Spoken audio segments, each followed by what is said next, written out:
Are we ready? I know I am. So, whether or not you are, it's time for another episode of the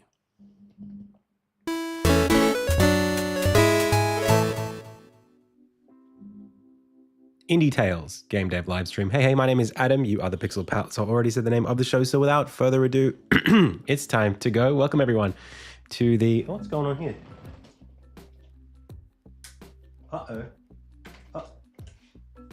There we go.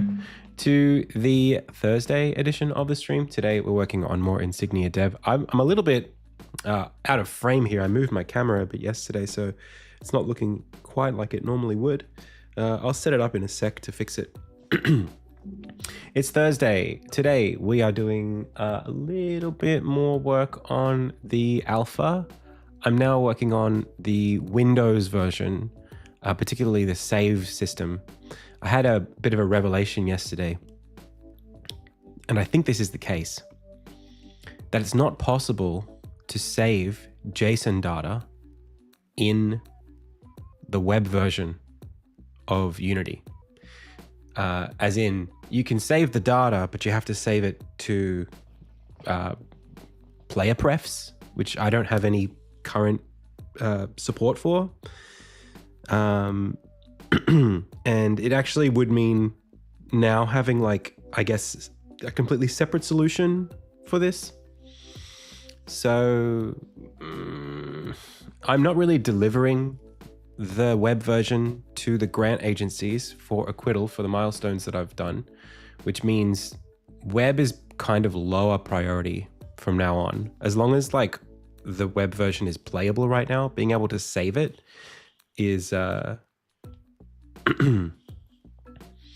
yeah, I mean, we can do that. It just well, I'll describe it in a little bit. I want to say a big welcome to everybody who's here in chat today on Twitch and on YouTube. Welcome, and a big thank you to Mona Parries for the most recent follow, and Bankshot Zombies for the most recent subscription.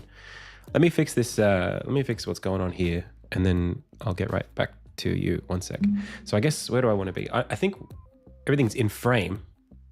It's just that this is in the way, and that would mean moving this that way. So one sec.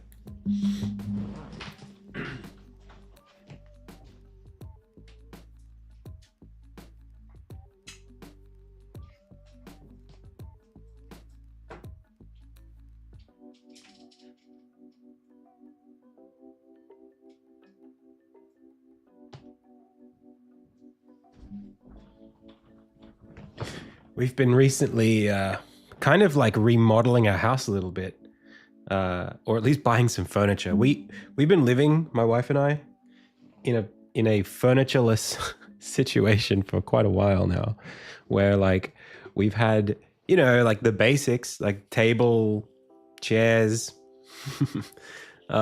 couch, TV, like a tiny little TV unit from IKEA, and then just like bed, and then shelving for like the necessities, clothes and stuff.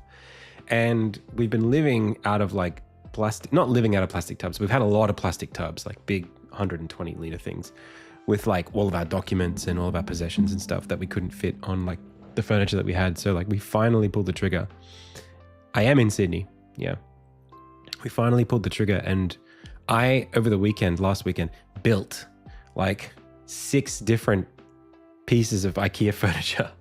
I could show you, like, I could kind of show you maybe a picture of what I built. It's not like crazy, but, you know, it's big for me. Check this out.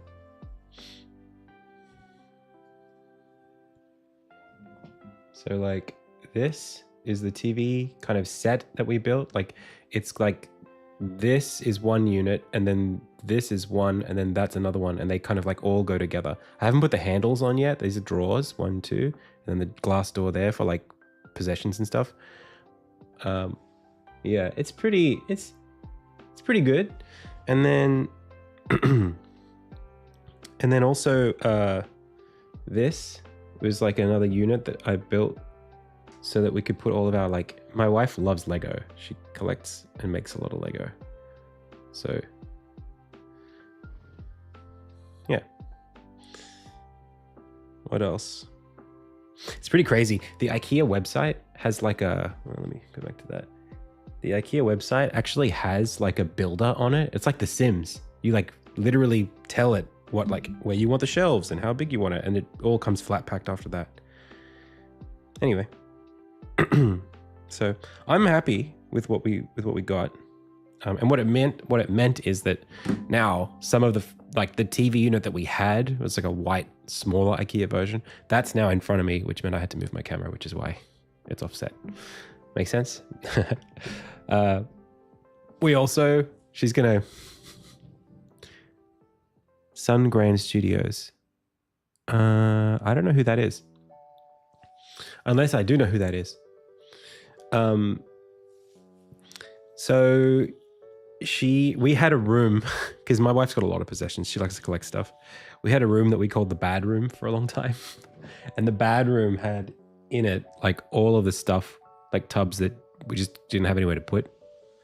And then she got a job recently that allowed her to work from home. So we needed that to turn into an office. And now, like literally as of yesterday, we finally got like all of the storage stuff out of there. And finally have like, she has like an actual office back there that she can be in. And we have furniture there that we can put shelving and stuff in. So it's like, now it's like more of a home. Actually, this happened because I've got friends coming over on Friday and they haven't been to the house before. We've been living here for like 2 years now, almost. So I was like, I got my mates coming over. Should we? And she's like, we need to do this. I'm like, okay, let's fix it. So we fixed everything. So it's good now. All right. So this is where I'm at. I've got to be working on getting the Windows version delivered or deliver in a deliverable state today, because I've already filled out the forms for one of the grants for the 30K one, and I want to submit that tonight. So I did like a very small playthrough. Thankfully, I think the Windows version is more stable than web.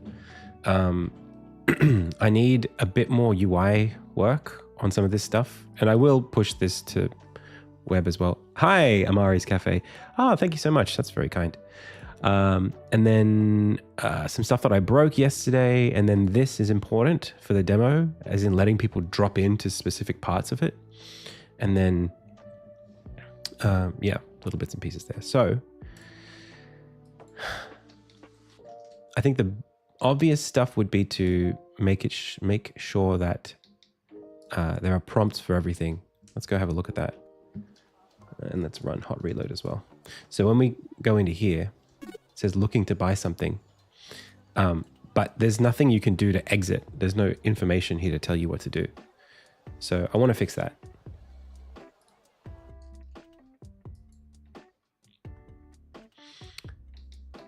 I also think that the menu is not very well placed. Where's that camera?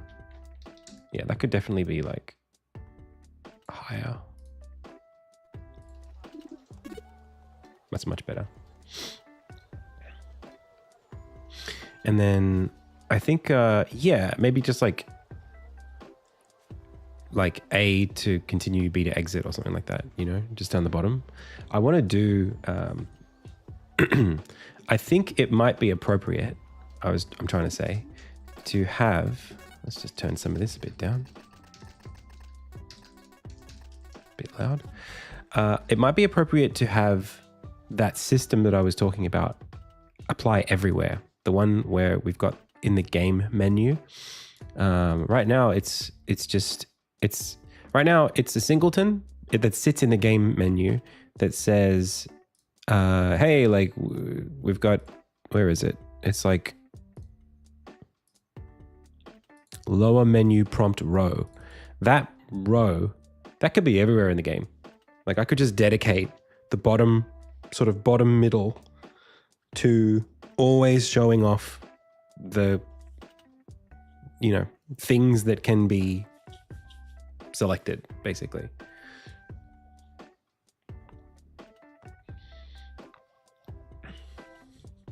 The only thing is, Well, no, I mean, I think it could work.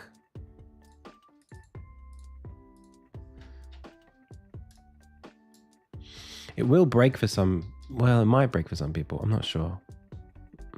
Because otherwise the alternative is I've got to manually go to every single menu in the game. Not every single one all the time, but when it becomes relevant, say I'm doing a menu or something, I've got to show somewhere the buttons to interact with that thing.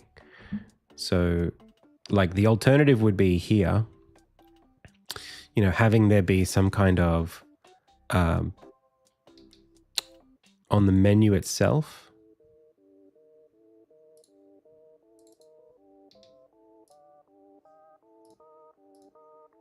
having there be something like docked to the bottom of it. That's not a bad idea in my opinion.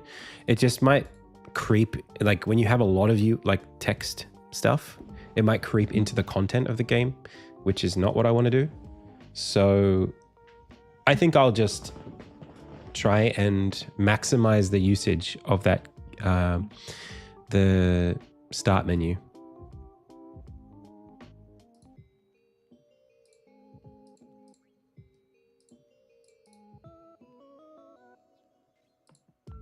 What that means is basically just taking it out of the menu here. It is a singleton, so it should be able to be placed pretty much anywhere and not really cause any trouble. I should be able to just drop it just wherever I want. And then here we could just delete this.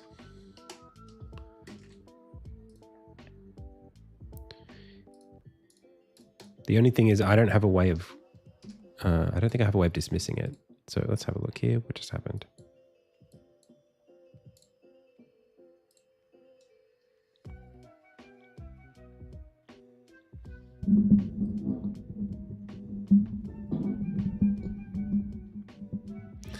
How long have you been working on Insignia for? A long time. A while. Okay, context is controller menu.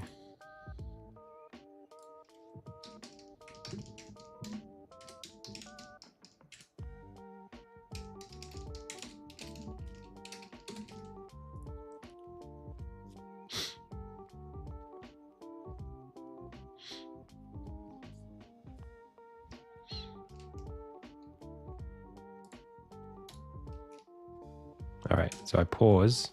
Nothing there. Let's see where we left it.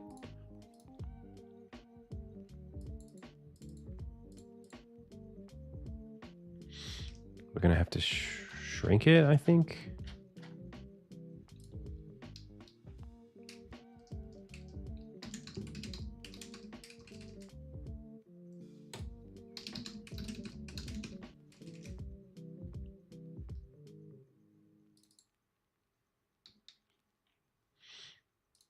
And also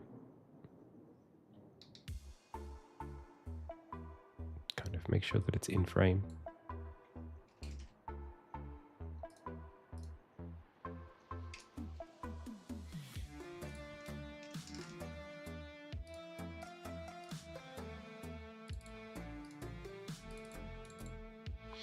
Where are you, bud?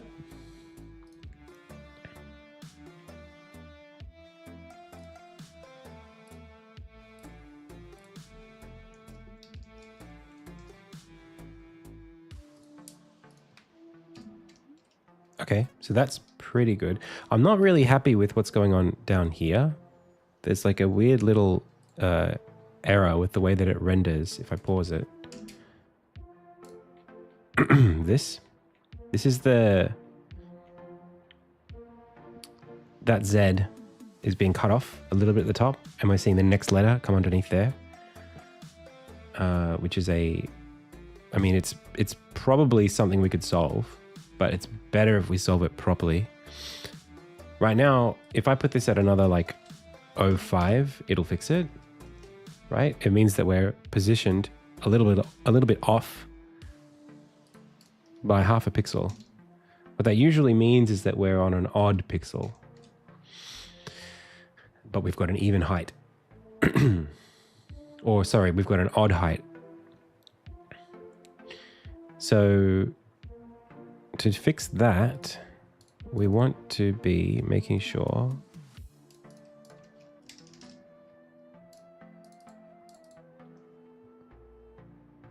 hey, Smack. I am. Yeah. Yeah, I have YouTube chat and Twitch chat going at the same time, but I don't show YouTube chat in the stream because I don't really have anywhere to put it. I was thinking, so let me just give everyone a really quick sort of like rundown of what's going on with the stream the next little month, like next little while. I should probably write some sort of a blog post for this. It'd be good to have a blog, actually. That'd be nice. So I will explain. Right now, like this week, I am finalizing the first pass on the demo. I could, after this point, I mean, I will be reaching out to publishers and trying to have those conversations and try to get the game published so I can get a budget, so I can continue working on it in like a full-time capacity with the team. That's my goal. But in the meantime, I have taken on some contract work starting like, this week / next week. And that contract work involves me making a game. Now, I haven't got clearance from my client's client that I can stream that yet. I don't know yet if I'm going to be able to stream that. So, in the event that I can't stream it, I think it would be really nice to take a bit of a break from Insignia in terms of dev on stream and do something else for a little while. And one of the things that I'd like to do is see if I can create a stream manager in Unity for the stream. This would mean basically trying to create an environment that was more like programmable and animatable, so that I could do things like animate the on-screen transitions and things that happen, and have API calls that I control, handling feeds of things like all of this stuff up here you're seeing. That's like handled by Streamlabs, which is I don't use Streamlabs OBS, but I use their plugins. I could make those API calls myself. Oh, I've done plenty of game jams, Agent Duck. It would be a nice way of and then shaders, things like that, we could always throw on. I mean, you can do that stuff in OBS, but I think OBS is a little bit limited. I think like one thing I'd like to try is, if I was to do the Unity thing, try to break away from the concept of scenes. So in OBS, you have scenes and you go from one to the other. And the scenes are really like states, or at least I treat them like states right now. So, I've got the general, and then I've got general, but with focus mode turned off. So you can see like that swaps that.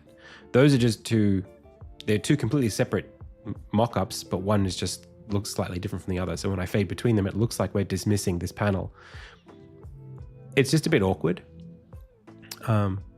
And, I just like more, I'd like it to be like a modular kind of project that I can just keep adding to and tinkering away with, in a way that, like, I feel very comfortable doing that kind of stuff right now in Unity. I don't feel comfortable tinkering in OBS to like be creative and make fun stuff. So even like, yeah, I don't know, Clinker rewards or whatever. Like, I'd love to have a bit of a chat reading thing in there. There's tons of stuff we could do, and it would probably take more than a month to do it, but I might try to cap it off in like a month, just to see where we get. I don't know. So that's something that I'm considering doing like this month, basically this month and next month, as I'm working through those publisher conversations and doing that kind of thing. On YouTube, Dwarf Software says, "Hey man, sorry to bother you, but can you show an uncut version of the first video where you help us make walking sprites?" Huh? That a little content on YouTube about character angles. An uncut version. I don't know what you mean by that. I mean, The Verge, I don't have any like additional, there's no like additional footage that I have on me. You know what I mean? If it was like a long time ago, if it was a walking animation, it might have been like 6 years ago.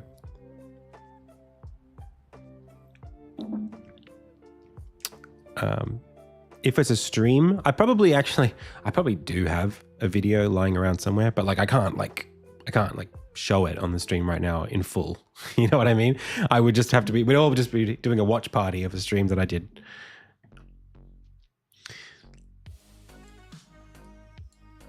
If you have like a specific question, feel free to post it in the Discord and I can see if we can hook you up. But yeah. So anyway. On YouTube, Smigow says, "Hi, I'm currently working on an animation of a character casting a range spell, but I'm feeling burnt out. Could you share some inspiring references or ideas?" You should check out like Elden Ring spells from Genshin Impact. Check out the VFX for those. Even Smash Brothers, they have great VFX. Okay, so we're gonna fix this. Currently, the row is on they're all even numbers, which is good. If I take the row and then I look underneath it and I go to the container, that's got 7 pixels on top. That's an odd number, but I don't think it makes a difference.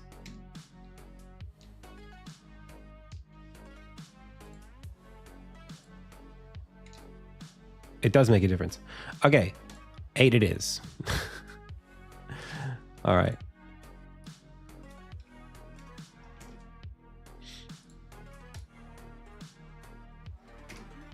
Nice.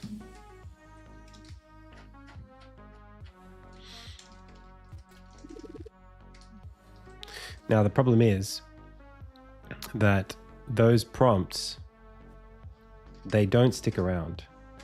I mean, they don't dismiss automatically.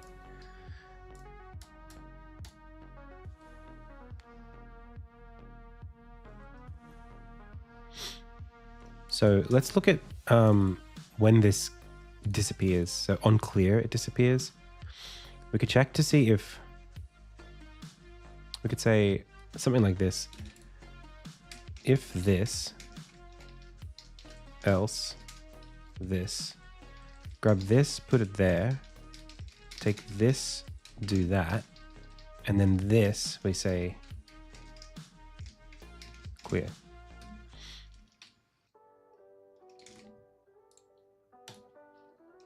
Then we could do like that and like that.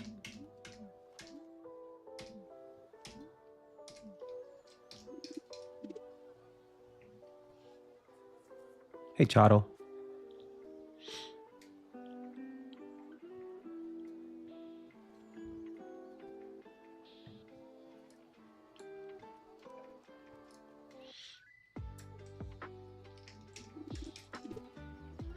That menu is too low. Why? Did I press Control Z and undo it?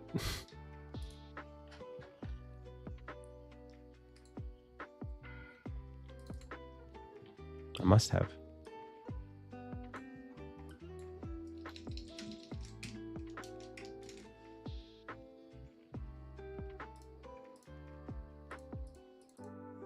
In fact, I'm going to put this here all the time. I just think it's probably better.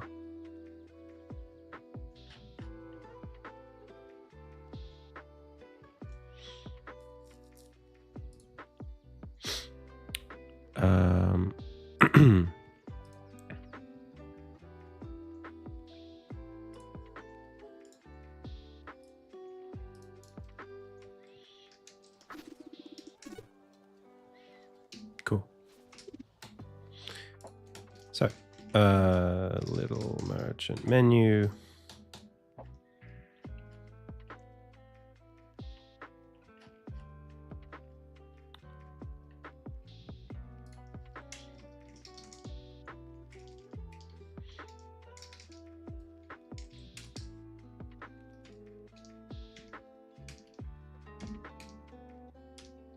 Yep. Perfect.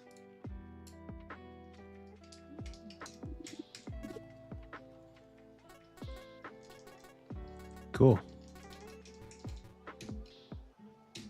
But it doesn't currently do that. Okay.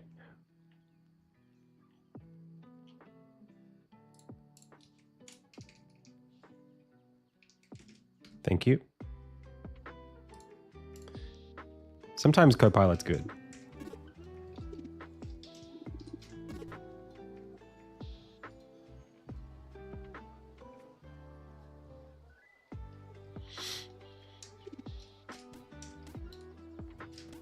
Now, let's see what happens when I go all the way to Berta and do that. Does it still work? Yeah, it looks great. Someone did say, and I kind of agree with them, that the colors of the text should be like red when you can't afford to buy something. I'd actually like to do a little bit more on that as well, actually. Like, I think it would be really good to show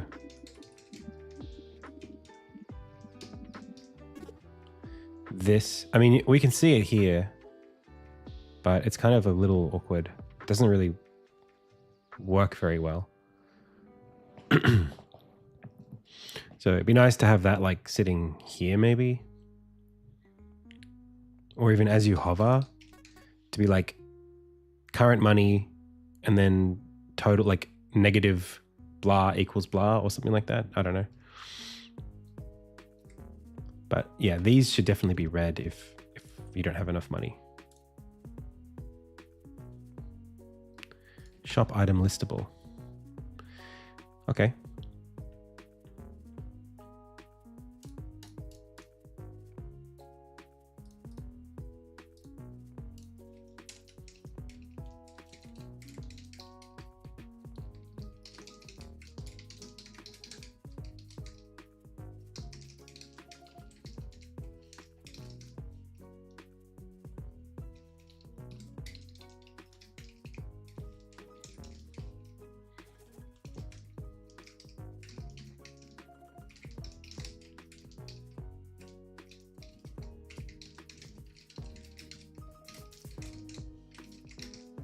Just keep it simple.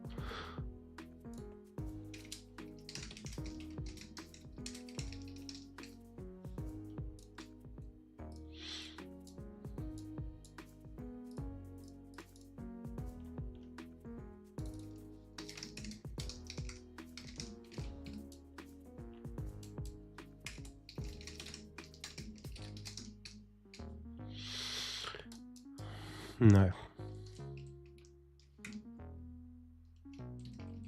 That's it. That's it.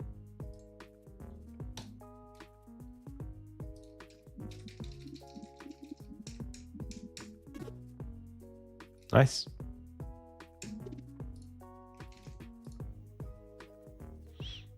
(2D UI shaders? What do you mean by handle?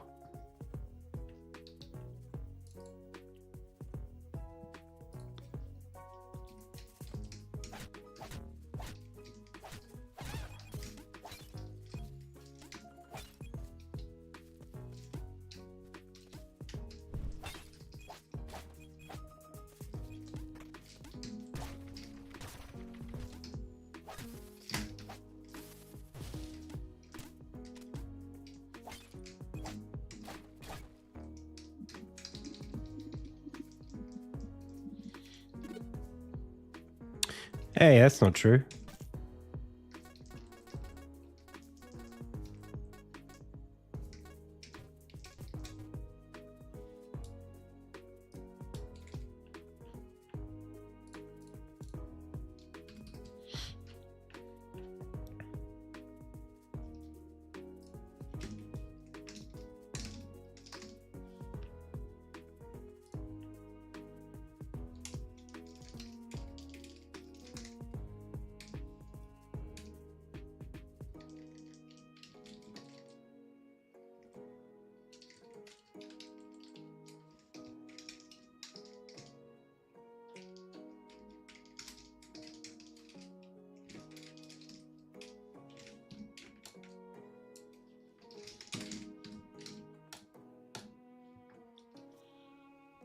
Do you stick to HLSL?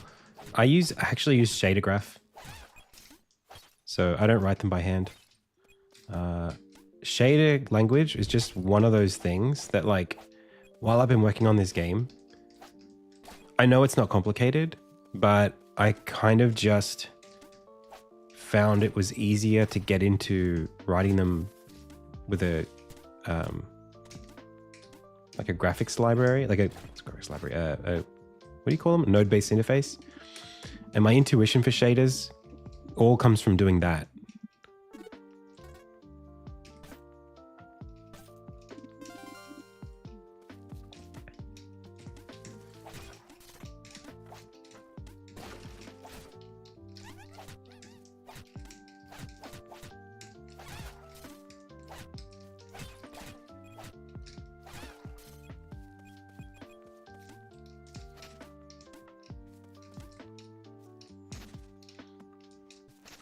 A graph editor, that's what you call them.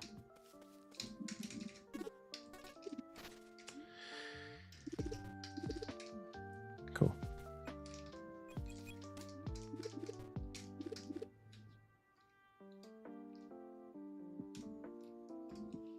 Okay. That solves that. The soft lock bug.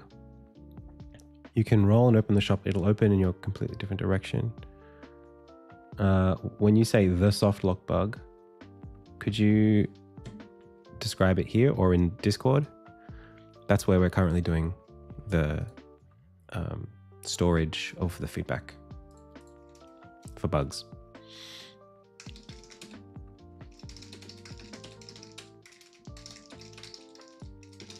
You know what? The lower prompt menu could probably also be in, it could be in game system. It doesn't even have to be in game engine. If it's in game system, then we could do it all the way over at save select. And then I could replace these.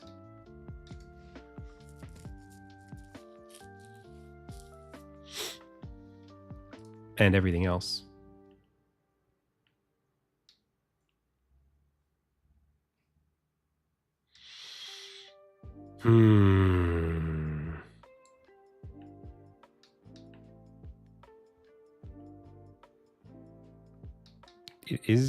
It is even here could be possible. Let's leave it where it is for now.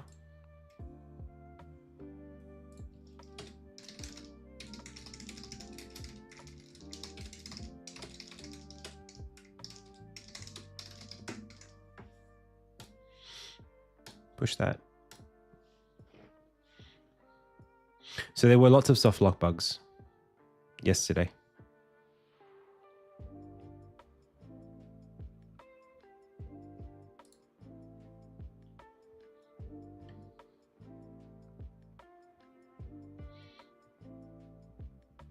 I walked into the scene for the first time, this save, and the debris that is destroyed when Pillow hits you is gone. You also can't talk to Pillow when this happens. This skips the bridge cutscene, possibly causing issues down the line.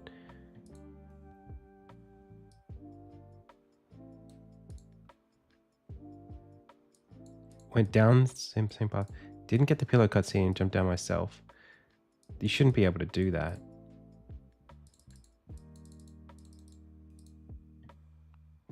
That is strange.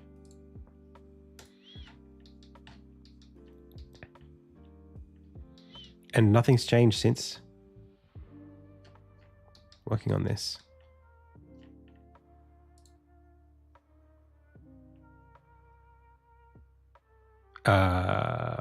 Where is this stuff?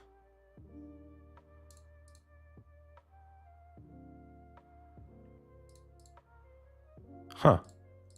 What the hell?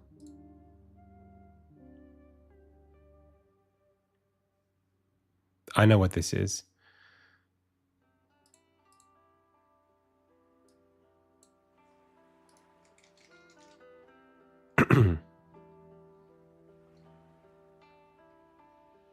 Yeah. This thing is being activated and disactivated based on this cutscene, And if I save the cutscene while it's serialized in the wrong direction, it will disappear.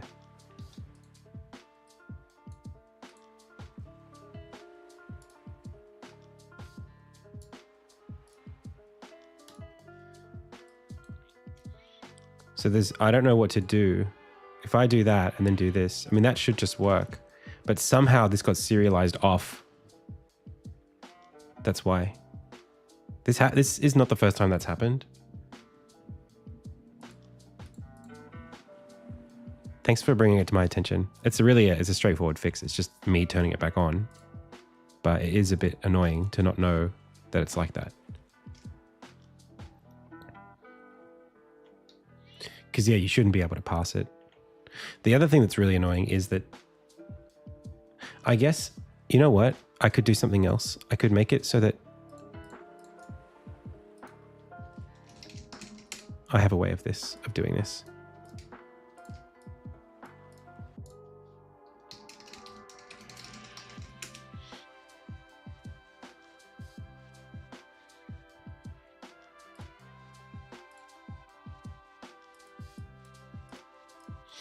So I won't turn this off.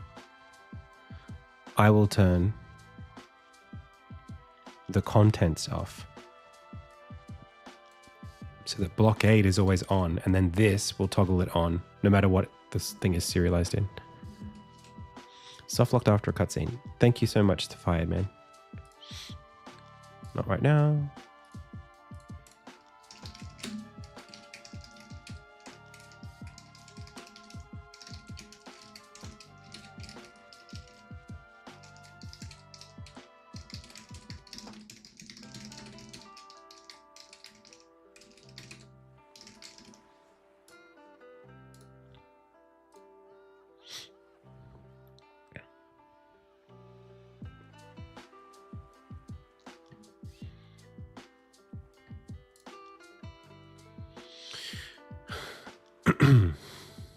This one? The game soft locked after the cutscene when I brought the first ensign to the shrine. I was open and navigating the menu until I got this error. You were still able to pause it, right?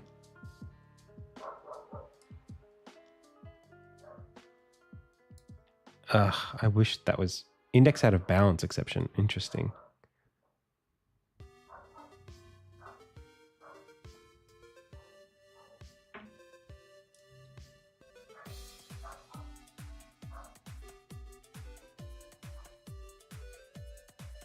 Wait, how did you got the green ensign before you should have? Oh, did I create this problem? Oh no! Oh, I did this. I did this yesterday. So you drop down here, you attack this guy or this guy, and then this follows you around so that as soon as you get there, oh my gosh.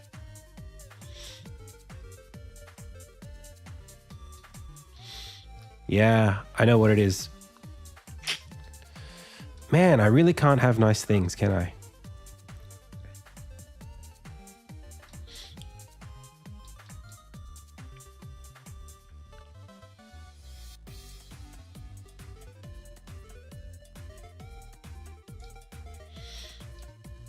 Okay, well, I can fix it. I just need to make this, like, not exist until later.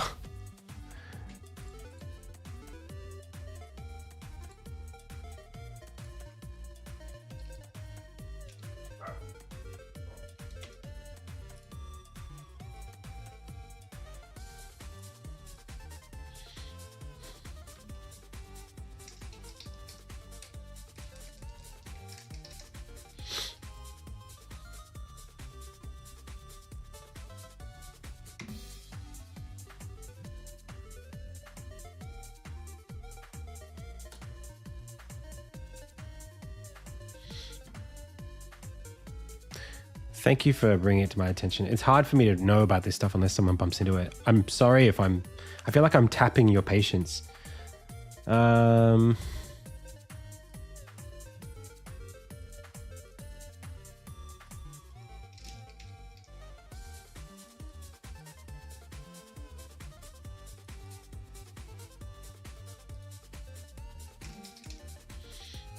Let's try this.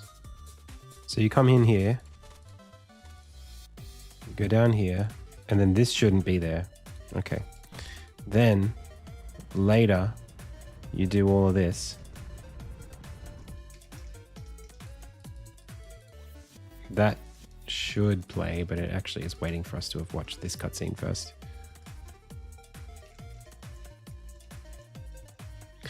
Joel's Bowls, Joel's Goals on YouTube says, are you feeling overwhelmed or a bit frustrated with the bugs that have been found? No, not at all.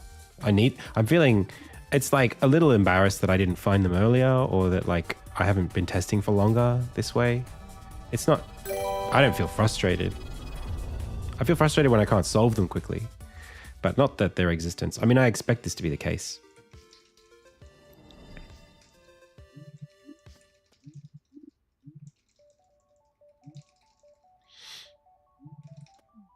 So did I say Arise unlocked? That was the reason? Well, that's not until later. I've just created another problem. I've just realized the wrinkle that I created.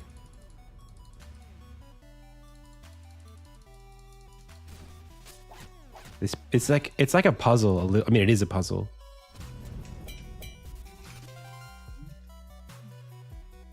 So I go over here, right? Then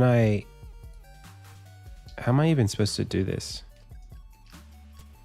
There should be a snake like here, I think, for this to make sense. Otherwise there needs to be a snake like anywhere, like near here. There is one. You got to go all the way over here to find him though, which is not great.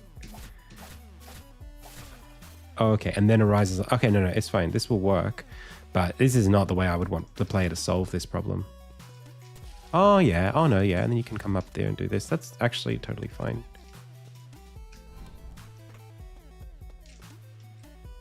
It does work. But then we can't do it.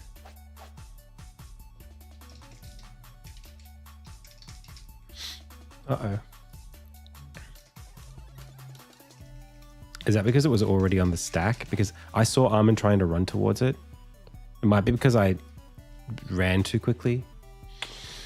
Okay, first of all, this snake is fine to be here. But I think it would be better to have another one.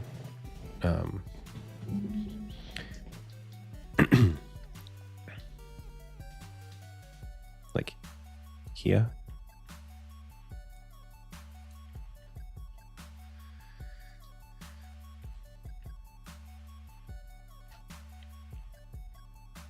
Where's the level? Here.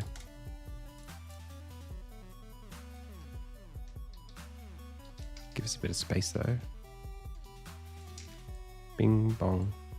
Oops. Bing bong.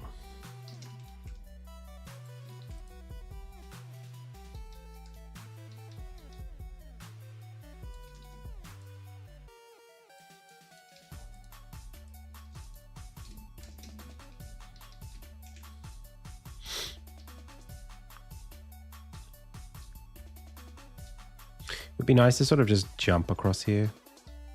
I don't know how we do it.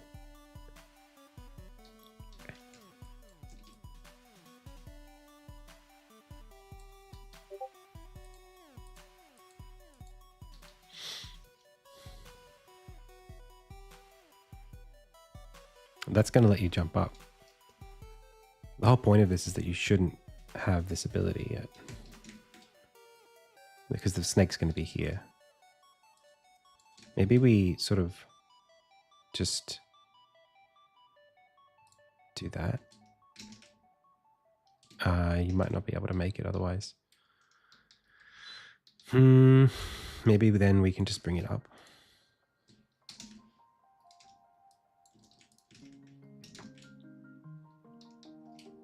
Okay.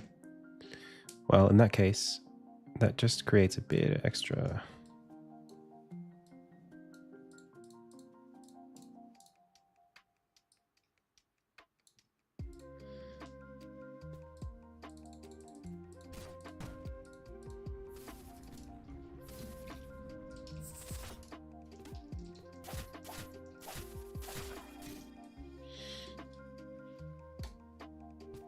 But you really shouldn't be able to get any of this stuff. If I do this... Okay, that's bad too. Damn it. Really? You can jump that? It's probably also possible to jump that too.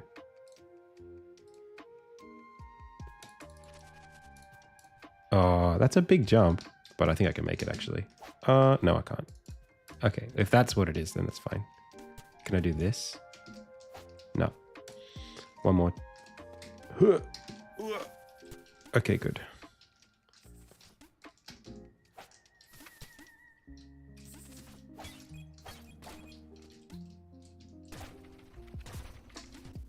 Cool. And then let's just double check what this thing is, what the condition I wrote for it was. A rise unlocked. Okay.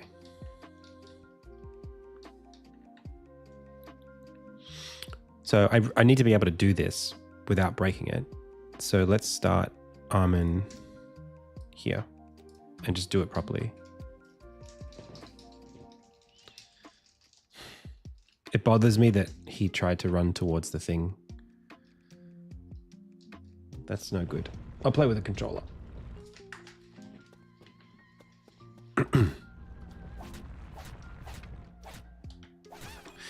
I also, you know what I want to do today?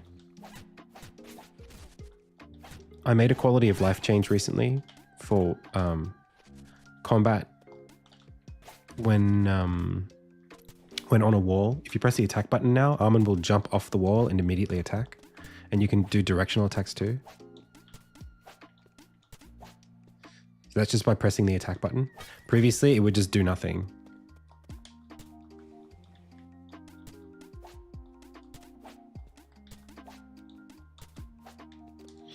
So now we actually have a feature there. The next one I want to do, this might be a bit much, but I want to do charge attacks.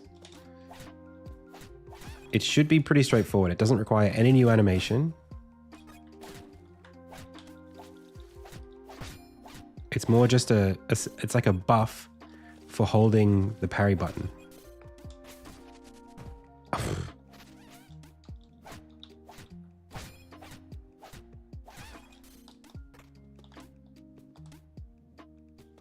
Am I going to get a switch to? I'd like to, yeah.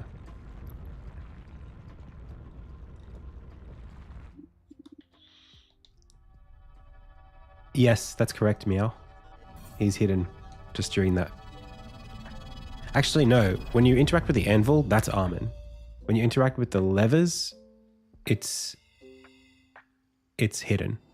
When you get grabbed, you get hidden.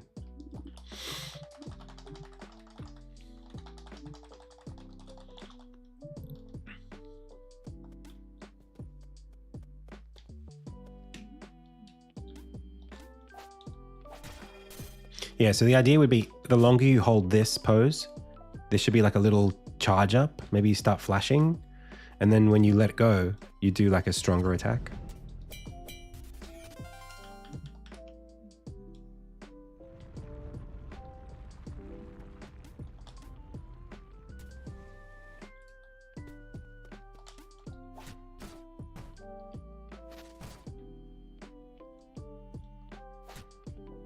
What the hell?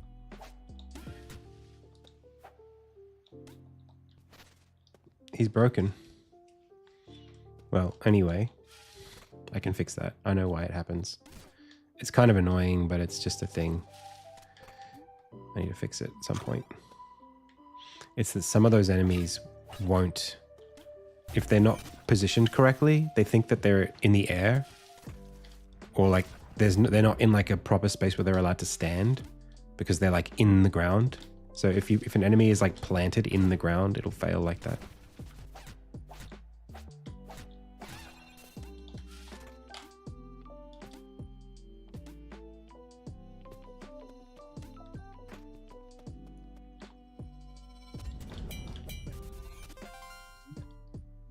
Yeah, literally. Okay, so this doesn't fail us. I think it's just because I tried to click away.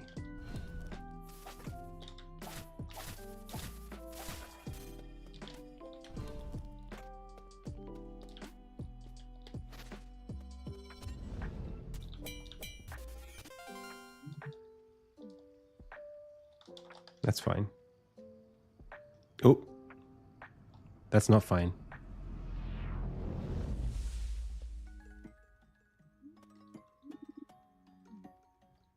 I think I closed the menu while it was still open. That's too tall.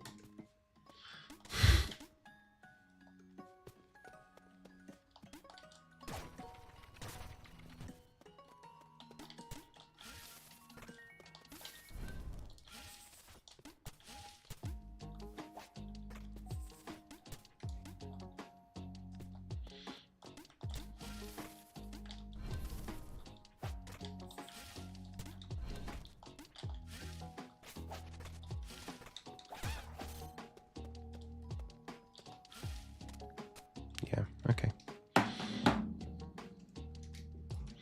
Couple issues.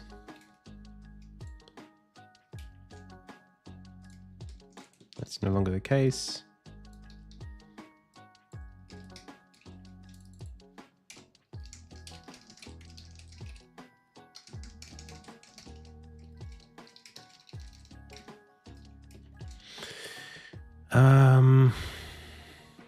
So this is too high.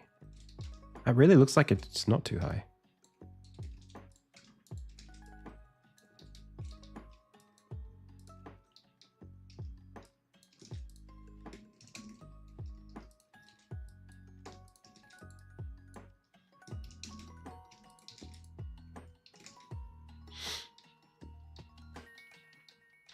And then I'm not sure how I feel about there being so much grass here.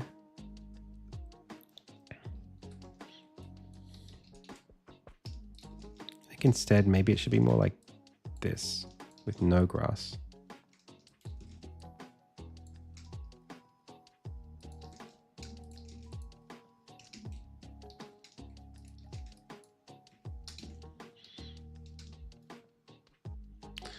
And then the height here is 1, 2, 3, 4, 5. 1, 2, 3, 4 blue.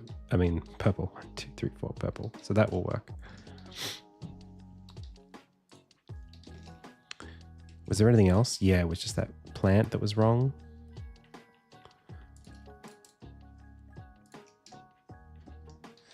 I wish I could see the like ground geometry. And then the vine. Or maybe I shouldn't care about that. Maybe I should just make it so that I can place them anywhere. Why would I care? Why do they care? They should just be considered flying enemies. What am I doing?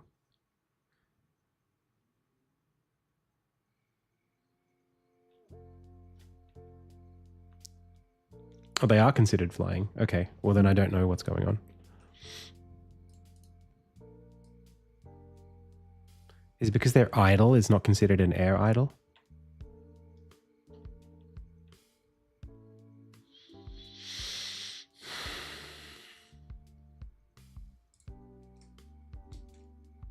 Yeah. This. Get out of here.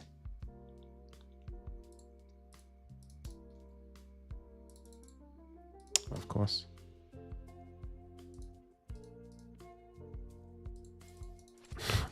Catch him quick before he enters the cutscene. Okay. Hey, there we go. Cool. All right. Was invincible checked? I don't think so. Yeah, but they die a different way. They die when they get parried, not when you defeat their HP.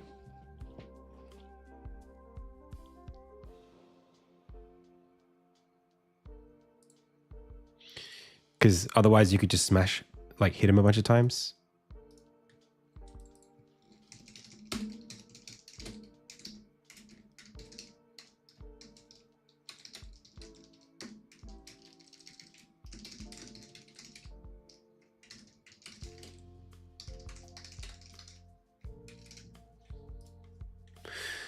Okay, push that.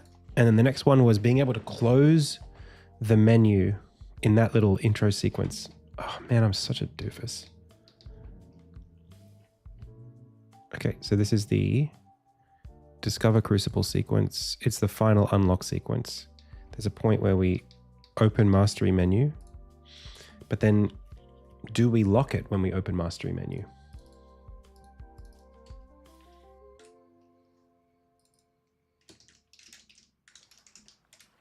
Wait, we do lock it. Okay, now I'm really confused.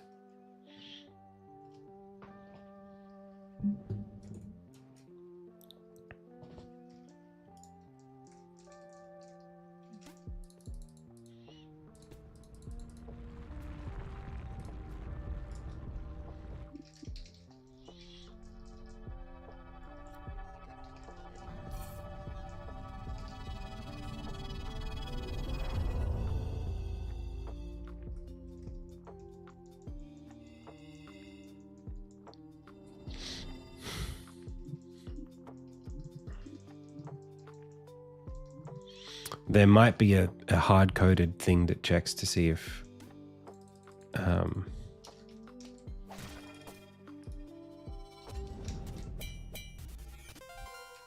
game spoilers? I mean, this is chapter 1 stuff. Not especially spoilerific.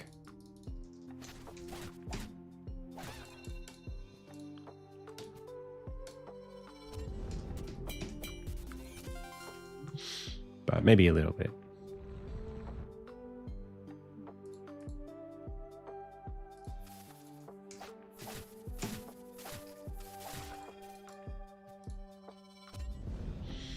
All right.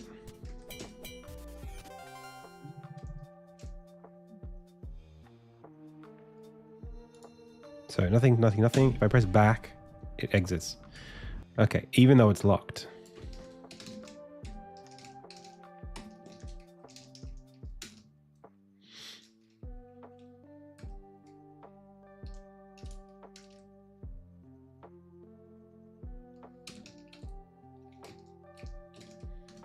Well, that's pretty straightforward.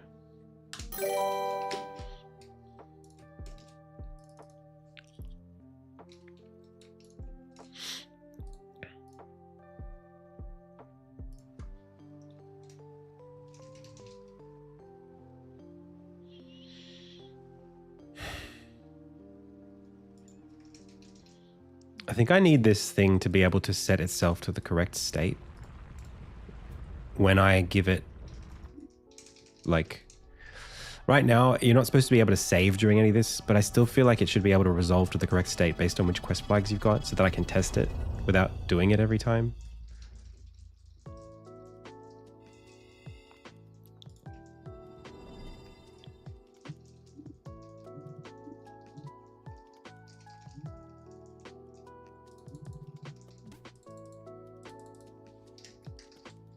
Whoops.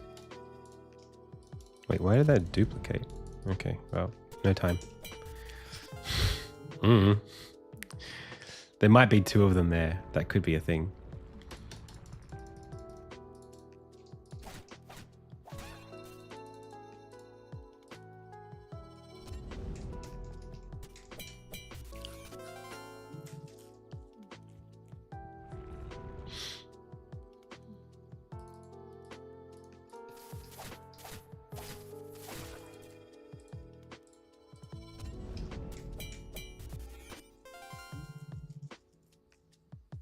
Okay. Okay, can't close it, can't exit it. That's good.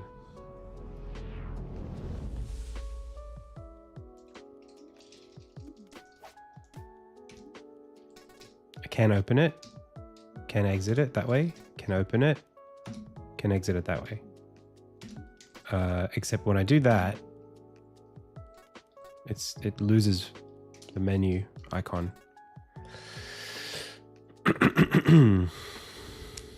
Which I don't know why, because they're both identical to each other. I think it's because, technically speaking, when I close it through the start button, it gets caught twice. What happens if I take this away?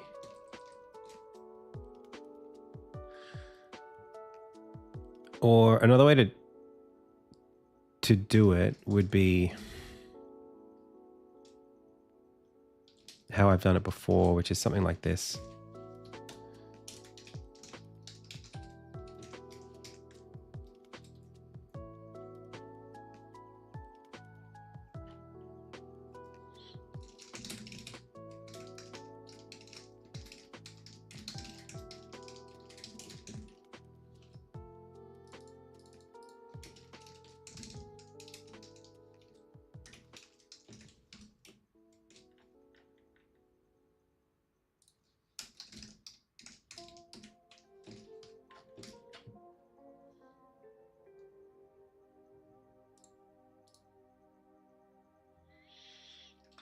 I'm happy with this right now. I'm just going to go to a different part of the game and check it there.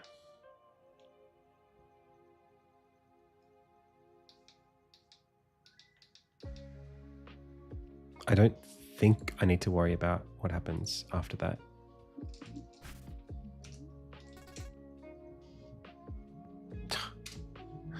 Hang on a second.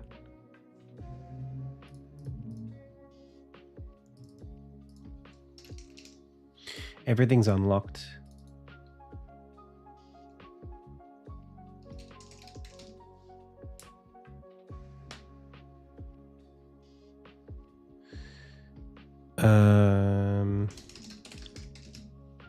This menu has a problem.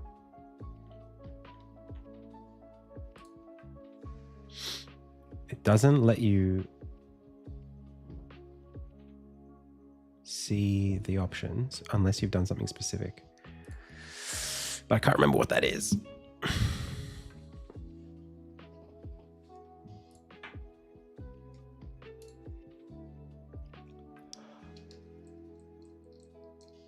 I mean, those are the abilities right there. Permitted to unlock all chapter 1 ensigns unlock sequence flag. Okay. Okay, that makes sense. I understand why that exists.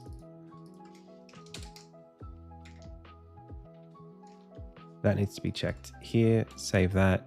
Go.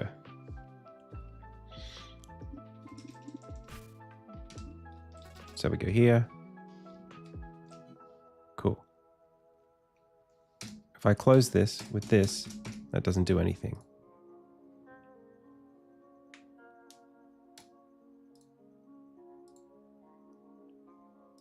Now, this doesn't know about menu, even though it's part of the menu system. So there is a menu thing because it's a context layer. So we could say like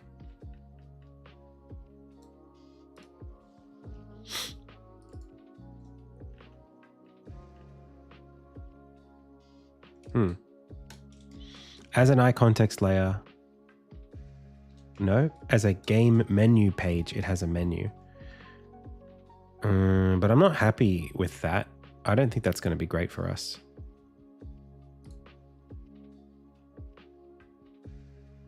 Yet, it still has the notion of being locked or unlocked.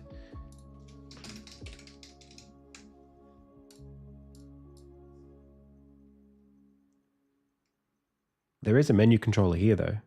So since there is one, what happens if we just plug it in?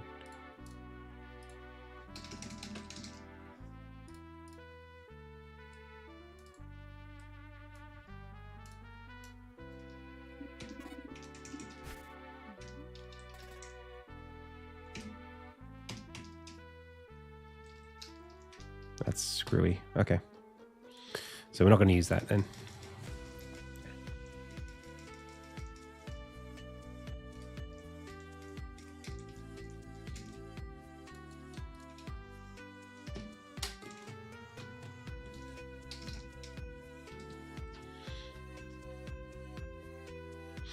But then I don't know why.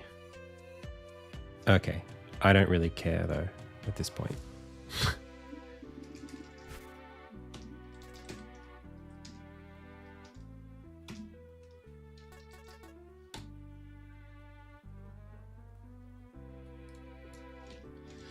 I guess because we're not. I saw that Tactics is getting a new release. You know what? I'm personally a little disappointed with that because I feel like they've re-released Tactics like how many times now? There's like 7 versions of Final Fantasy Tactics at this point.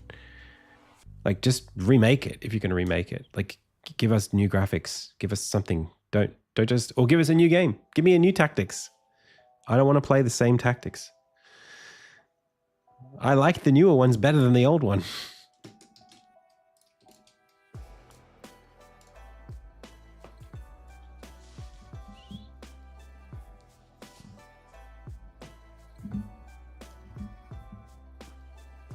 Unadvanced. Final Fantasy Tactics primitive. Okay.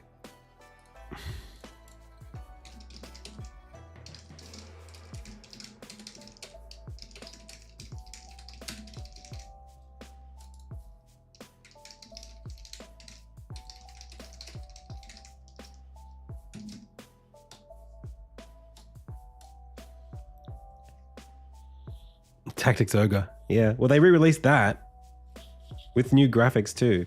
That's the weird thing. They don't give everything the same treatment. That game got a new release like last year. Okay. So that should fix this.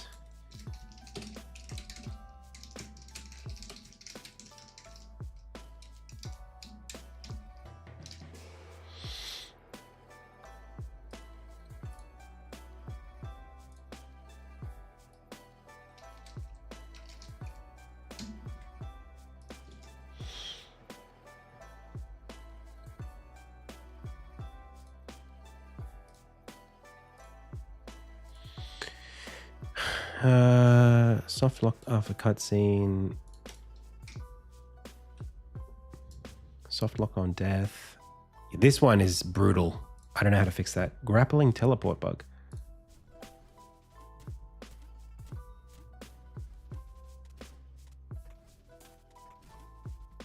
Huh. Wow. That. Okay. I can fix that.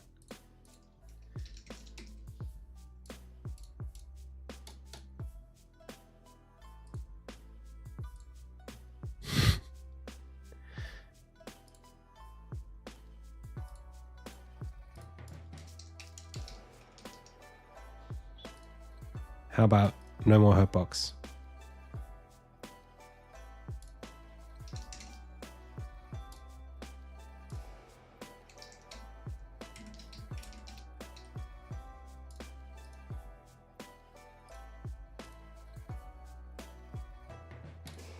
This should have a hurtbox though. Get nerfed, chat.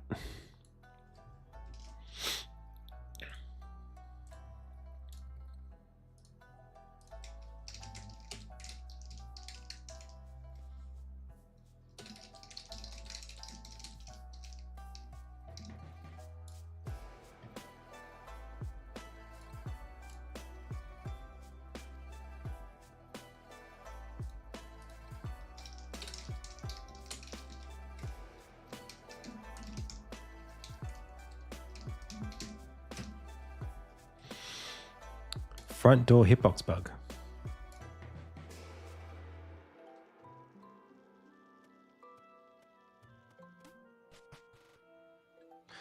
Yeah, that is what it is. When you say clips through, I mean, like, he still exits the scene properly. You just want there to be a collider right there specifically?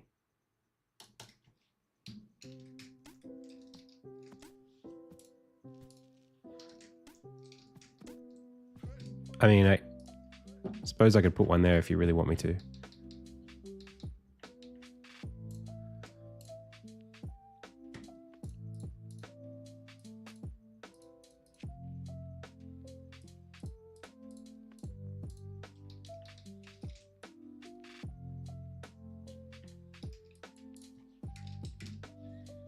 It just might be annoying, but you're asking for it, so it's what you're going to get.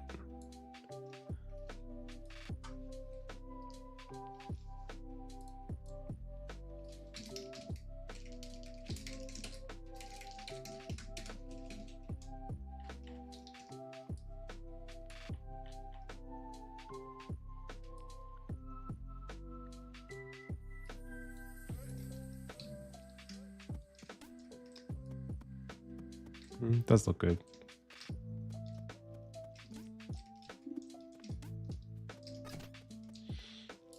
Cool.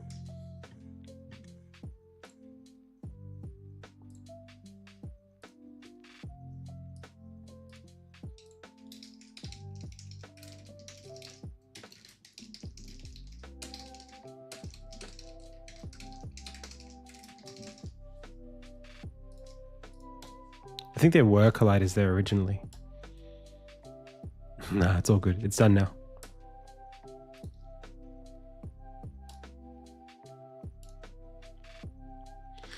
Gosh, where are all these coming from?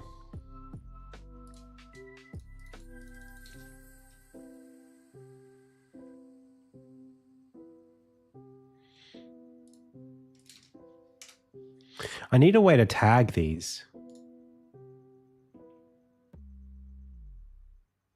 Oh, hang on a second. Let me see if I can do that. I can add tags.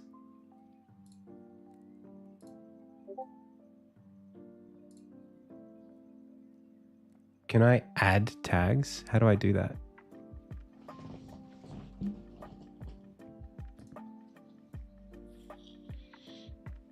One sec, pals.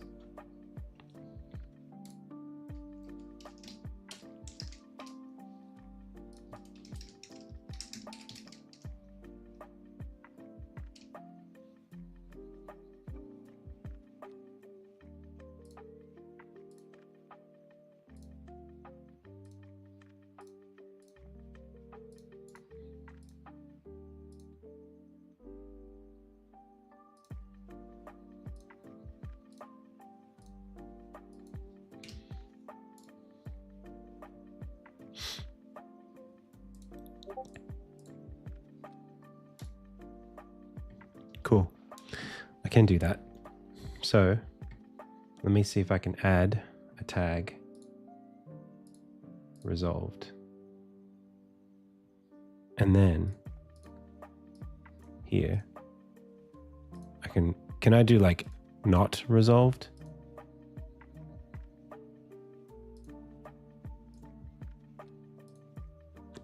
Damn it.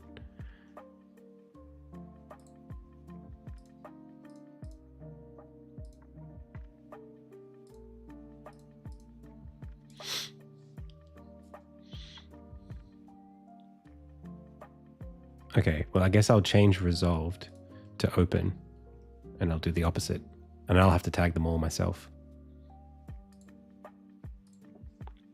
Hey, TJ's messaging me. What's up, Tej?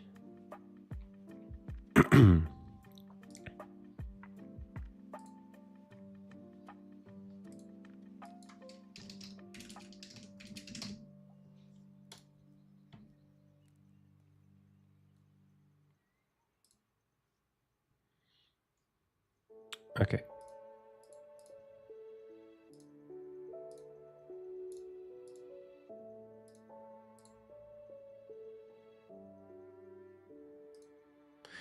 So can I wish I could tag multiple now as open. Can you tag, you guys can tag them as open, I think.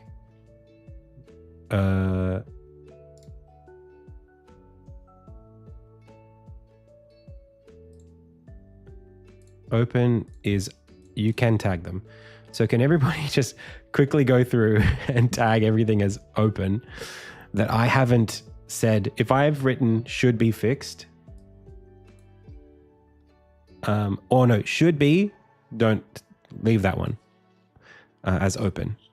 But if I've said like fixed, then leave it closed.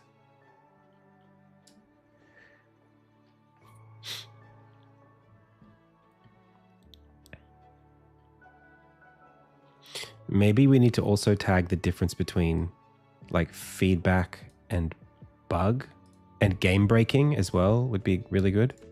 Okay, let me add another one.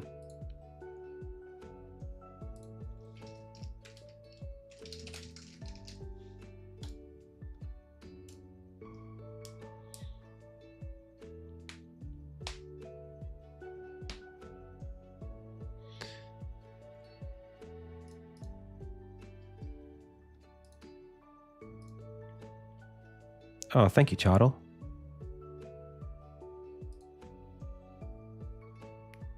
Oh, he used to say it used to be his sword.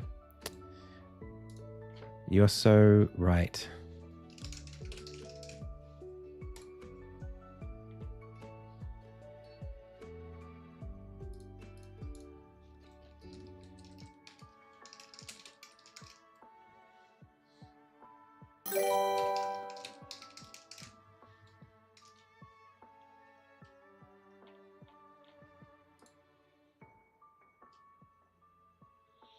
You can only tag your own. Okay. Well, I'll have to get back to that. Let me see if I can make Armin do something in this scene really quickly. Guards cutscene.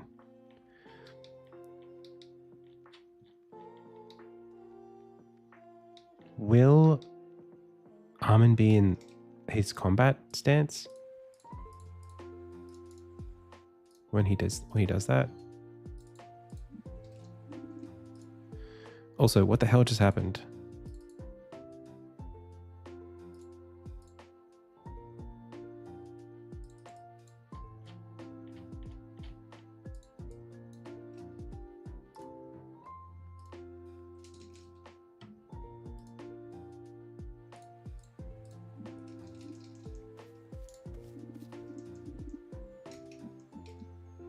Yeah, Armin should be doing his combat idle there.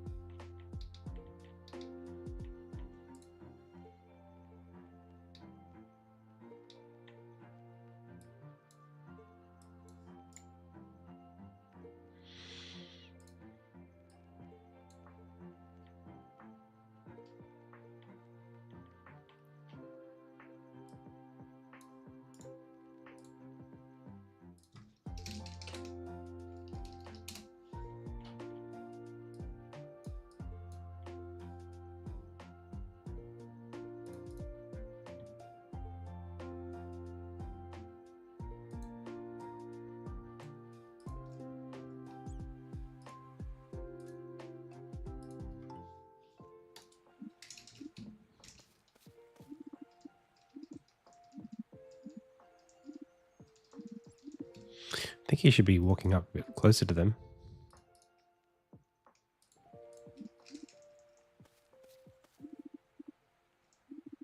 Is that really what it is? Did I do that?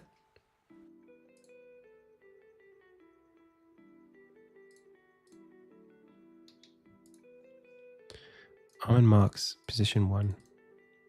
Okay, he doesn't stand that close. Could go a little closer. All right, updates.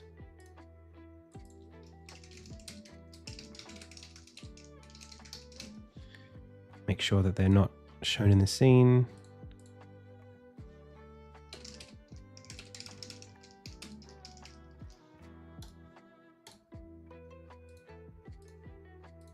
Done.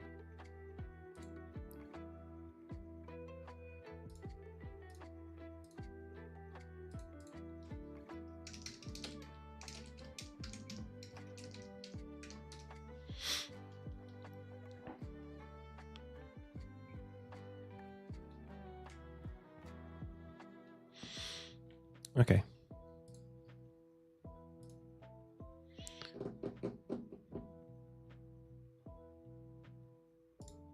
I think I can also close tags as well. You can close a thread, I think. I think I can close this too. Obligatory should be fixed. Thank you so much.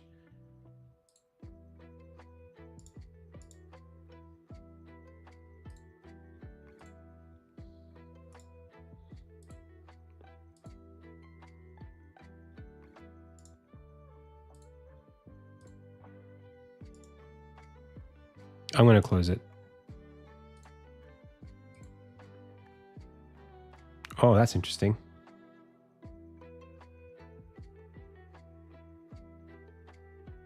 But this was only an hour. Oh, this was yesterday. I think I've solved this one. I'm going to close that.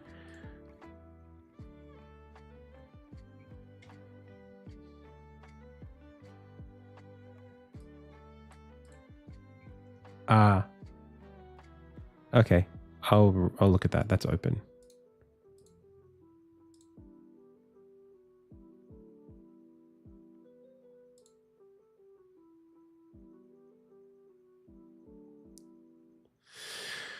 Yeah. I could do... that's open. I'll leave that. Reload stuff. Yeah, this is still open. This is open as well. I'll keep that open. That's true as well. I'll keep that open. GameSoft locked on death. Well, I'm going to keep it. That's the one I'll keep, so I'll delete this. Actually, I'll keep this one. I'll delete the other one.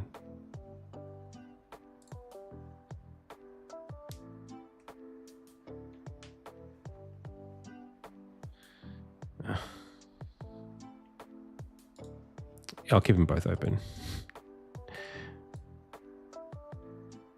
But I can't solve that right now.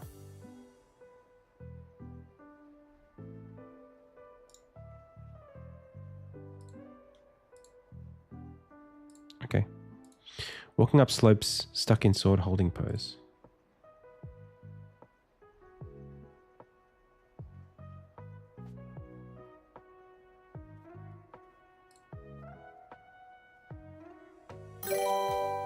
Huh.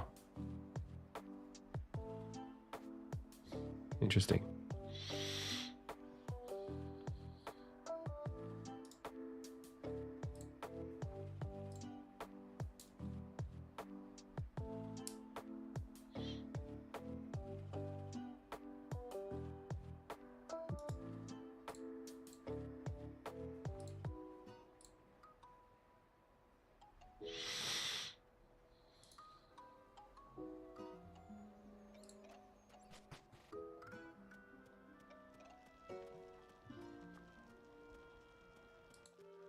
Wow.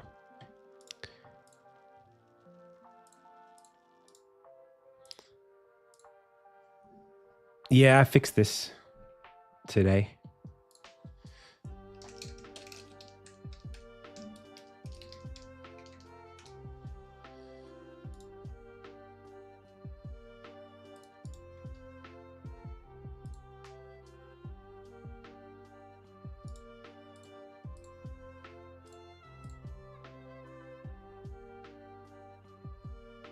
This is true. If it's a, we'll call it a bug for now. So much feedback. Thank you, everybody.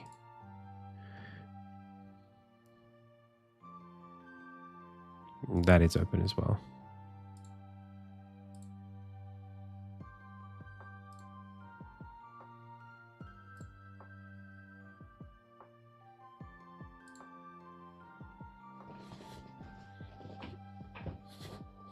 Huh. That is interesting.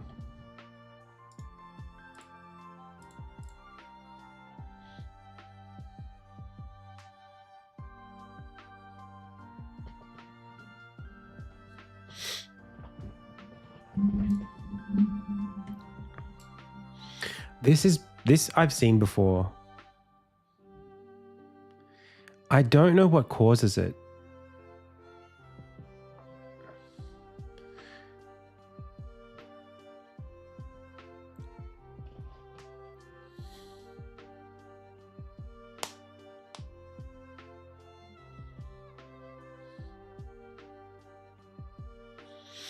I don't know what causes this. This is an open one. Cutscene where you find Hugo in the well with dog fades out extremely quickly.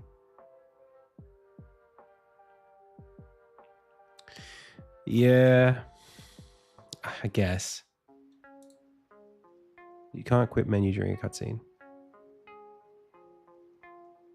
Oh, you want to quit the game? I can do that. Let's do that.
back to title.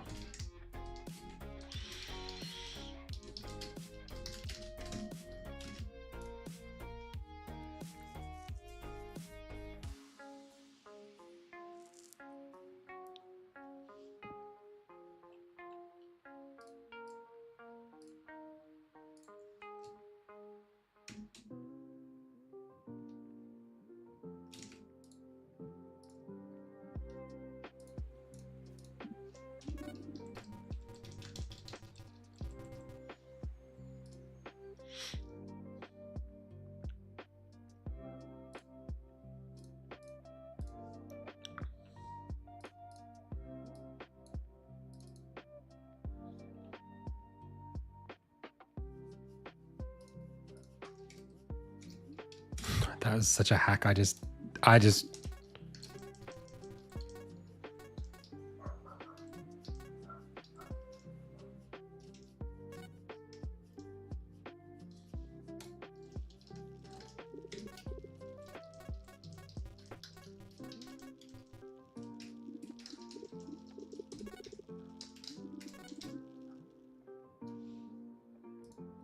cool.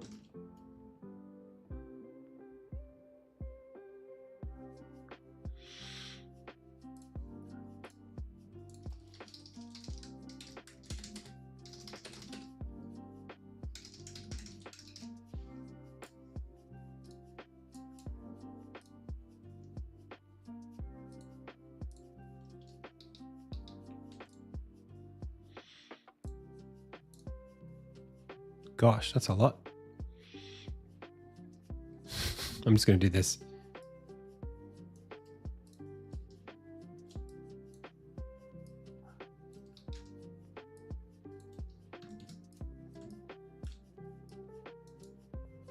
What's the time? It's not even 3 yet. Look at that. Next. What else we got?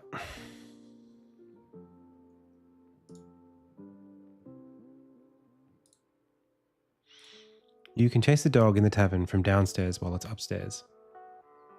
All right. Well.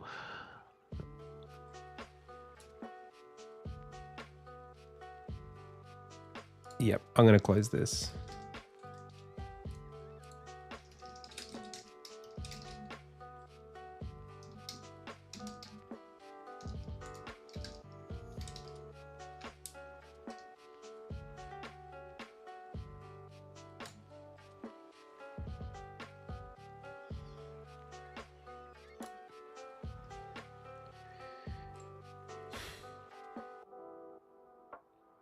I'll leave this open. Gosh, so much feedback. It's really good. It's really helpful.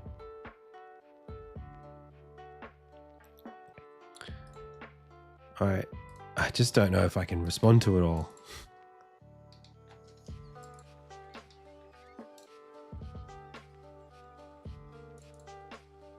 Wait a second. Who are you, if not Leopold? Well, bro, you should be up here in character.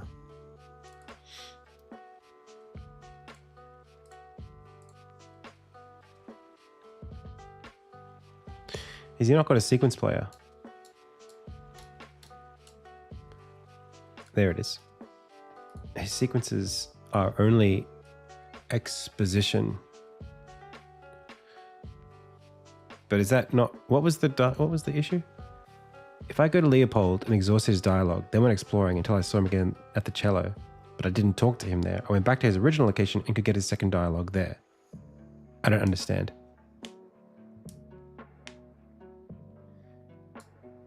This is Armin, like, asking him about his life. Yeah, that's okay. I'm okay with that. Is it not? Maybe I'm maybe he should have like one more line of dialogue.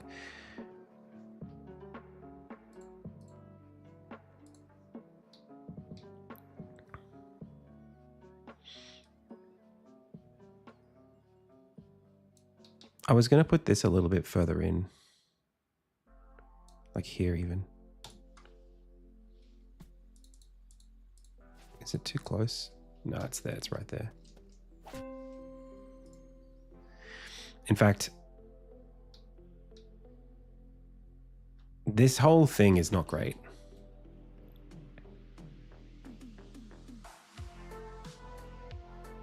He moves, but he's in both places at the same time. That's the only thing. Hey, Giwoon Inik, welcome. What's the source for smooth animation switches? Switches? Neural Mythos, I just don't. I mean, like, I don't really smoothen them. If they're pixel art, I just go to the next animation.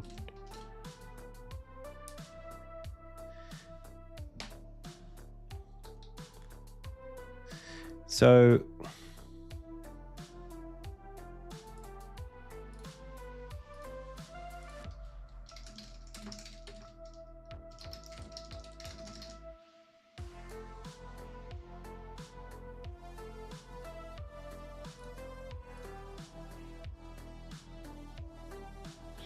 yeah, I think he should. I mean, it would be nice for him to have another dialogue. I just don't know what I should make him say.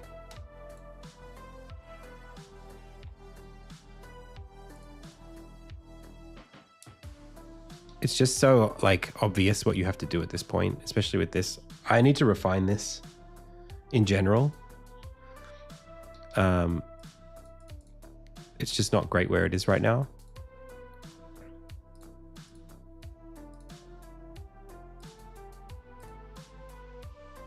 Is that prompt there even if Hugo isn't?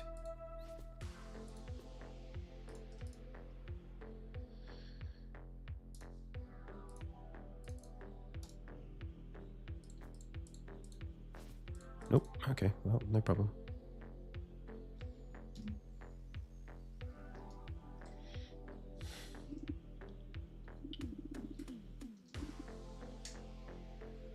You can't say that.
Oh, thanks, Taj. Do you think so?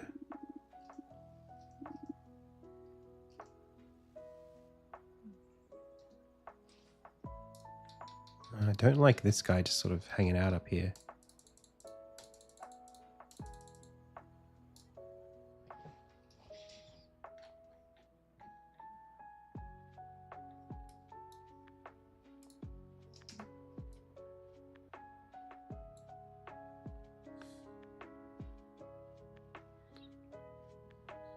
Do you mean the cutscene down here or the one way back earlier on?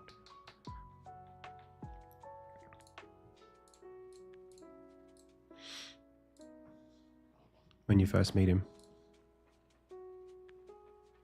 In the butcher shop?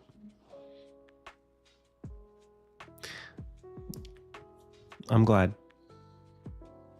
He's a good heel. I need to flesh him out a little bit more. I know that someone was saying that I think it was Zoronex said that they thought it was a bit cheap. Like he comes on a bit sudden, which I don't disagree with that.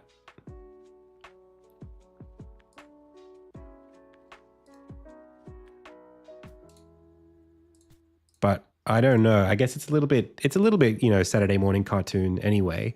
So it doesn't bother me too much.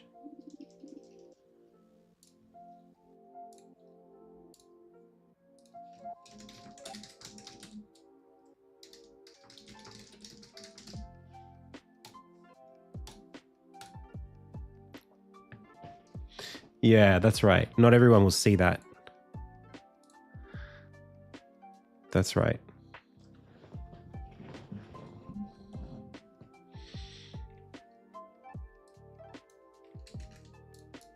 Well, he's a character that I actually have started to like. That's the only scene.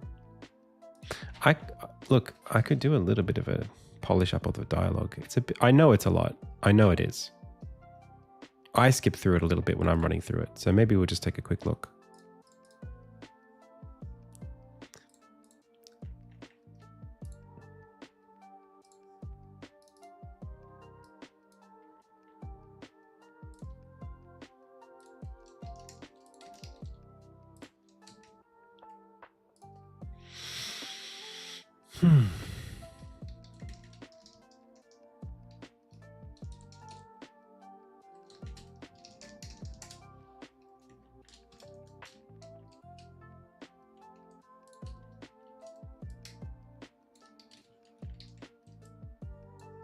Is it exactly the same?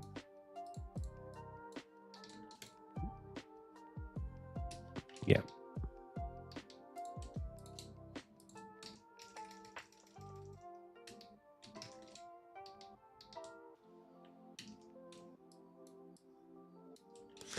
All right. What can we do here?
I should say him by name.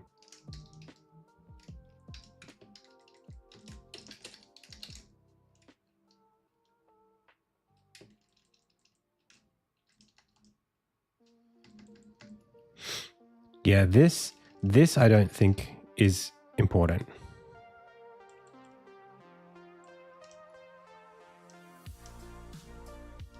I think we're getting a bit long in the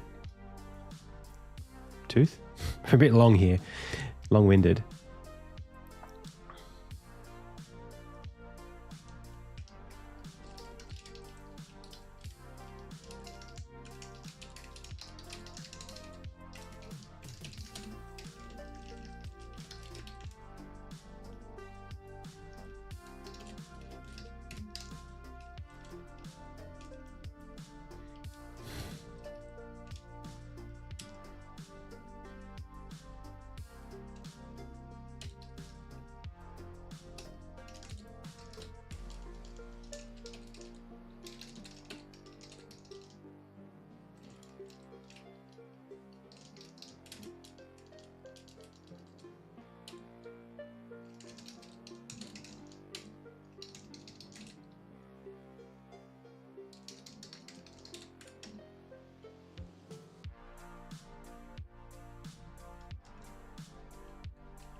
bit shorter.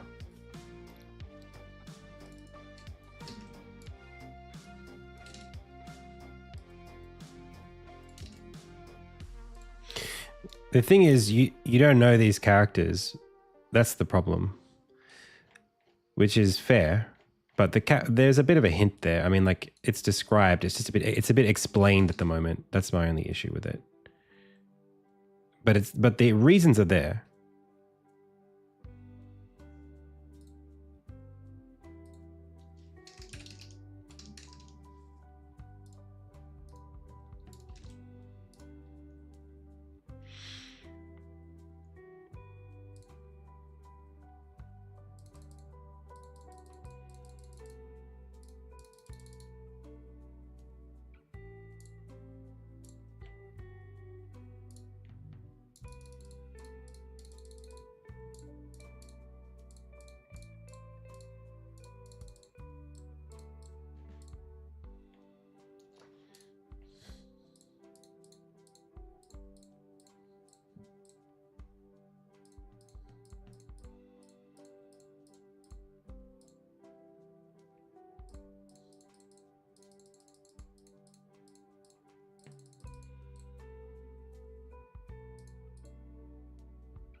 This is not the way I should be doing this.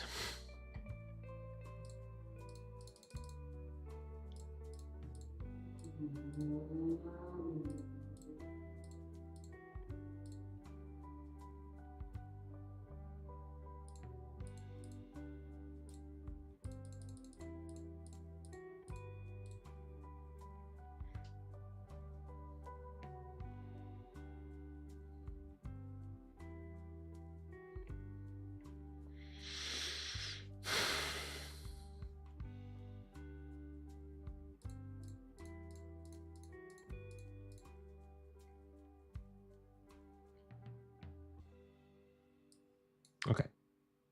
Save that. Come back here. And then we should be able to clear this and then re-import.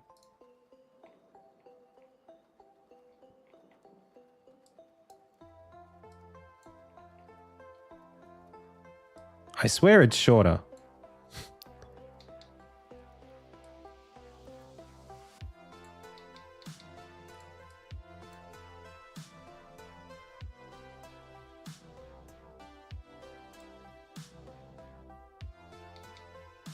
It is shorter.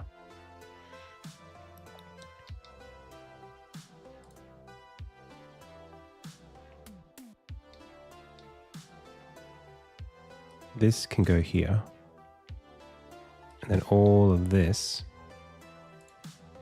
And this, and not that. All of this and this can go back to here.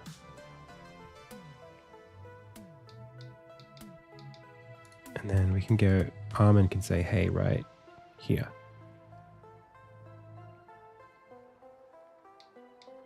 Okay, let's try it.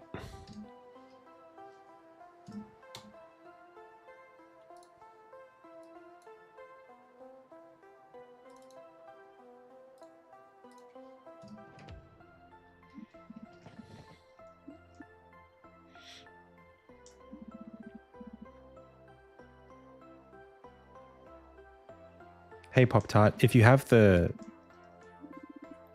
application still open, there might be a chance, but otherwise, unfortunately not.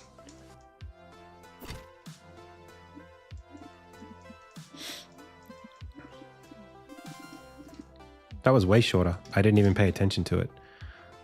Let's read it again.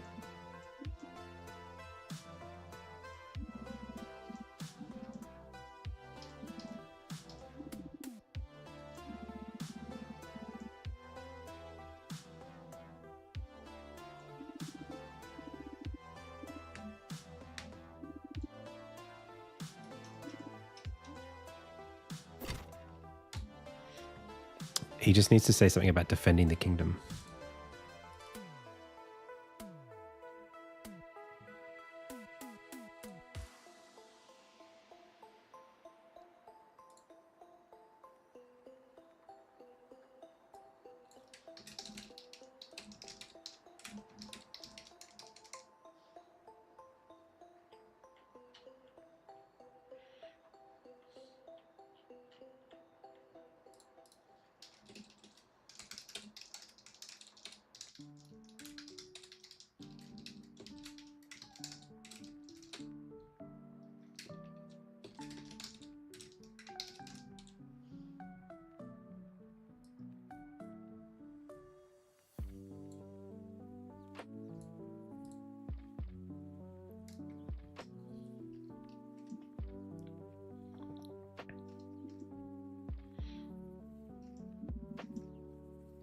Yeah, I agree with that.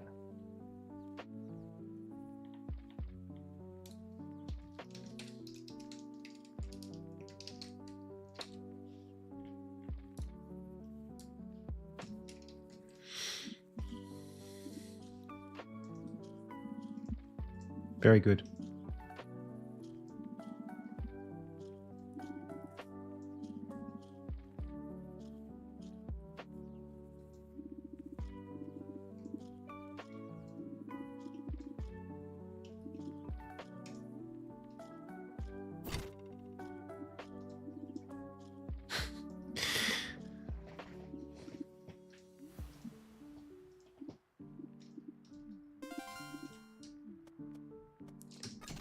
Because they're supposed to be, these two are kind of, they're supposed to be almost foils for each other, right? They're two very similar people. I haven't done a great job yet, but it's getting there. They're two very similar people. They're both boys who grew up in the same town, who have a bad relationship with their father. Armin's issue with his father is that he was a bit neglected. Hugo's issue is that his father is too domineering, too much. Armin doesn't care about taking on his father's responsibility and becoming a blacksmith. He wants to be in his own world and wants to be creative. Hugo would do anything to take Armin's job because he thinks it's noble, he thinks it's higher, it's better than whatever Armin does. So they hate each other because both of them have the thing the other one wants. Armin would have wanted attention from his father, and Hugo wants a way to prove that he can apply himself. That's the idea. And we're supposed to see Hugo as like a villain because he's aggressive and he's bigger and he's mean. But he actually has a point as well, that Armin is kind of frivolous and that the responsibility Armin has is a big one and that he doesn't take it seriously. We don't know how seriously Armin should be taking it at this point because it's a fantasy game and we don't know anything about these characters of this world. So we're supposed to be like, you know, we're supposed to not like Hugo and feel like he's overreacting. And we're supposed to assume that Armin, being the protagonist, is good at this point.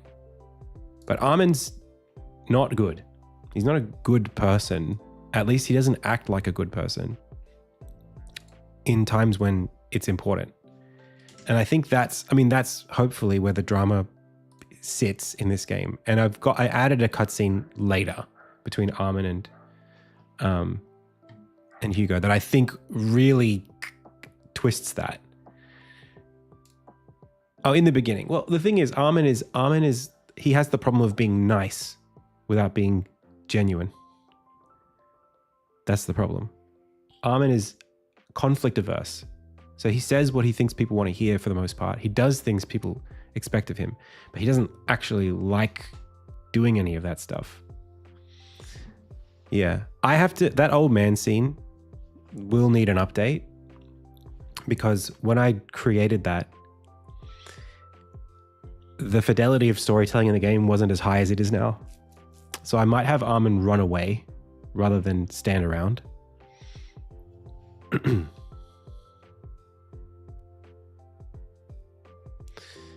Yeah, like it's a classic Good Samaritan thing. Like no one wants to be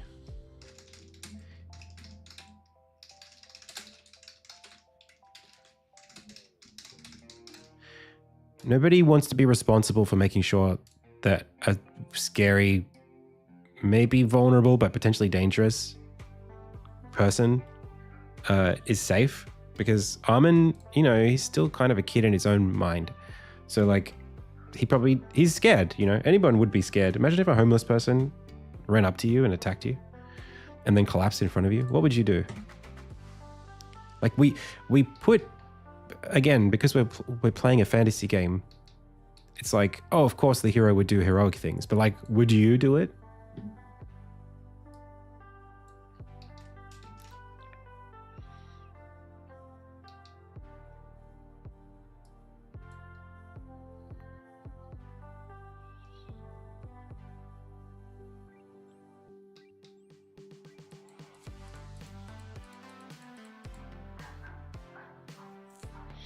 It's a plugin I wrote.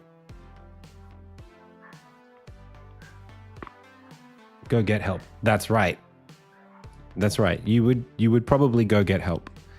Armin has the problem of using his responsibilities as a distraction,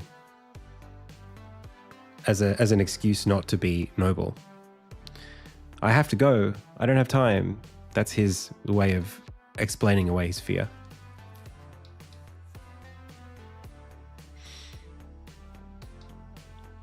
In fact, before a recent rewrite, it was a little bit stronger because Armin was on his way to the Athenium after helping all the people out on day one. Now it's a bit weird because he just sort of runs away.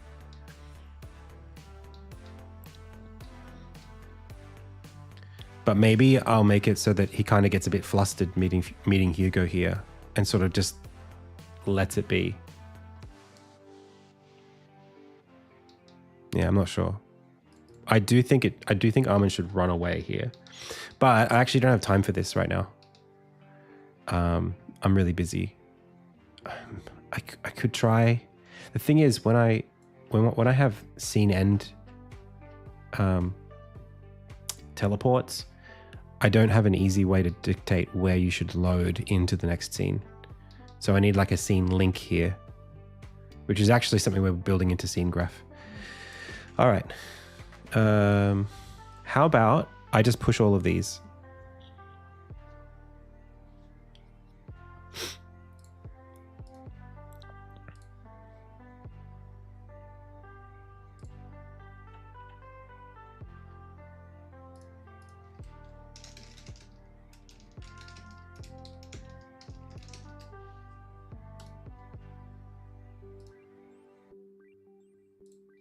It's okay.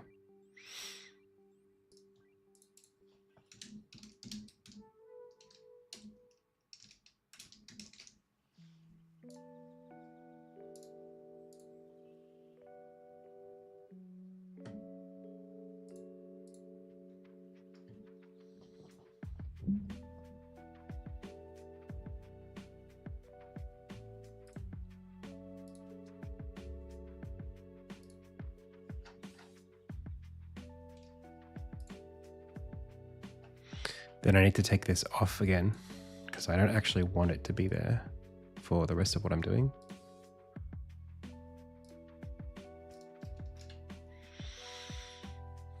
So that'll be live in about 20 minutes. There's still no way to load when you get game over though without it failing. So it's unfortunate.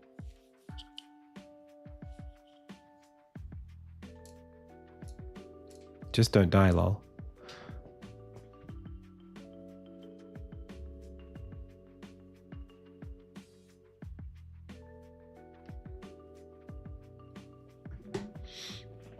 All right, it's 3 p.m. right now.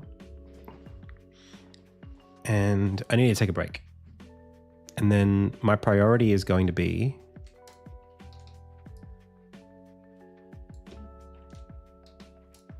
so yeah, I did shorten it. I shortened it by 2 lines of dialogue. That's pretty good. It is important that I get the message across sooner. There are a few areas where this happens. Towards the end especially, there's a lot of explaining. I understand it. I'll fix it.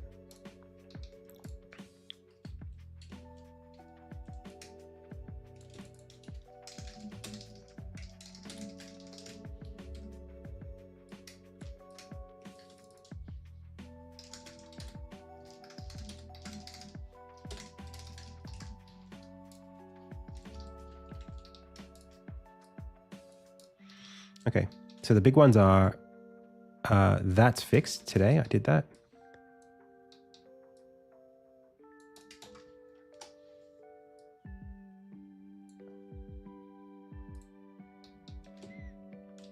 Preloaded saves don't work at the moment. That's true. This I don't know about. Review quest menu setup and flag descriptions. That is kind of important. I should probably have that fixed.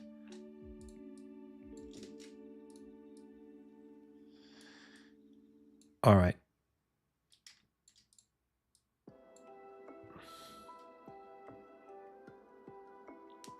story alpha, as in play the rest of the game this way as I'm building it.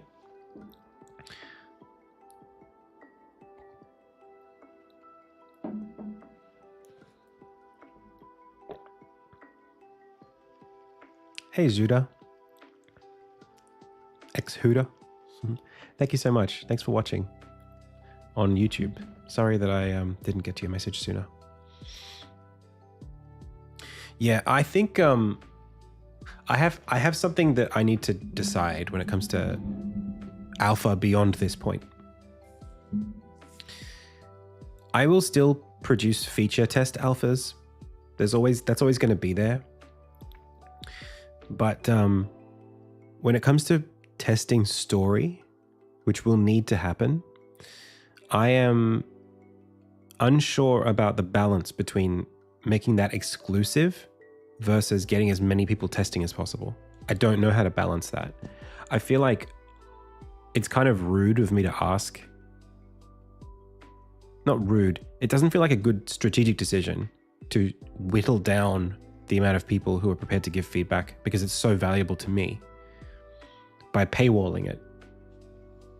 Because having it be Patreon locked would be, I mean, as soon as there are too many people giving feedback, I think Patreon access only is totally fine.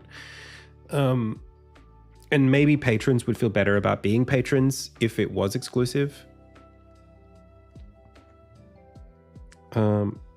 The only problem is that, like, I personally struggle to maintain a lot of the layers of what Insignia and IndieTales is right now. So maintaining Patreon access is tough. Right now, because of the publisher interest that I'm trying to reach, the idea of getting more money on Patreon is not my priority. It's just not. And I'm taking on a project at the moment that's going to save. It's going to basically pay for my income for the rest of the year. So, it shouldn't really matter what's happening with Patreon.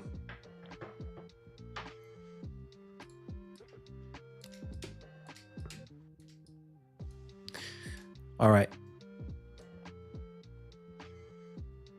So you can invest. That's very nice. I'd be happy for you to be a patron. Let's take a break. This is not what time it is. No way to turn back out of Crucible if you return later. No end signs. We fixed that yesterday. This goes here. I have to head out at 6. So we have like 1 more hour after I hopefully solve these problems. I forged the pauldron and can't find Walter. Walter appears later. Just keep playing. You'll see him again. Oh, I agree with the person who said this. I think we need long term. It's not urgent. It's more like polish. All quests should have rewards and probably should explain the reward on quest acceptance.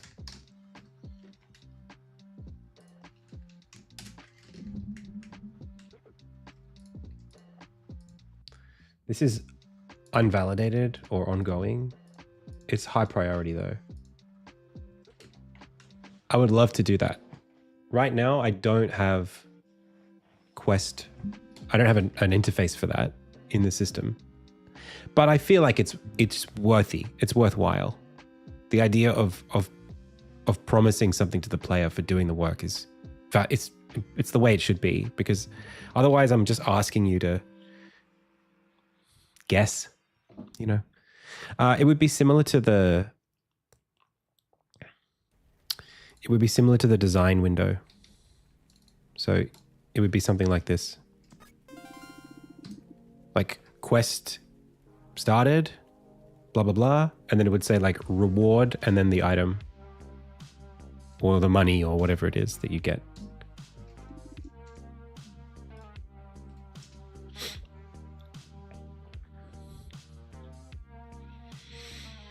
All right, I'll take a quick break. We'll be back in a bit.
Okay, we're back. Welcome, welcome.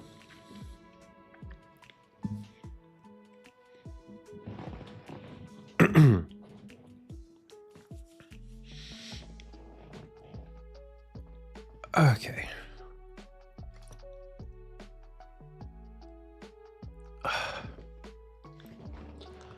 So, priorities.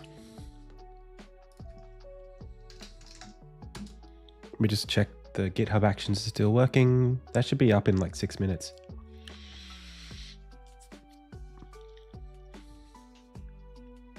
Thank you for having me. All right, so what are we trying to do? We are trying to figure out why preload saves don't work at the moment.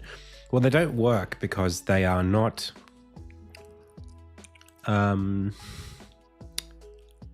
they're not complete, actually. The preload saves that I created for GDC were before we had the equipment system. So the preload saves don't even have equipment. They're just, Armin is just going to be empty because he doesn't have a sword, but the sword was hard-coded before. What that means is that we are going to need to either, well, I can't package in, this is the problem. If someone's going to download the game, like a Windows version, the app data folder where I want to save this information, it's not going to have, they're not going to have those files in there. At GDC, I put them in there and then I had the device running around. So what I think I want to do is generate them. Like on game start, put those files in the app data folder. To do that, so let's write it down. We'll just take our time here and figure this out.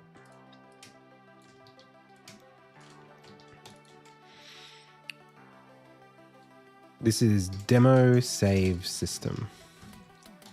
Okay, so one is goals. We need to auto generate the save points, the start points,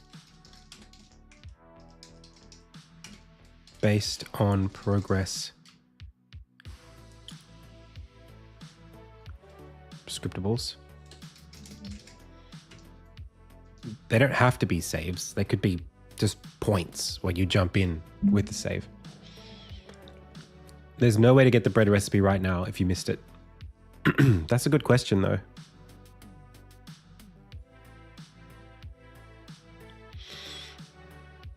Maybe it should show up as a something you can buy from a merchant on the second day if you didn't get it on the first day.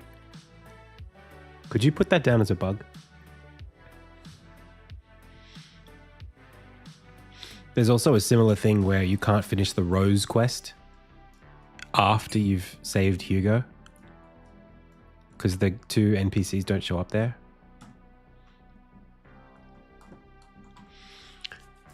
Auto-generate the start points. Game start the...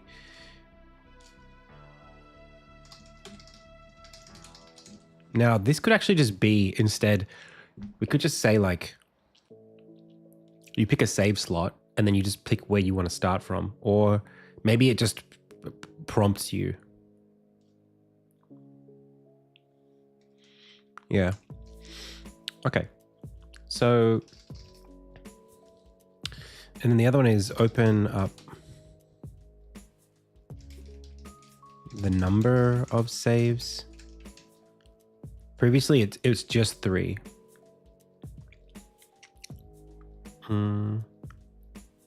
Have I been broke before? How broke is broke? I've been broke for about 15 years. How much money is having none of it?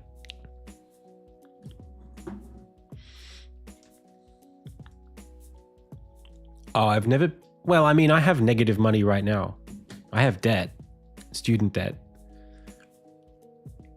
I have more student debt than I can afford to pay off right now.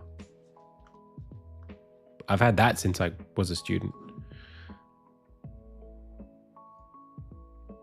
But I've got some money in the bank, obviously.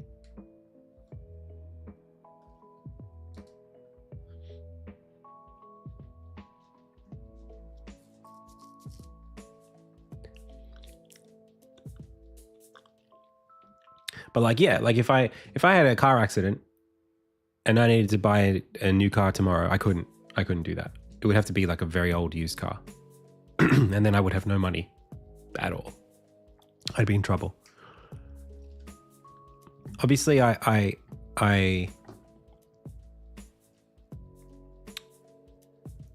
well, what does broke mean? Literally, like you're on the street? Like you can't afford to pay your own rent? Is that broke? How broke is broke? I feel like broke is like if you're actually in a position where you literally like don't have enough money for your own lifestyle. Like you definitely shouldn't be doing game dev. Like unless there are circumstances that stop you from being able to work. Like you live in a country where there is no work, or I don't know what the circumstances would be. But if you have access to education and opportunity and you are physically capable, you shouldn't ever be broke. I know that sounds dangerous that I say that. There's probably someone out there who goes, but what about me? Sure. I don't feel that strongly about the statement I just made. Maybe it's careless, but like, I don't know how, I don't know how, I feel like there's like financial pressure despite doing the best you can do that I totally relate to. And then there's like getting into credit card debt.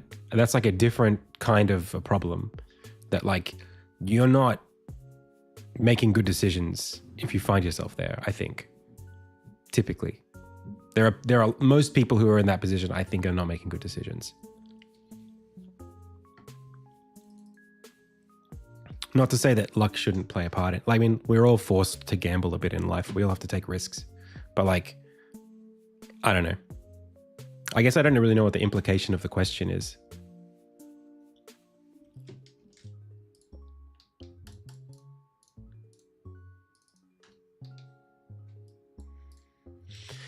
Okay, so auto-generate the preloaded save points based on the number of progress tools. About the number of saves. I think we can solve this.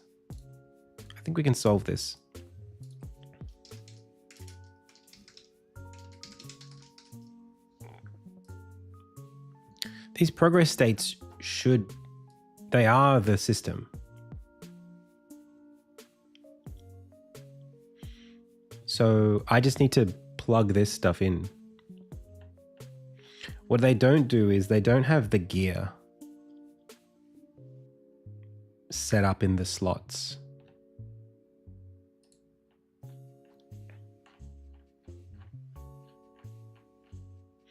It's not the progress, alpha weapon progress. I don't know if it is a proper representation. Oh, hang on a second. Expanded quests, progress, items, search, weapons, but not gear. You guys can't see this. All right.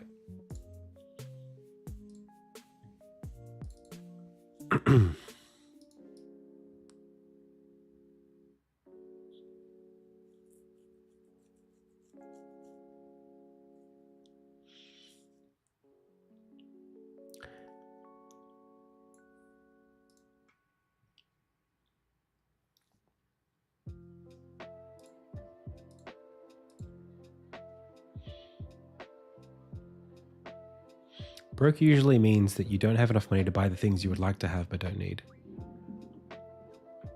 Says Matthew Mathis. Yeah, I think broke actually means you can't afford to buy the things you need. That's broke, right? The basic things that you need.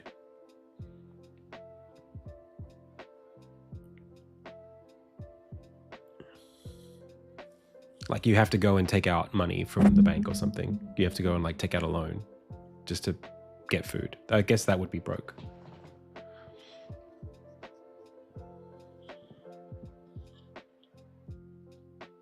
I've been pretty close. I've been pretty close for about 10 years. But the thing, the trouble about broke is that like your lifestyle, right? You can have lifestyle.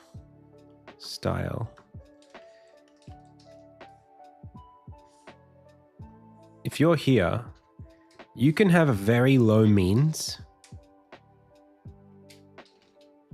and low income, be broke.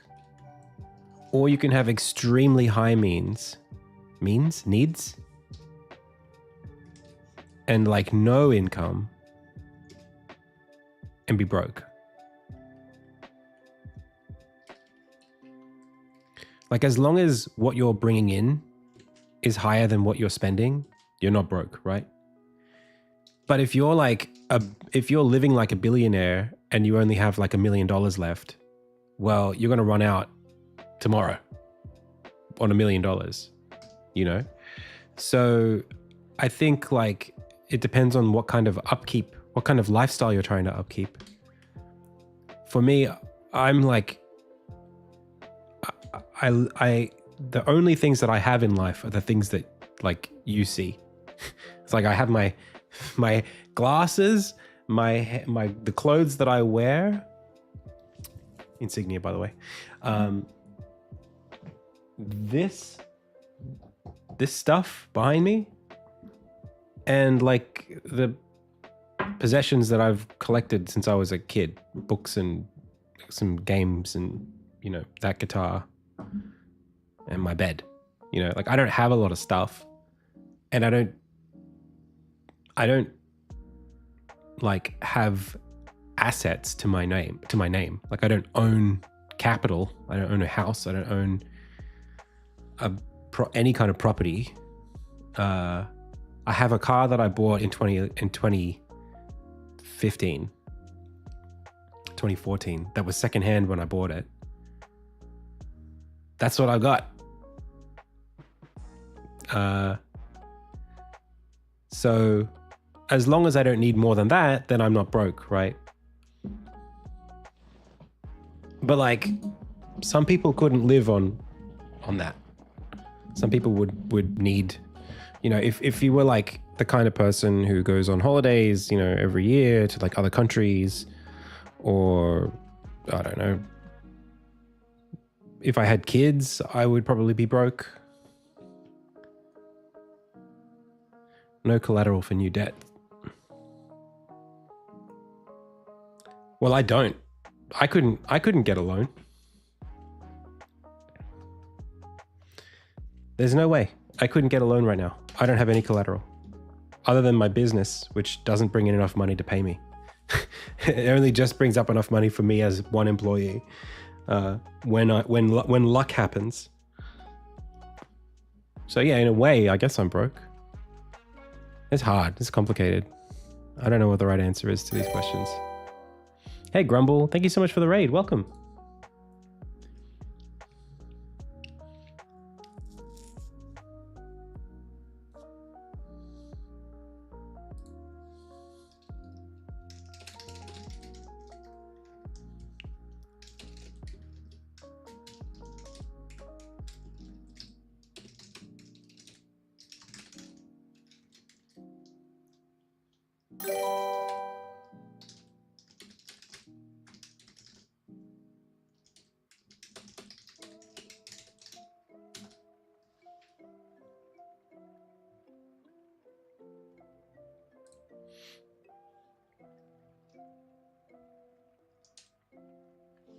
Welcome, welcome, welcome.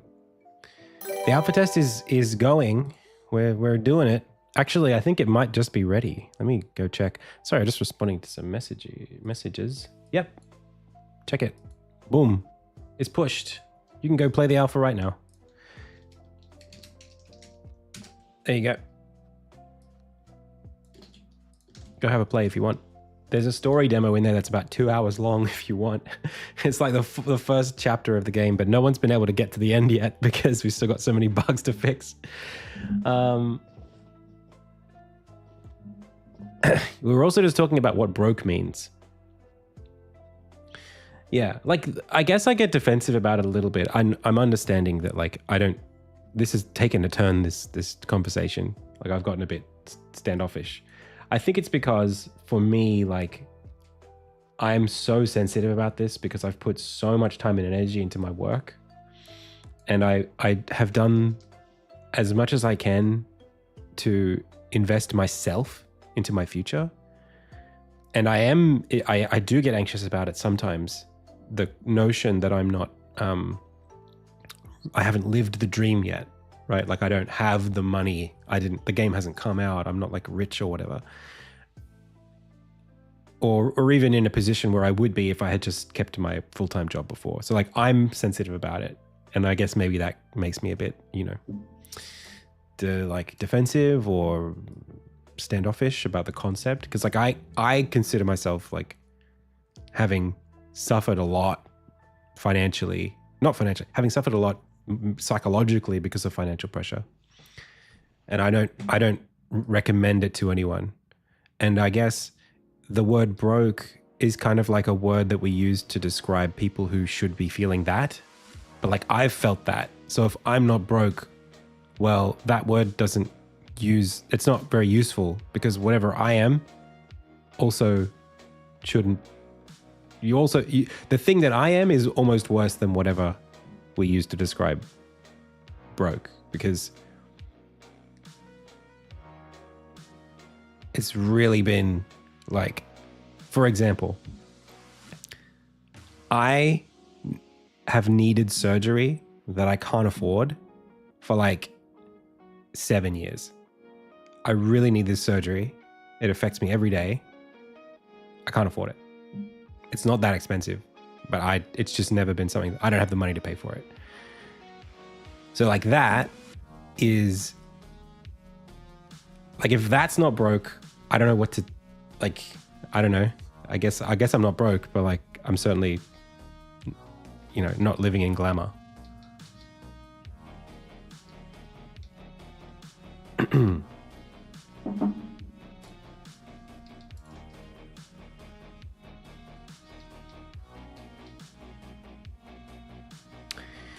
We have universal healthcare, but the surgery that I would get would be like, it's hard to get cleared for it through the public system. It's not tooth related, no. No, God, if it was tooth related, I'd just pull the tooth. For 7 years, that would kill. No, I've had 2 root canals. That's different. No, this is more like, it's sinus related. It's surgery that I would need to get. And because it's not, it's like the kind of surgery that you would need to go for a lot of meetings and then put on a wait list. And most people would just go through private for that. And I mean, part of it is that I've put it off, but I also just can't afford it. Like it's, you know, beyond the money, I can't afford to take the time off either. Like I would need to be out of action for like a month, and I can't, like, when could I do that? You know, with the game and with the stream and everything, that would really hurt my business to take that time.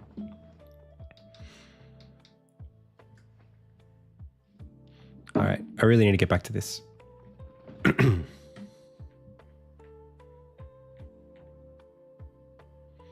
Yeah, I've done that. I've got, hey.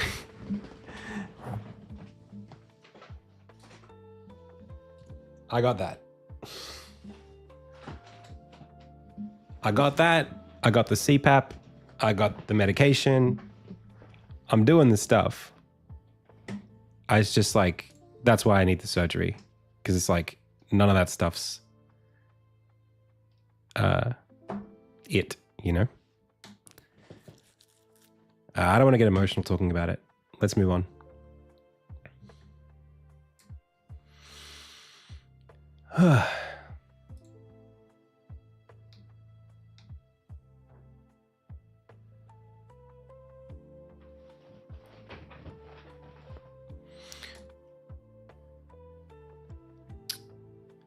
Should I stream while working on my projects? I think it's good. So I want to use these preloaded saves to set up what I'm doing here. This is a progress state. The default inspector doesn't show me everything I want to see. So if I go to progress state,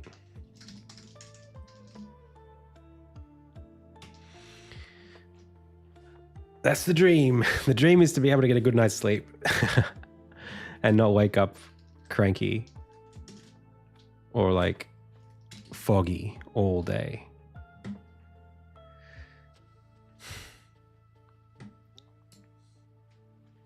Game dev's hard, man. It takes a toll. So what do we have? We have progress, which is a flag dictionary, expanded quests. None of this is what I would want to do here. I feel like progress state should be a serialized game data. That's what progress state should be.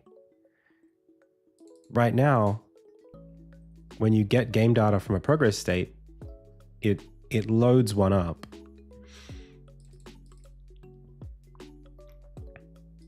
But I think instead,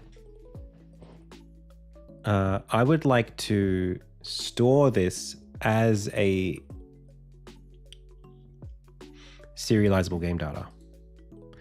Now, is there a difference between the two? There was a difference, and it had to do originally with the idea that a progress state would have all of the flags in the game accessible to it.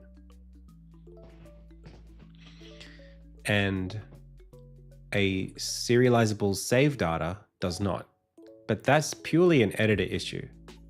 Serializable save data should be able to be it's everything that you do in a game, including the time and your health and all that stuff. So progress state for me, I mean, the other alternative is that the serializable game data doesn't have quests. It has quest flags, and the quests are stored again against, like, you can resolve to a quest. You can figure out how much of a quest a player has done by checking the quest and then checking their flags. But a progress state has the quests. I still don't think that this deserves to exist.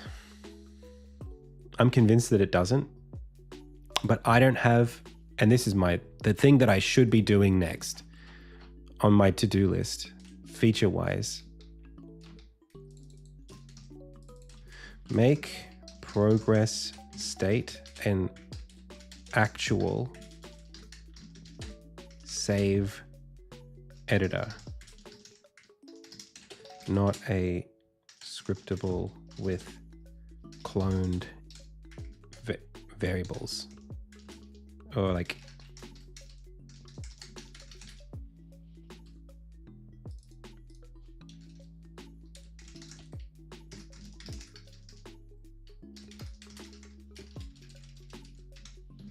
this is really important. It's high priority.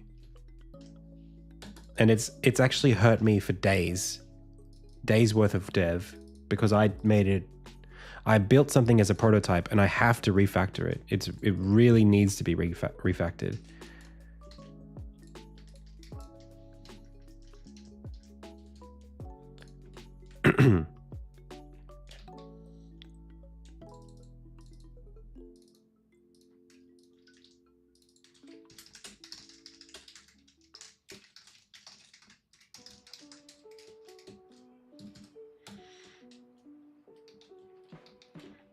All right, this is done. This is low urgency, man. This is way lower. These I would like to get done at some point.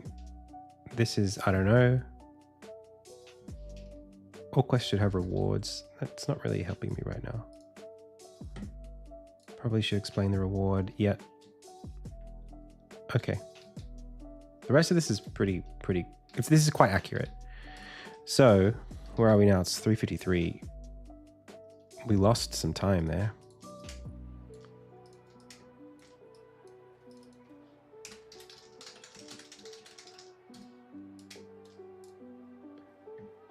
This is called Figma.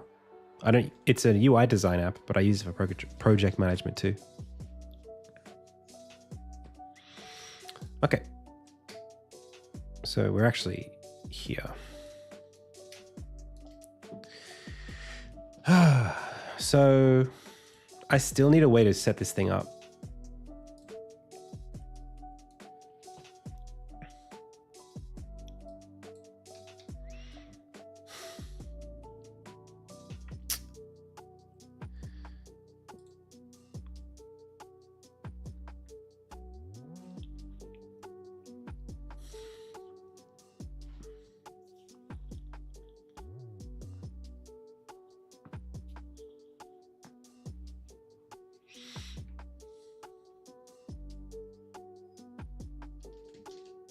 I don't save it. I delete it tomorrow.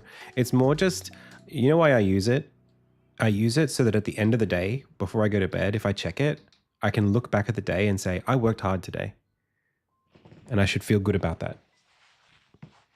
It's just like a way of just like mentally auditing and not trying to, I have this problem where I skew towards thinking that I don't work hard enough all the time.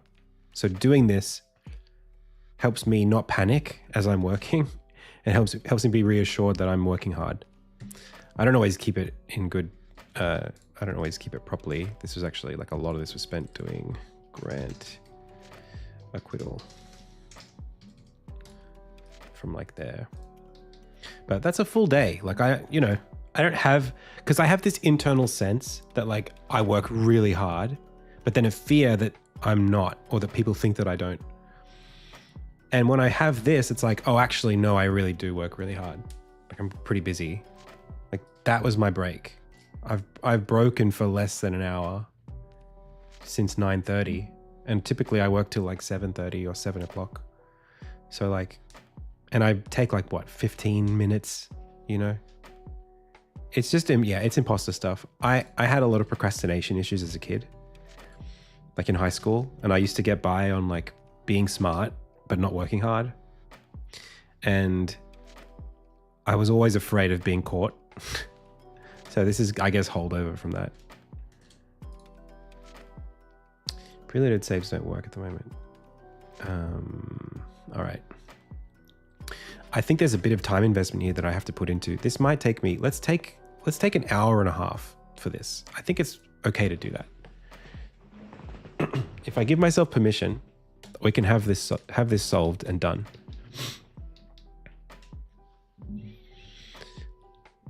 Okay. So to do this, what does this need?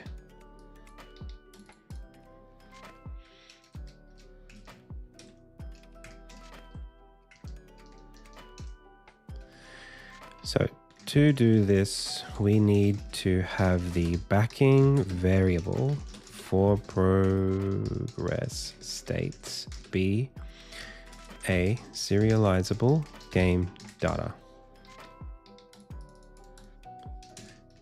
Oh.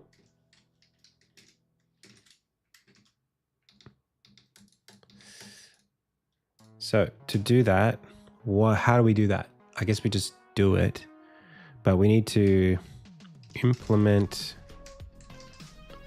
add the variable, add the object, add the reference, add the class as an instance variable.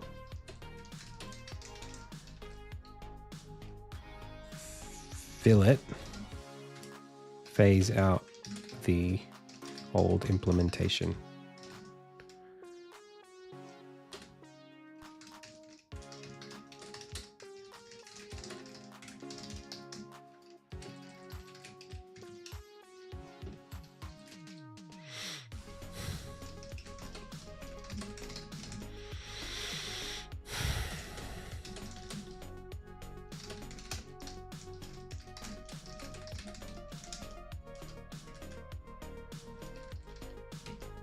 Okay.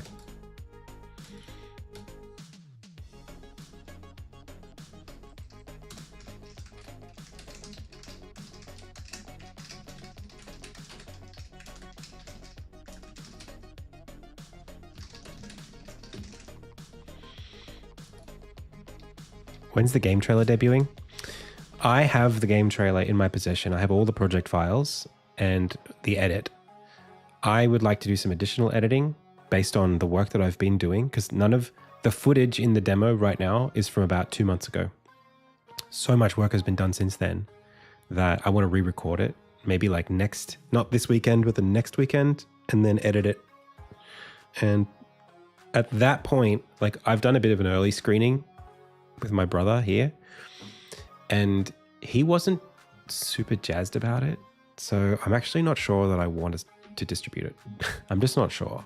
It's mostly to do with the animation that's in it.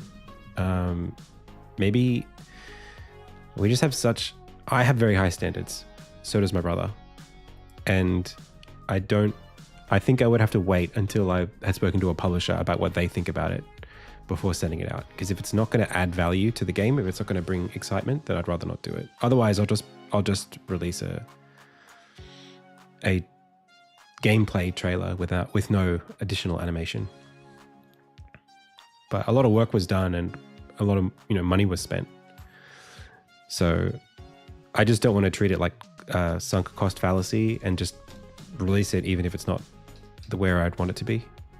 So maybe we'll test it here with you. I'll let you have a look. All right, to do this we need to have the backing variable progress state. Yep, okay, let's do it. I'm gonna lock in now.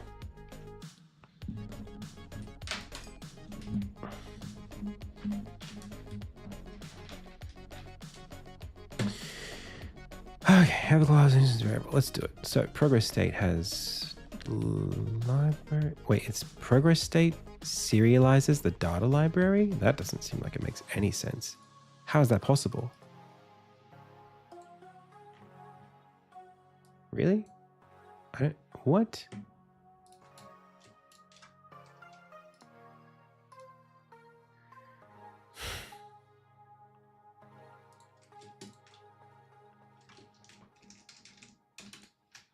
I've never seen this before. What is this doing?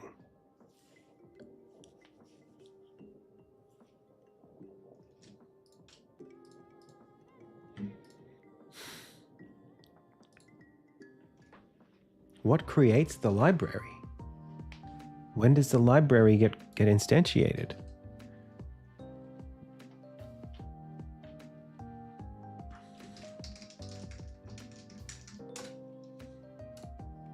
I can see why this would break now.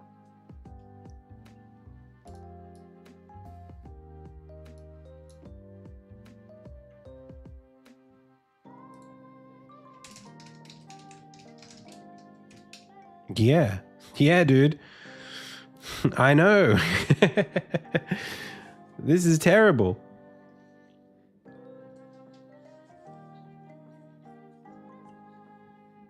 I guess because we expect this to be something that's just in the game, everywhere. It's accessible anywhere.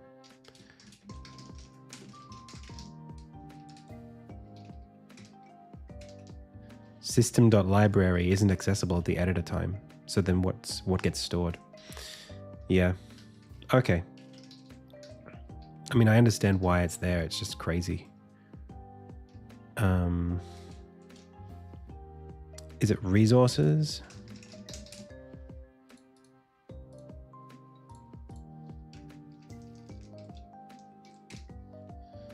Data library. Okay, I mean, maybe that's good enough.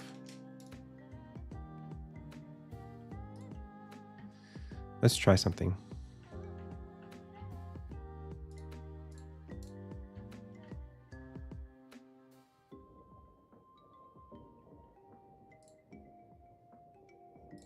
It works. Okay. That I think was causing a lot of problems before. And the fact that it, yeah, that means it's doing it. Okay.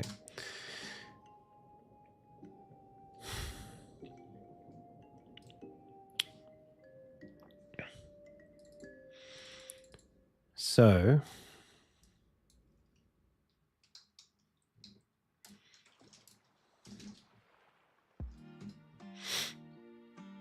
I think this should go all the way at the top. It should be like the first thing that we do.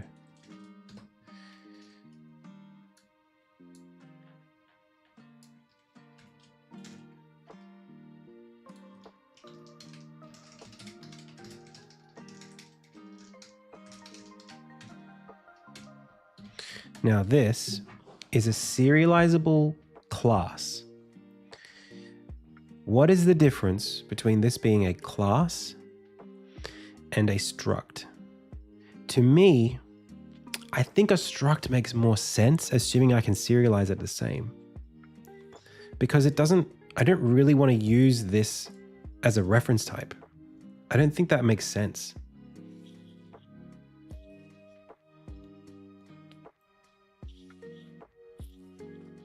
But it's going to break everything if I change it. That's the only problem.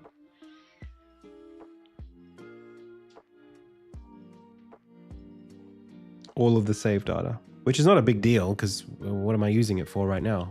Nothing. I'm about to destroy it. So maybe I do it right now. Maybe this is the time.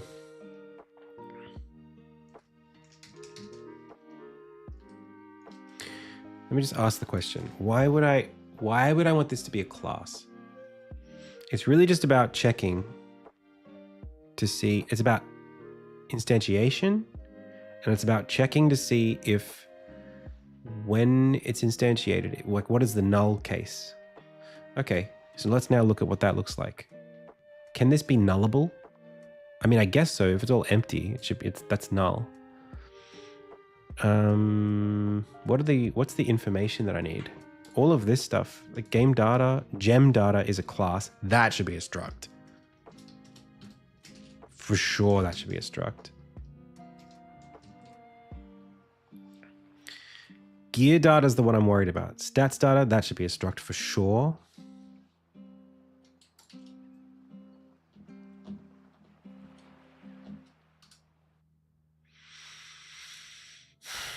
This is a little more complicated because there's a serializable dictionary in here. I don't know if that might be a class, which means if it's a class, it can't be a struct.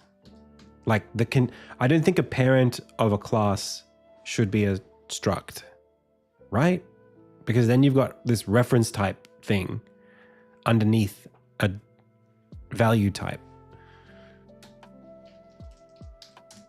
So when you try to copy the value type thing, the reference type from one thing will be in the other, and they'll be linked secretly, like little quantum fields. So we don't want that. So now the question is, can I do a serializable dictionary as a struct? I think the answer is yes, but I don't know how valuable it is for me to do that.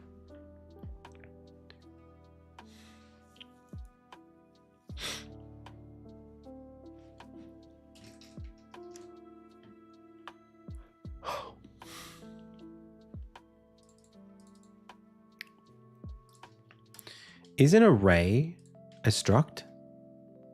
I actually don't know. No, arrays are reference types, right? As long as I have a clone function, it's not a big deal.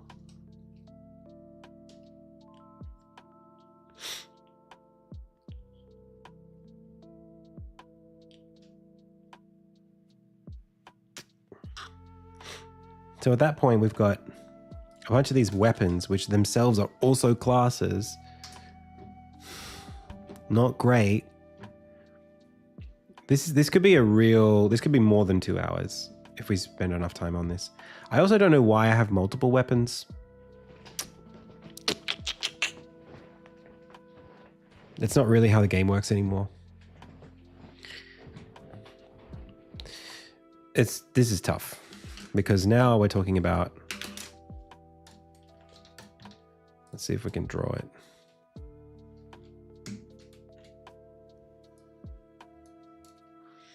Well, it's the difference between, it's like struct versus classes. That's one thing.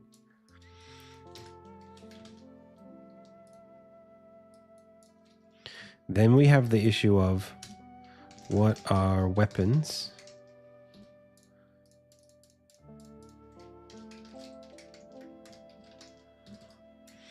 What else?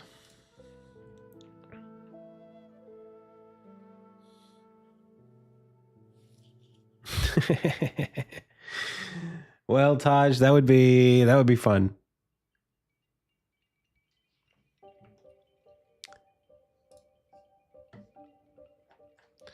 I'm speaking to another Taj right now. Wait. Yeah. The other Taj wants to know if I want to do some collabs again.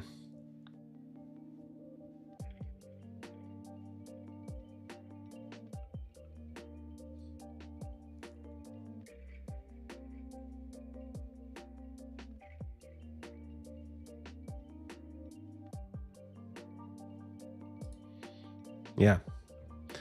Fun idea.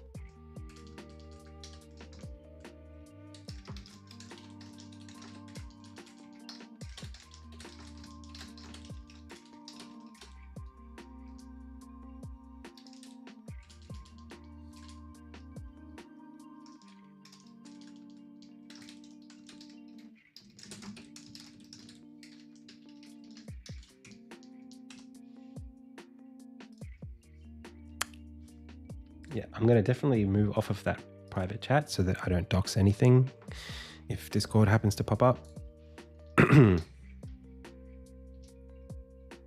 All right, so look. Yeah, we need to refactor this, I think.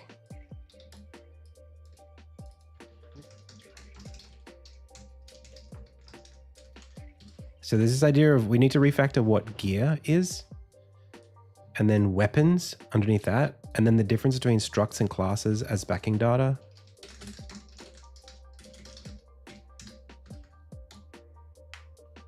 Oh, hey. Does it represent me well? That's a good question. It's a short interview. Like an hour is not a huge amount of time. I felt like, I think I answered well, but it was like,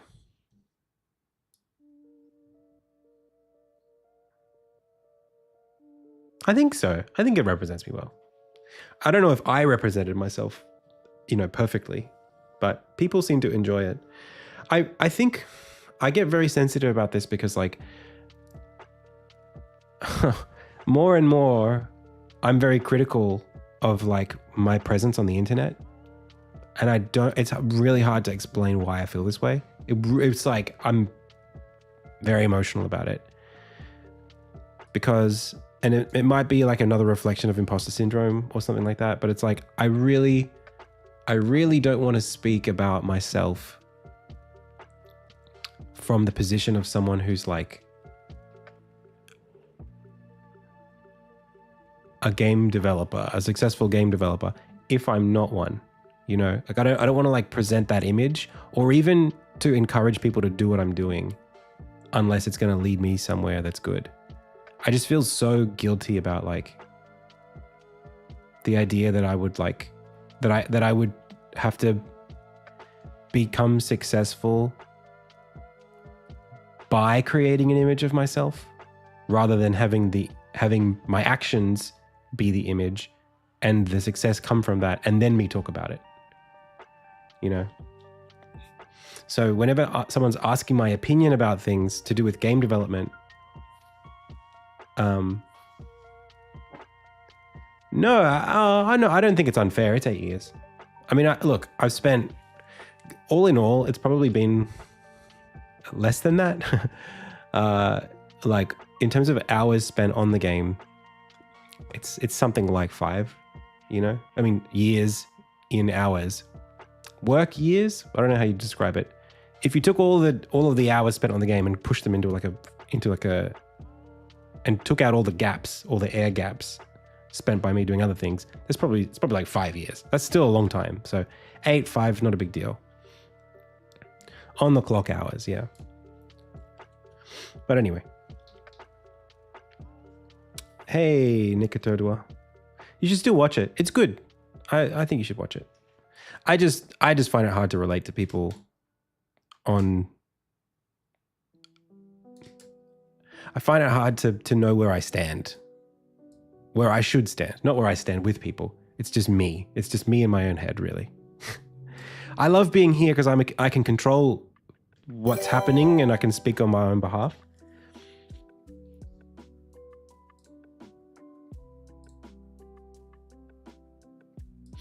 But, you know. So, let's keep going. What can I do here? So I can deep copy all of the things that are classes. I'm not a guru though, that's the thing. I'm not one.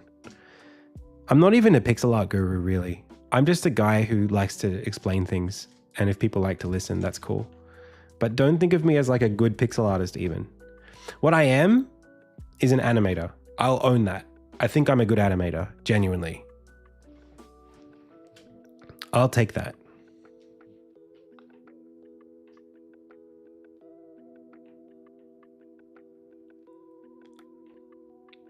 Yeah, man, this is just a struct. Okay, before I do that though, can I maybe... Nah, I'm ready for this. Let's just take a hacksaw to it. Screw it, I'm doing it. It's a struct.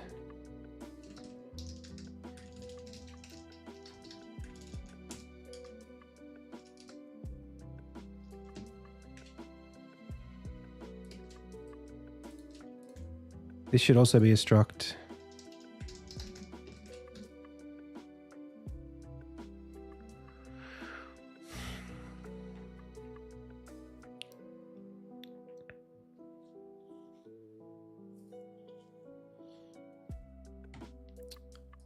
Like, and I don't even think Insignia represents my best from an animation perspective, but I know I can do it. I know I have the skill and I know I can communicate the skill very well when I want to.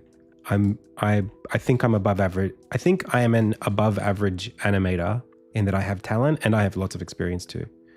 That I can speak to. Even though I don't have like an animation credit to my name or anything like that, that's not that important to me. I know that I can speak authoritatively about animation for the most part. For the purposes of what I explain it about. Like, for the purposes of being a YouTuber who teaches pixel art basics. That's what I mean.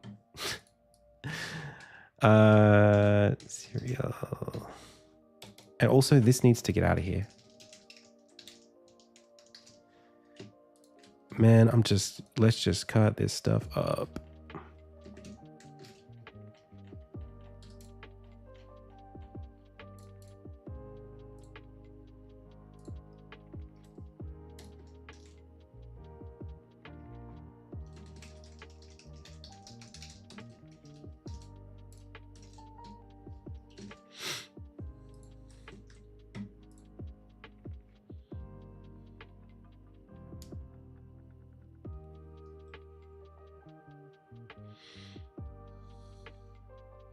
Yeah. I mean, the AI stuff is really hard to contend with, man. It's really hard.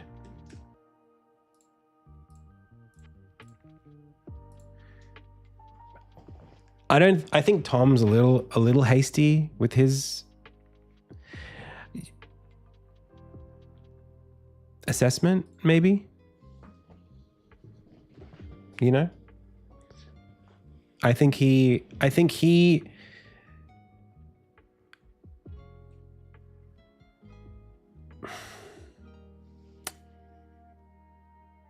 don't know.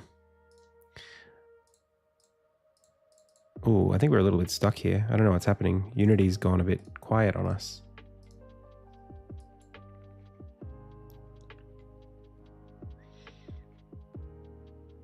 Yeah, I want to recompile, please. Might have to close Unity before I do some of this stuff.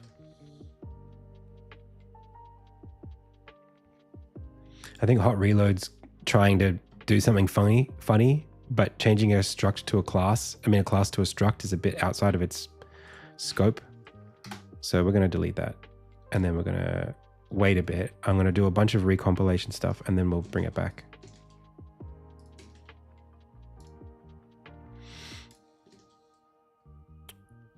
Anyway, so yeah, I think Tom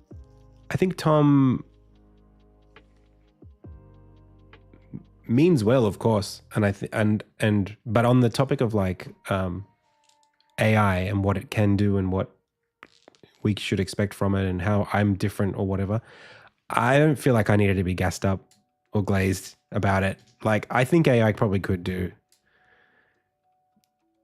the things that make what I do special. I don't think AI is excluded from that conversation by virtue of being AI. I think I'm pretty pessimistic about like what we'll be able to do with AI. It can't right now, but even if it never does do what I can do, someone like me can use it to outperform someone not quite as good as me. Probably could outperform me using it. Do you know what I mean? That's what I'm a little concerned about that. Like the kind of output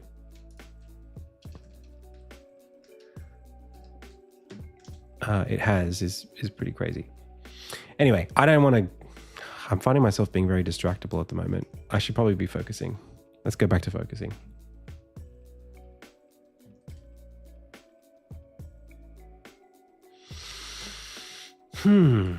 Like pixel art animation, I'm sure AI will be able to do that.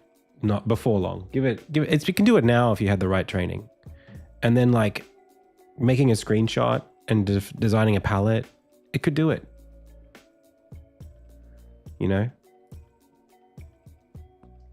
Having consistent characters, it can do it. You don't need to be a genius. You just need to be able to ask it the right questions and you can probably get what you want. I don't like that. I'll probably never, well, unless it's like rampant and I can't stop it. Like, unless I can't compete otherwise, and we still live in like capitalism, then I'll probably never do it. But as soon as, and as likely as this happens, when the day comes where using your own hands to do your pixel art is just hurting yourself because the AI is just going to do it so much better, then what else can I do? You know, If it's like, well, you can get paid to make your game in 3 months, or you can not get paid and try to make your game in 10 years. If it's like that, it's like, well, what the hell can you do? All right, now I'm getting focused. Let's do it. Stats data. This is a struct for sure. Everything inside of it's a value type. Gem data. This needs to be a struct as well. For sure, no problem.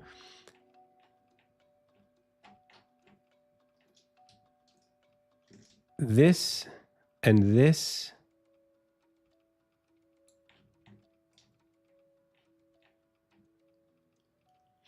I think I might go and fish into the files and start pulling these out into folders.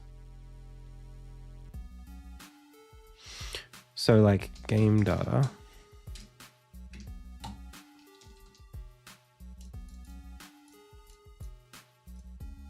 Yeah, this is good. I should be making other classes like this.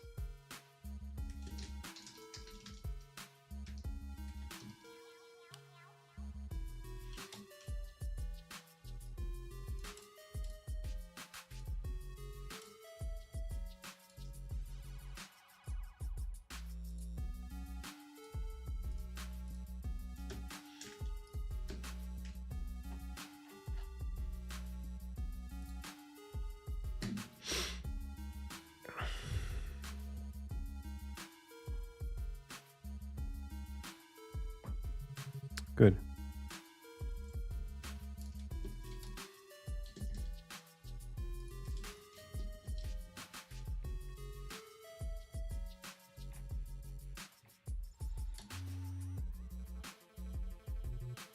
Now gear, currently, it probably could be equipment data. I think it needs a rename.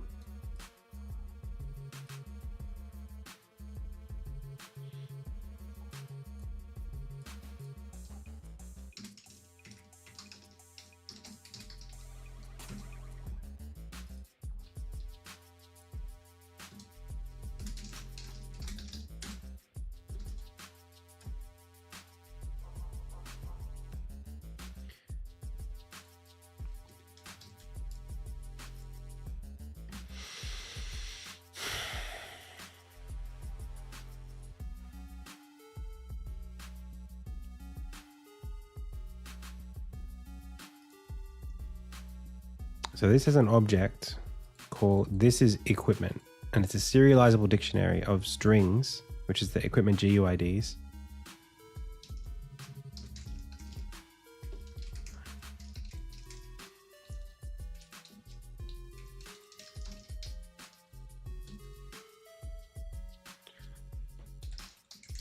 In grid, correct. This is nothing. This just gets out of here. That's gone. I also think that this should go as well. I think that weapons should go. I don't know if I have the time to rebuild weapons in the game. But, I mean...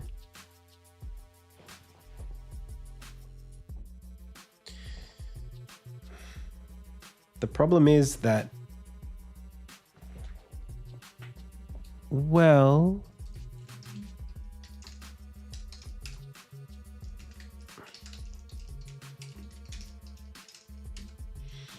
this just says like, do we have a weapon equipped?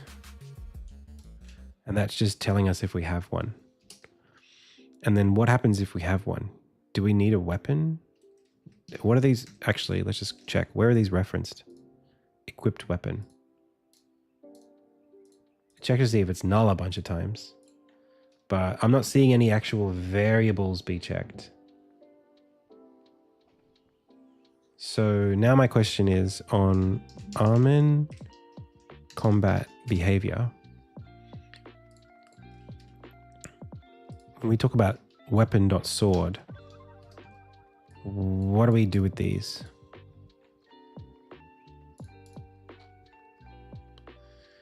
Do I hard code it right now? Sword, dagger, greatsword. Where does this get referenced?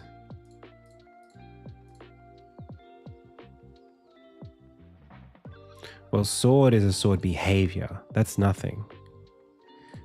Sword.weapon is the thing I care about. So this has got 14 references.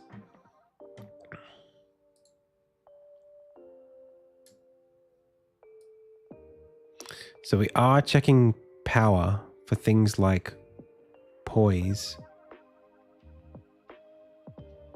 somewhere. I don't know about that. Stun.poise. Oh, that's our poise. Okay. Interesting. And then this is when we try to spend energy doing an air attack. So that, again, that would go away. And then this is the frame rate based on what we've got. Okay, sure. So there's a bit of an issue here in that we will need, in order to do any of this stuff, we will need for the weapons to exist. Now I'm barely using the stats, barely. Which means that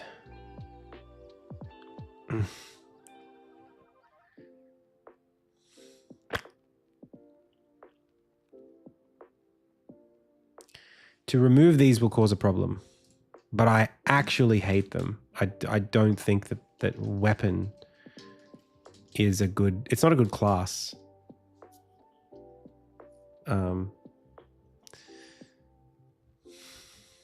I just don't like it. But it's referenced in a bunch of places, so. And I might want to use it later. So let's just, for now, let's just play with this. The only issue is we need to be able to get the equipped weapon. And right now, when we want to set that, I'm sort of forcing it.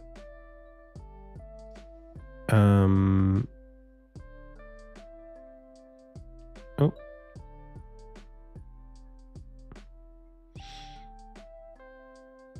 Okay. Meeting just got cancelled.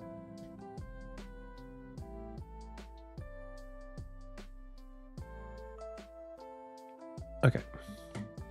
Let's keep going for a sec. So when we get game data from what progress state, it tries to equip the weapon. Try equip weapon is kind of like a fake helper function that's there to effectively do this, to assign this, even though there's no actual weapon object that gets, like, there's no item in the game called weapon. That's the problem. And even if you make an instance of a weapon, it's not a scriptable object. It doesn't have a GUID. It's just like an amalgam. It's an amalgam of like 3 or 4 different components, because that's how I was doing it in the past, like a pommel and a handle and a blade. It's not like, it doesn't have like a GUID that you can check against, which makes it incompatible with a bunch of other systems in the game, like the inventory. So basically right now, I'm sort of forced to try to keep equipping the weapon in different places where I think I might need it. Like in this scene here where you meet the old man, I try to equip the weapon that you just got.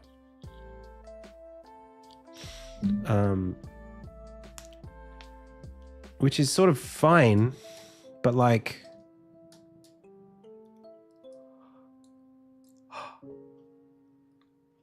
right now, we try to place it. Yeah, every weapon you pick up in the game right now will get placed in the top left part of the grid, hard-coded. Pretty crappy. Nonetheless, I think that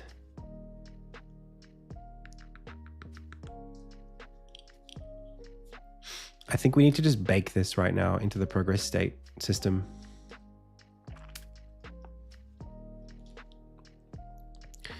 We actually have a thing called weapons, and I think it already just currently just tries to equip the first one in the list.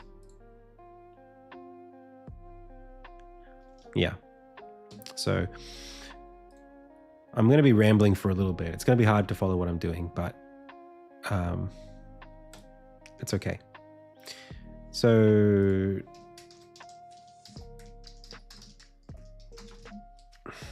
when we look at this progress state, right at the bottom, there's a thing that says weapons. And when I click that, I should be able to just plop one in.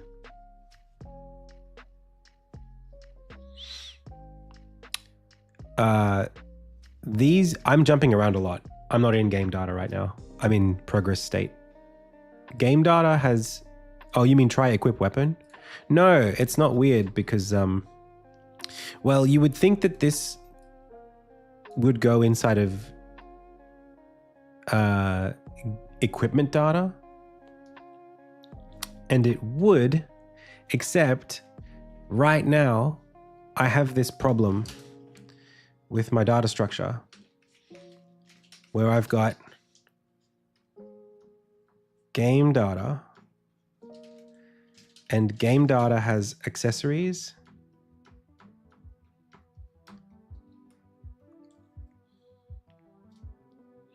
No.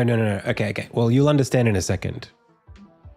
Game data includes your inventory.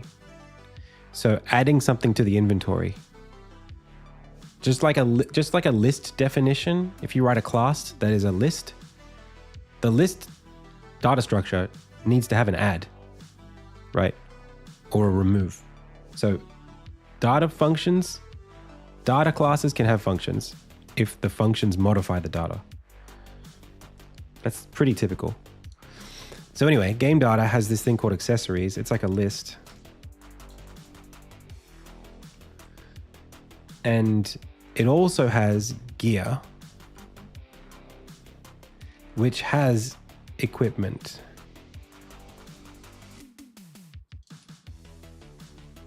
And unfortunately, the issue there is that when you want to add something to the equipment,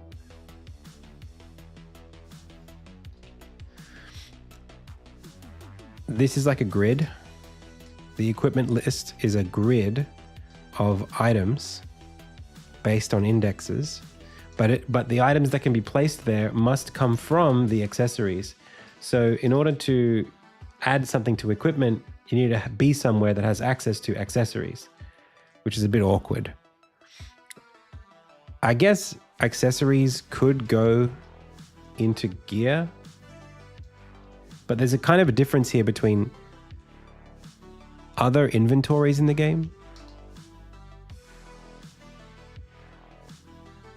So just like items that you have, quest items, stuff like that. Those aren't accessories.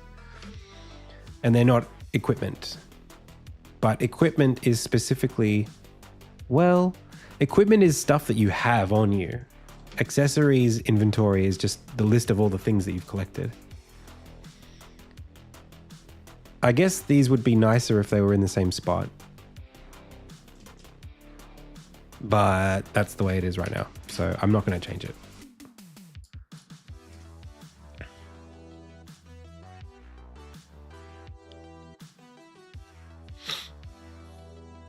Well, I mean, wouldn't you have list.add inside of list?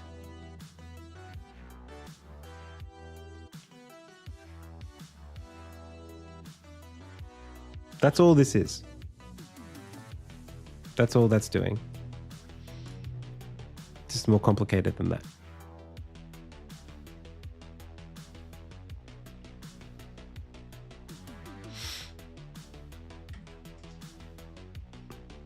All right, I'm still focusing because we've only got an hour and a half of the stream left. Maybe less. Okay, so we have progress states. The progress state has a serializable game data called game data. The serializable game data can have a game data as a thing, but it should also have a version that's got nothing.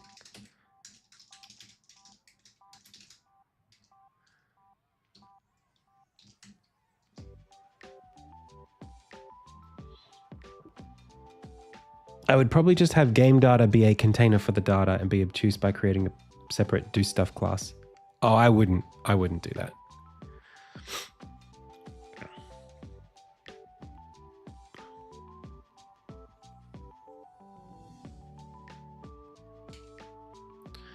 So this is a version that's got literally nothing.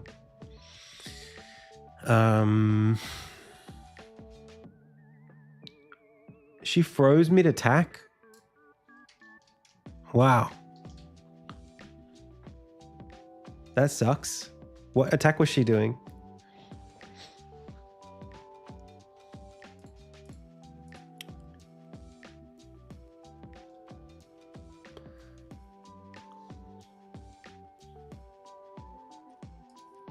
Is this an array? What is this? No, it's a class. It doesn't even have a... Why does it have this? What? Inventory equals inventory. Is it really an array? It is. Jesus. Really? How? Why is this not a list? How is that possible?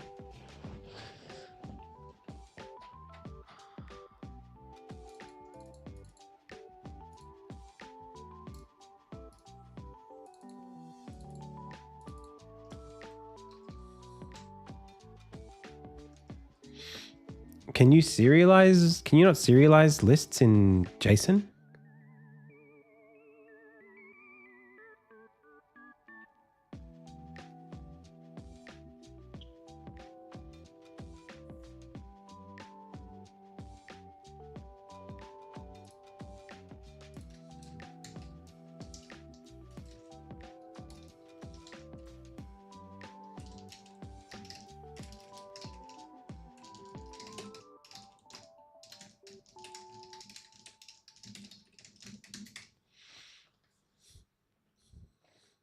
Why would I use an array?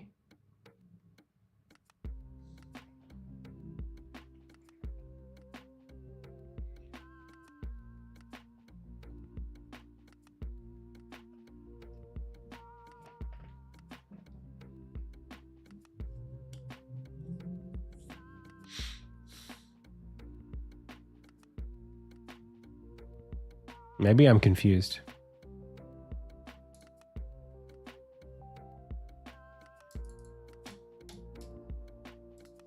I don't think I would ever do that.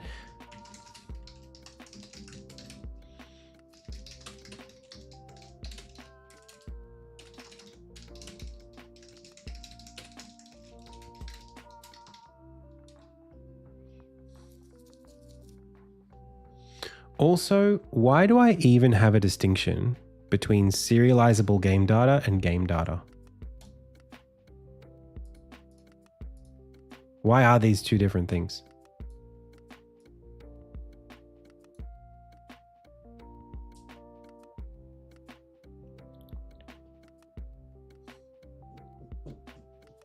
Why isn't it just serializable?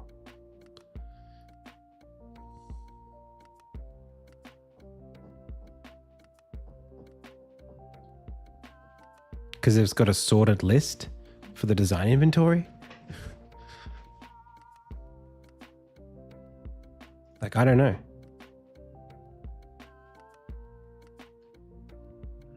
I mean, everything gets saved. That's the whole point of it.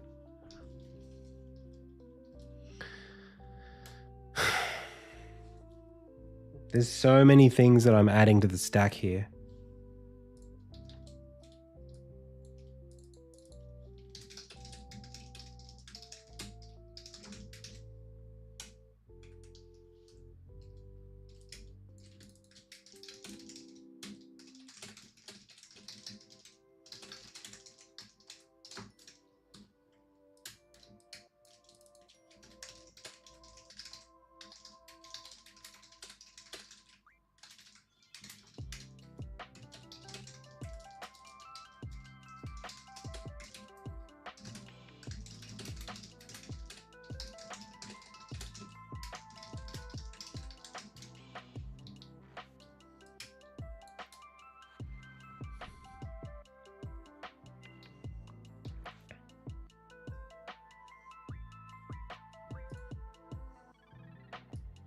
If I can simplify it, it'll be really good. And maybe some of these exotic data structures like serializable dictionary, not serializable dictionary, sortable list, was it? Sortable dictionary, something like that.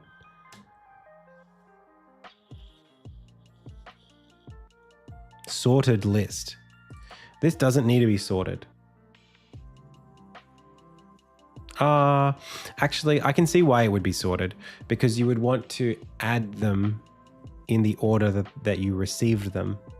But that's fine too. Like you just... Why do they need to be sorted? What does that give us?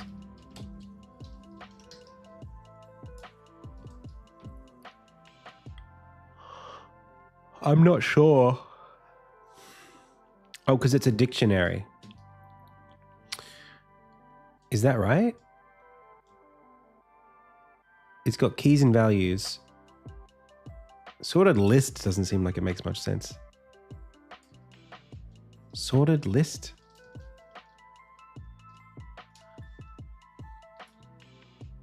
What the hell is a sorted list? What does it mean? Sorted list? Why is it called that? I didn't make this. This is part of like system.collections.generic.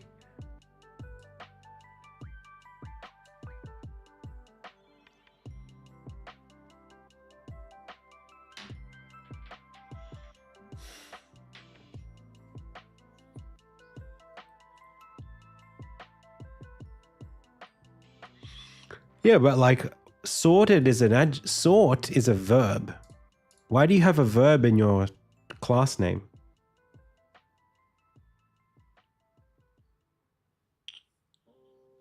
Is it because when you add it to the list, it always... Yeah, maybe that's what it is. I agree with you, Phoenix.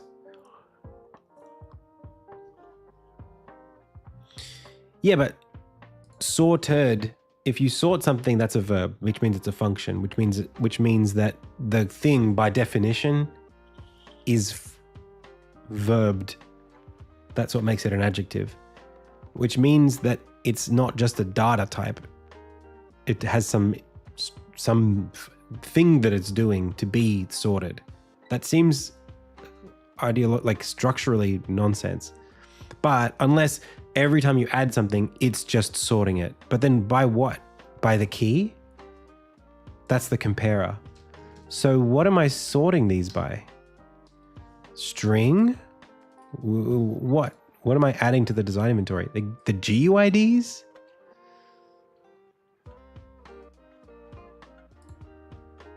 Why would I want to do that?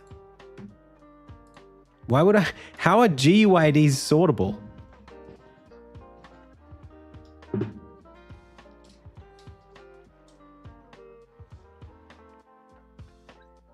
Like, why am I doing this?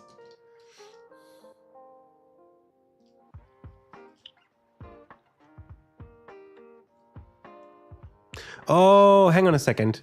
No. It's a dictionary is what I'm using. I think it's a dictionary. String is the GUID. Design status is the... Wow. Well, then I'm not using this right at all. Okay. All right. What the hell? How is this possible? This is a dictionary where this is a key and this is a value. This is the design, and this is whether or not you've crafted it. That's what that's supposed to be. I don't know what I'm looking at otherwise. Let's fix it.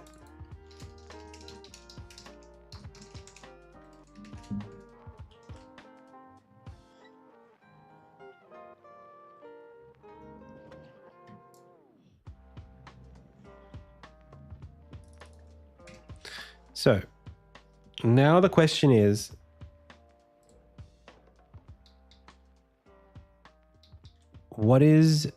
can we do this? This is our current question. And then we can work our way all up to the top. Serializable dictionaries are whatever. List of string, list. Gem data definitely is a struct. Now, okay, string. Weapons are classes, but they're serializable, so that's fine.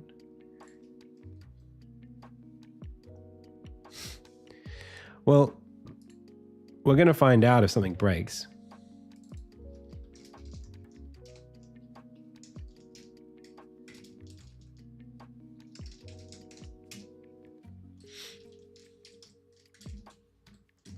But I'm not convinced that it will break.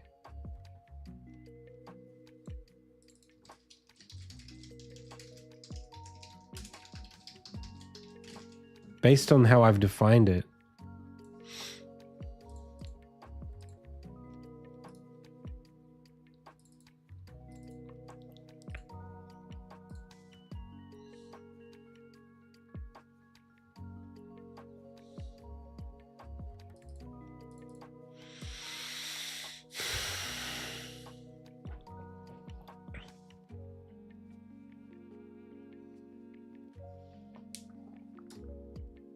Well, this would just be for each.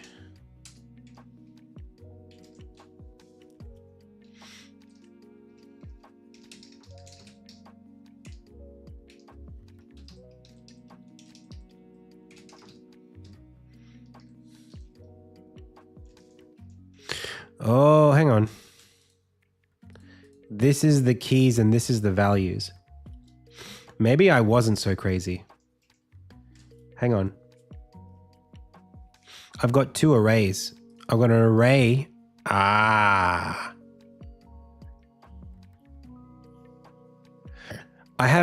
think that serializable game data exists because JSON can't format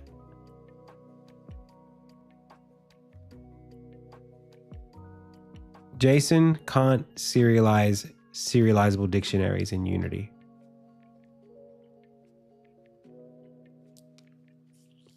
So I'm storing them as arrays, an array of keys and an array of values.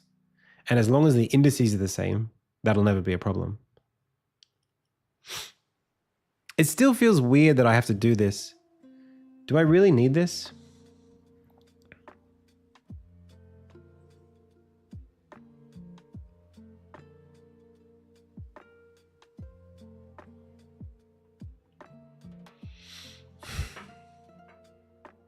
I mean, why can't I just have like a struct that's like the string and its thing, and then just have that as a list? Like save it as like key value, like a tuple or something.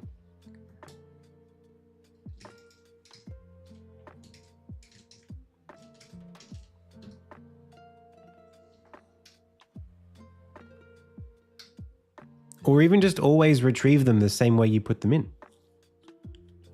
Anyway, let's figure this out. So we'll go from the top. Game data.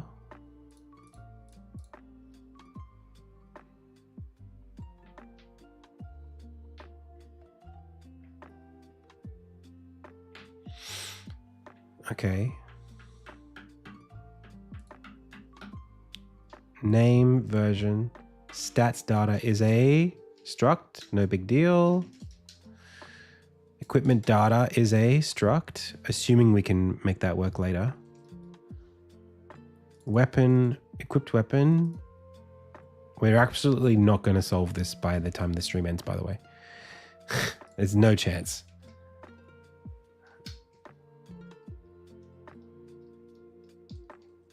Okay, accessory GUID, fine. Gem data, struct, no problem. And they're just bools, easy. List of inventory items. Inventory items are, again, no big deal. In fact, inventory item is like one of those little things that I was talking about before.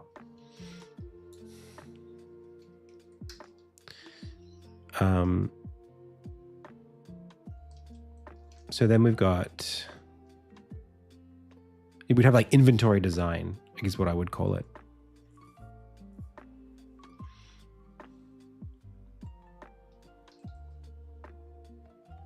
We could do that. And this could also be a struct too.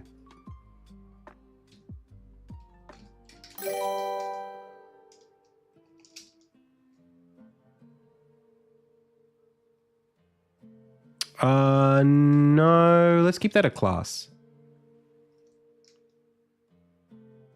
Yeah, let's keep that a class.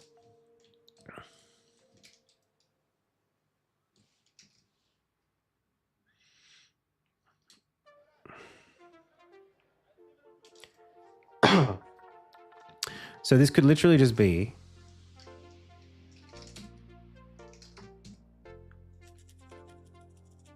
this could also be inventory. This could be a list of inventory items.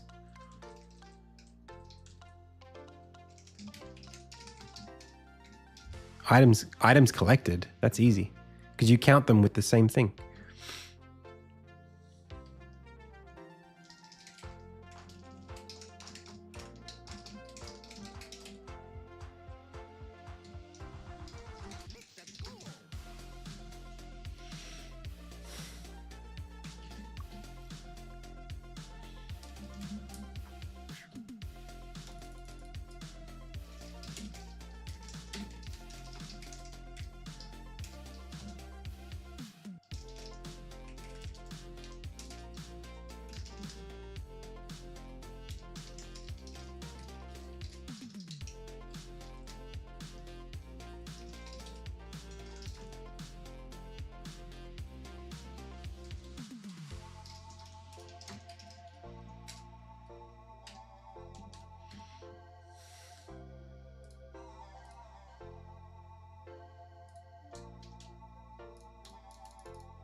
Can I do... No, I don't want to do that.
It's not as nice if it's not a dictionary.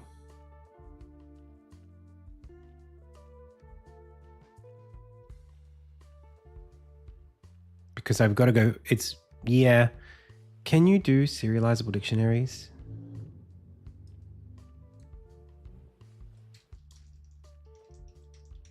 Yeah. Yeah, man. I don't know. I really want to, I think there's no reason why serializable dictionaries shouldn't serialize in JSON because they're just two lists. So I'm not sure about this. This feels actually a little awkward.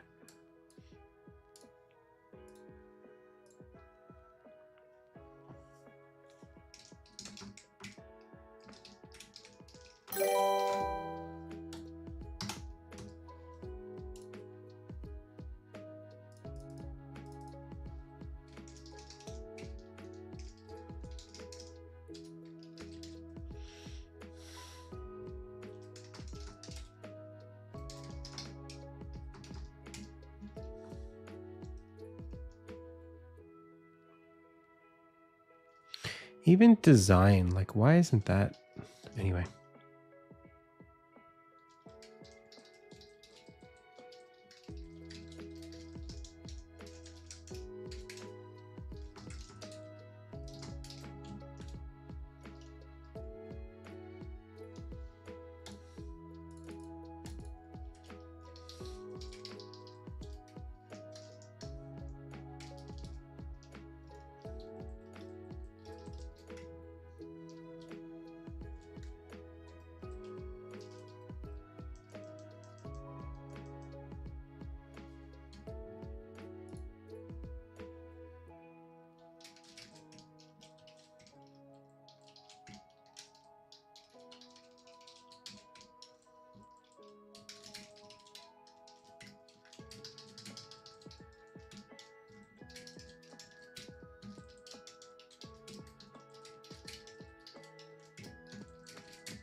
The issue is that I need to refactor my save system.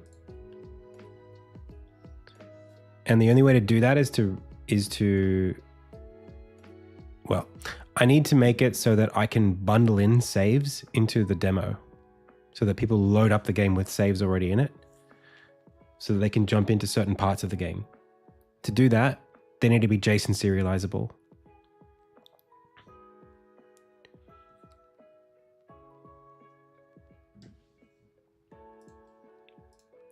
But I've got like 3 different kinds of saves right now. There's like the save file, there's like a thing that's in the editor that replicates a save file, and then there's like a serialized version of the save file. I want them to all be one thing.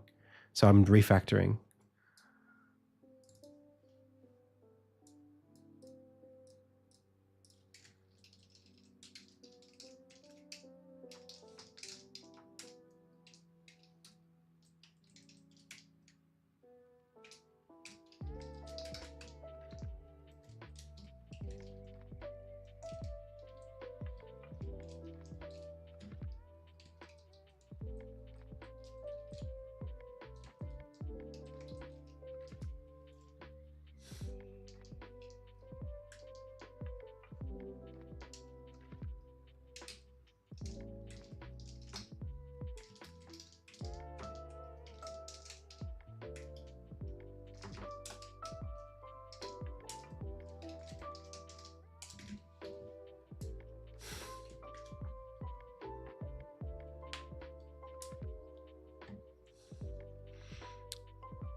Am I burning through my...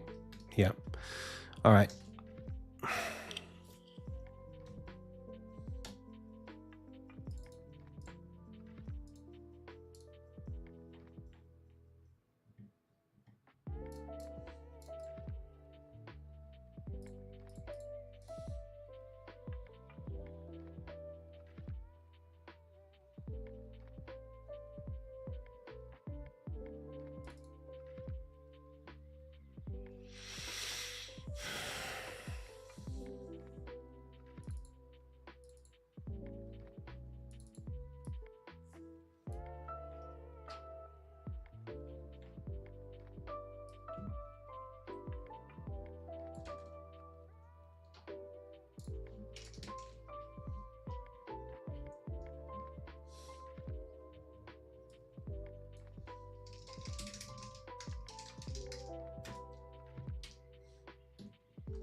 So that's the thing. I think this is the problem, is that when you collect designs in the game, I want them to appear in the order that you collected them. And currently there's just no way to do that because there's no inherent order. Of course,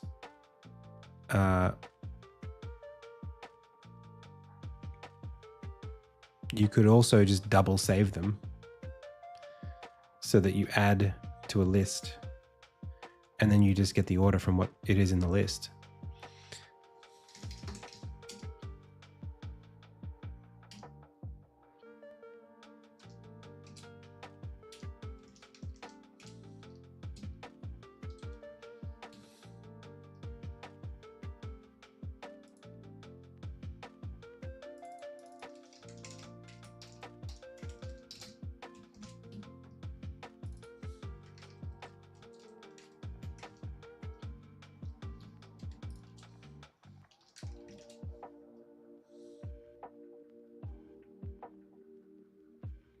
Anyway, what am I doing here? Let's keep going.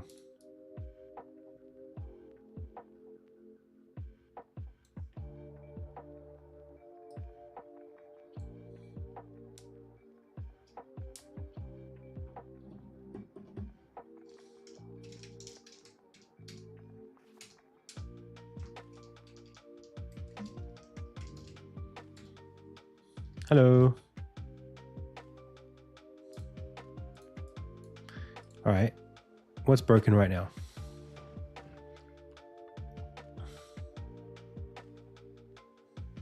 Nothing.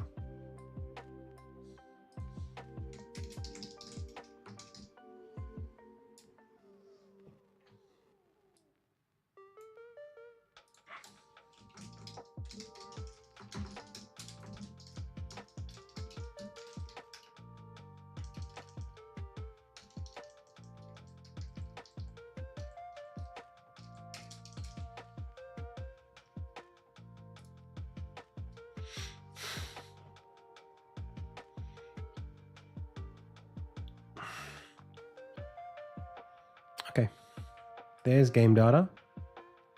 This is all the info.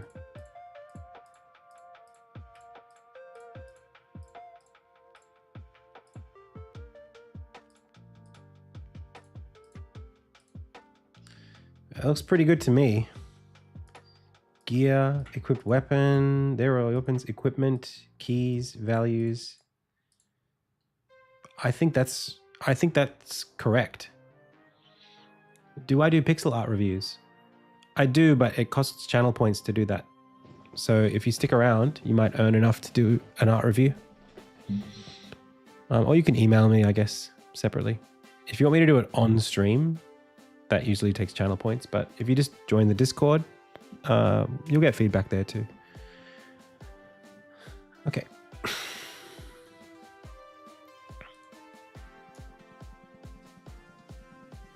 Oh, but not right now. Like, I'm super busy, Sansom.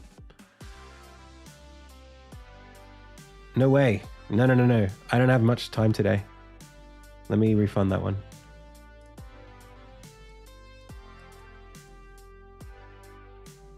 Sorry.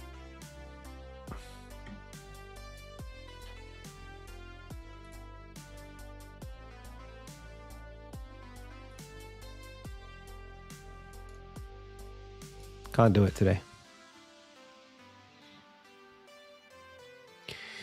All right. So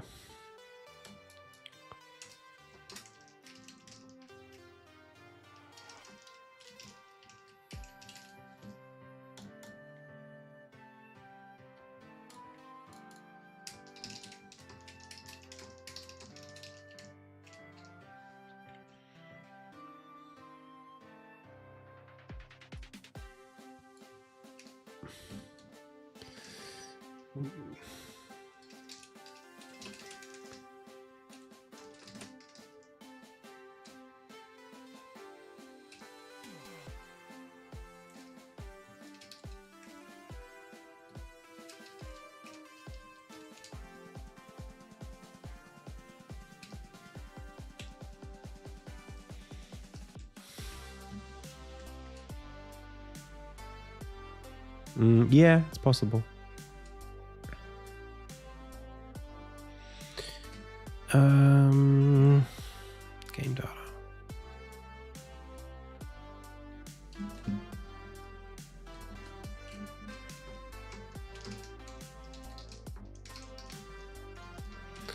I want serializable game data not to have to exist. That's my preference. I want game data to be serializable. So in progress state editor, when I go here, that's what I really want to do.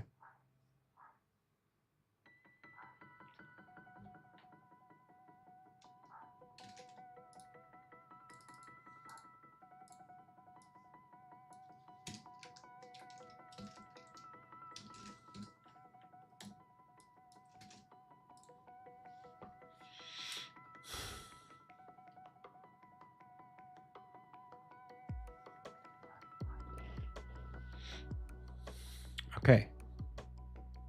Now we've got some stuff. Still good. Looks good to me.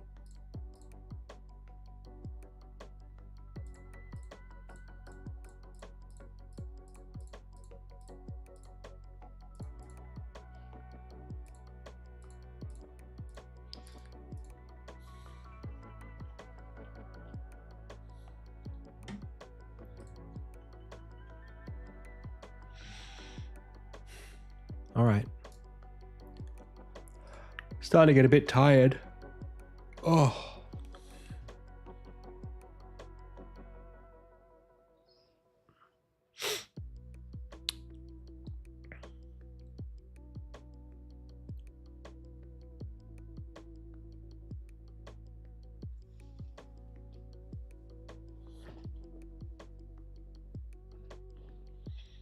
So I'm happy to just I'm just using JSON. I think it's the right way to do it for this kind of game because as a single player game, I want people to be able to mod it. I don't want it to be binary formatted or weird. Anyway, I'm still working. Focus mode. Pia. So,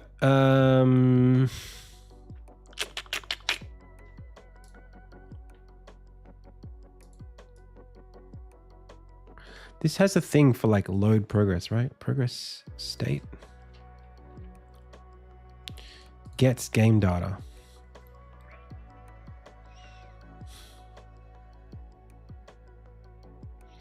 So I'm going to say we've got a game data.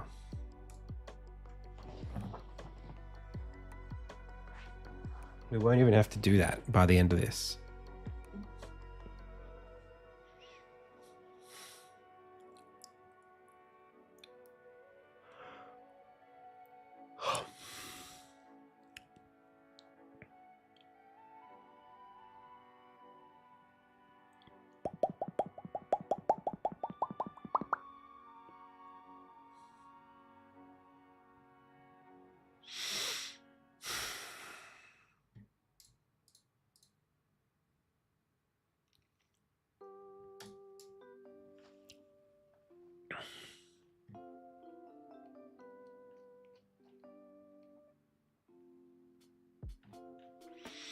So what I want to do is everywhere that is referencing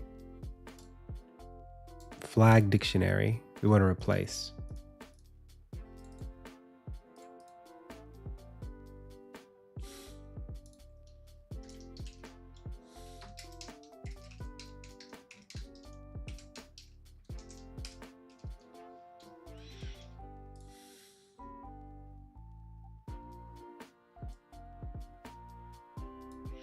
Expanded quests can stay.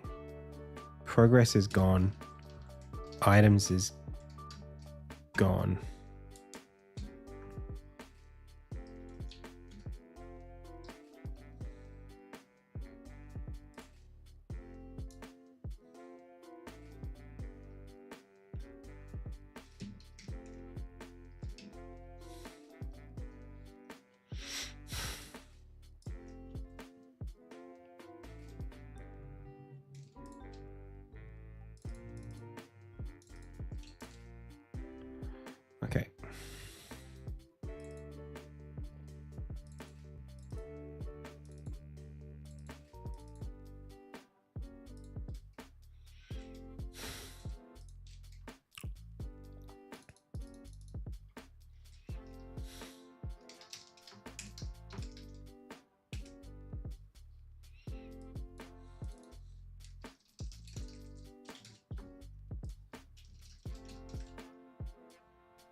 That's it. Really?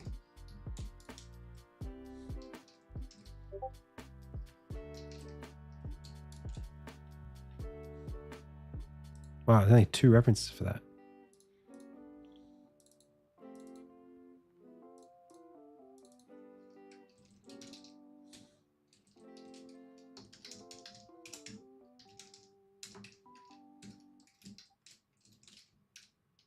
And the last one? This has got 14 references.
But I should never have to do this function anyway. I'm going to have to delete that in a second.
Shouldn't have to do this either. A lot of code's about to get deleted.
All right.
Wait, what are we doing here?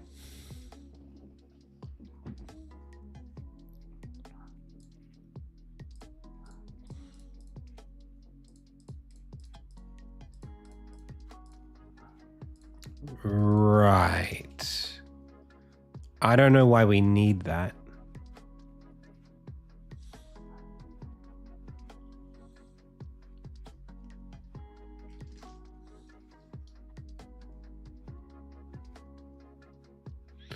I think I can see a problem that's about to occur.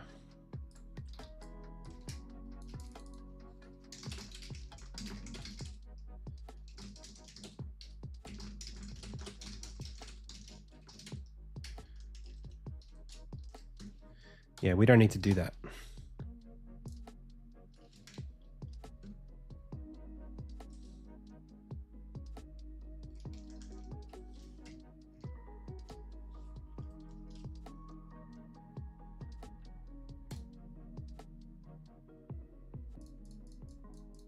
We don't need to do that either.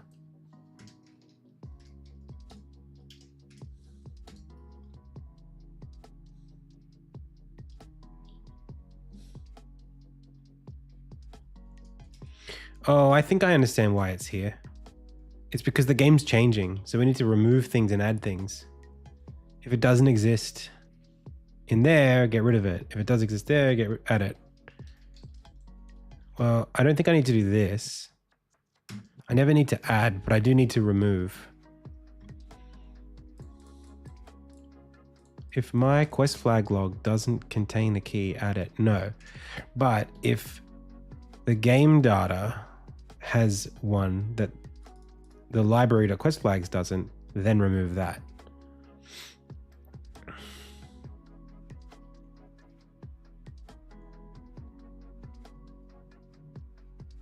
That's fine. That I understand. Okay. Okay. So progress state now has a library. That's fine. A quest dictionary, an item dictionary. Item dictionary doesn't exist anymore. What is quest dictionary? That's a dictionary of all of the quests in the game. We don't need it. Oh, we need it to show the expanded quests. I still don't like that, but all right. It's fine. It's not going to change anything. Scriptable weapons. That's bad. That just, is it bad though? We can't keep it with us. That's the only problem.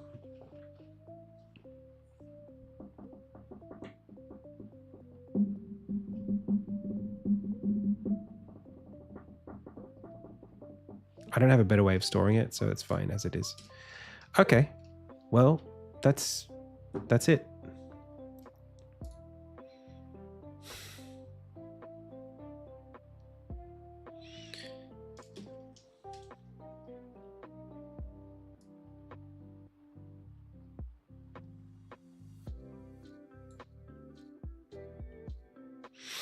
I mean, this is just literally just...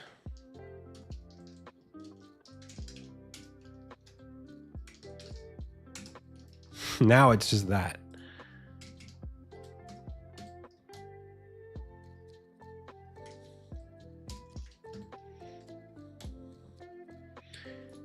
All right, what did we screw up here? Load editor progress state. I mean, this is just... This should now be something like make a deep copy and then get on with it.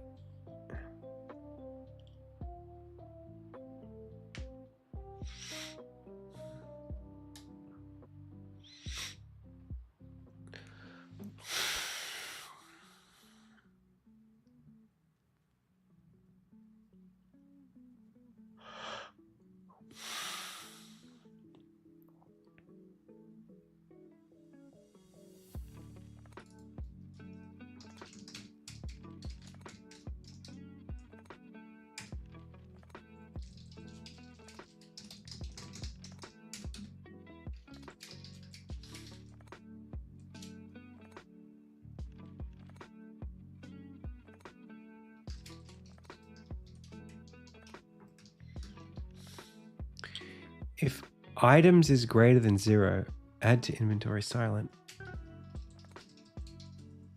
I think we just do that.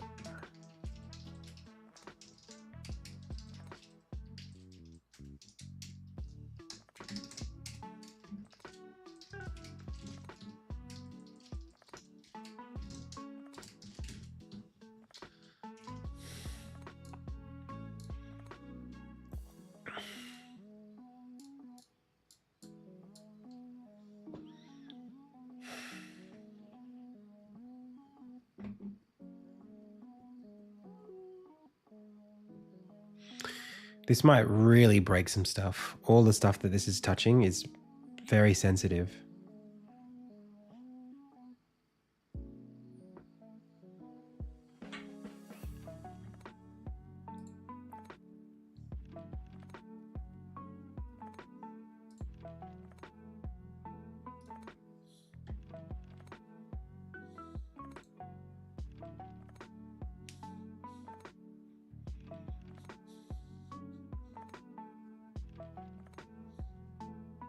I'm getting a phone call. One sec.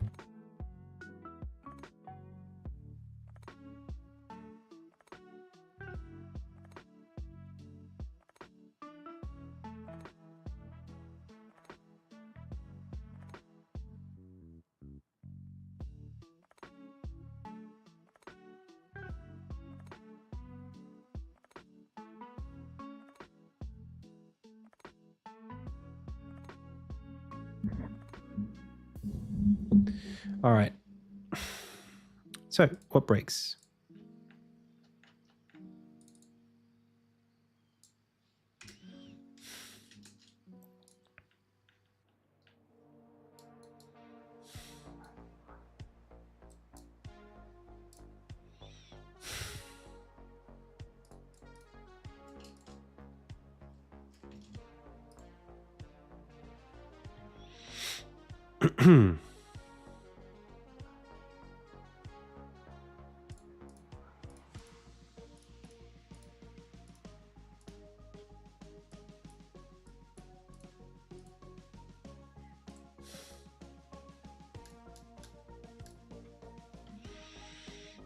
My target, game data, quest flag log, keys.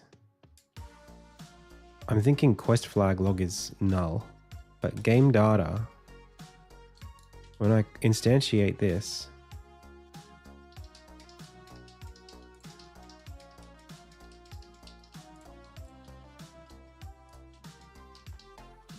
that also gets instantiated, right?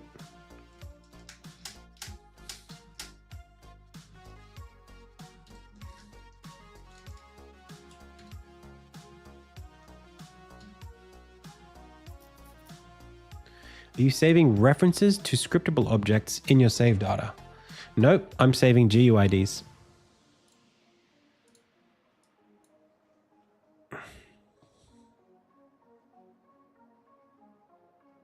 I am saving quest flag log.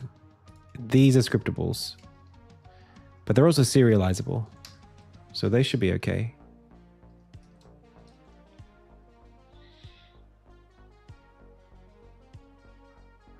But maybe I'm wrong.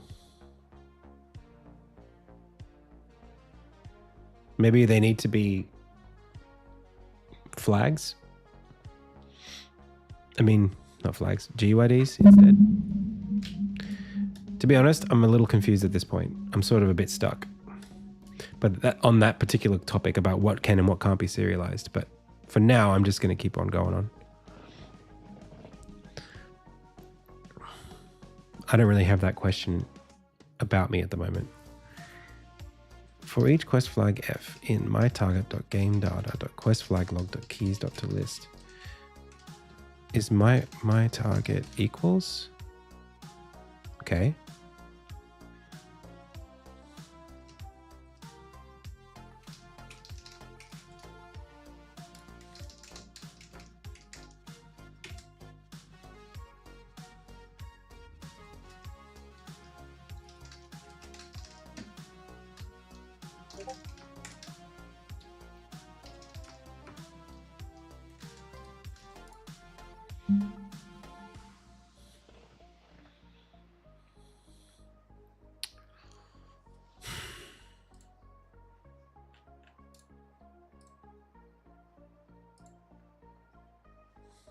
Okay.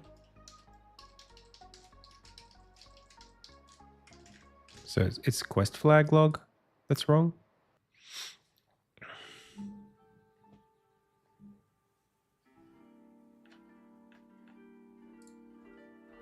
Yeah. So when we go game data and we say new.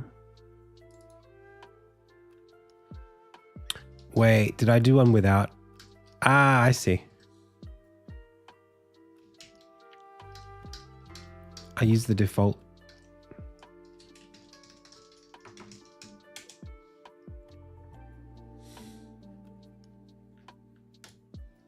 Constructor. No, I didn't. I used this one.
Yeah, I think I'm all right. Some things aren't perfect, but I should be all right. I just got to keep going here. So I don't know why quest flag log is null.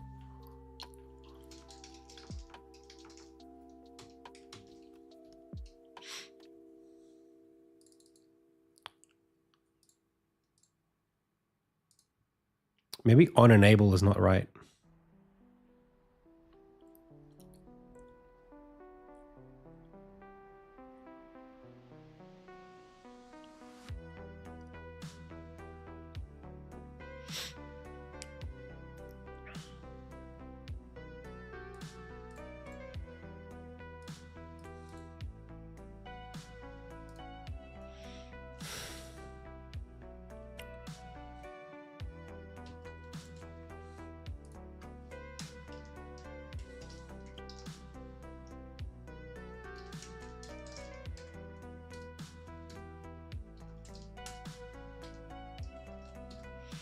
I mean, we can try that again.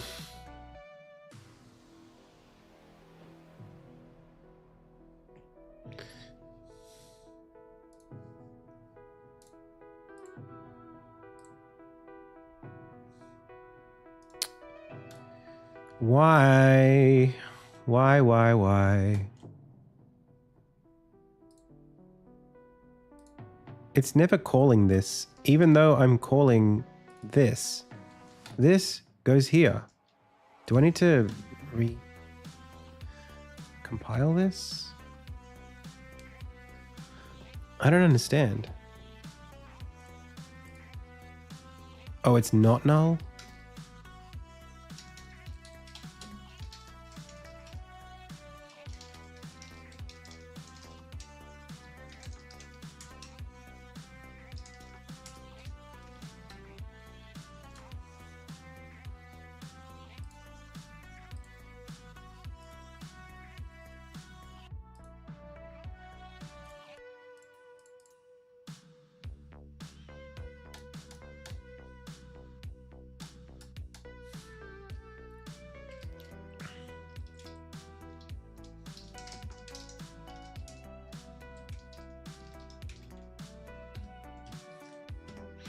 No, this doesn't need to be the same anymore.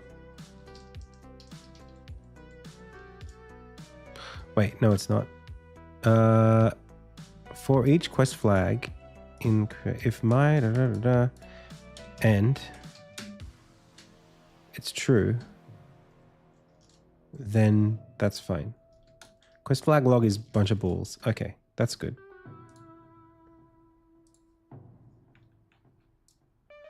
Pull ability quest flag is not found in the dictionary. Draw flag.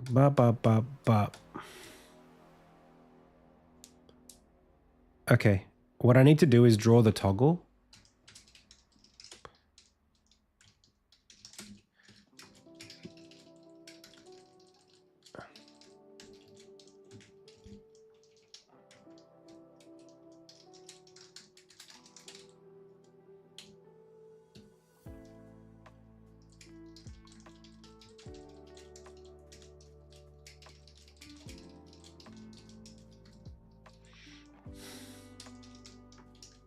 And then do that.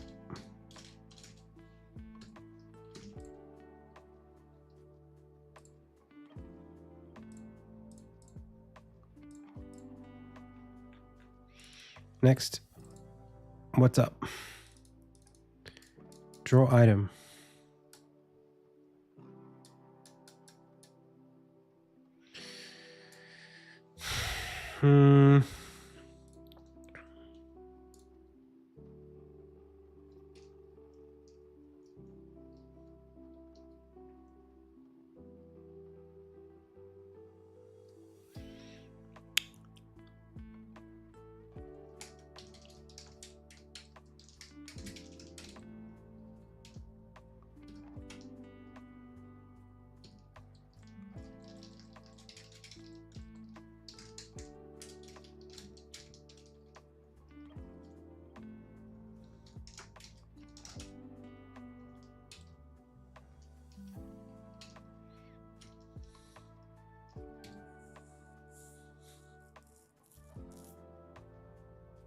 Yep. Yep. Yep.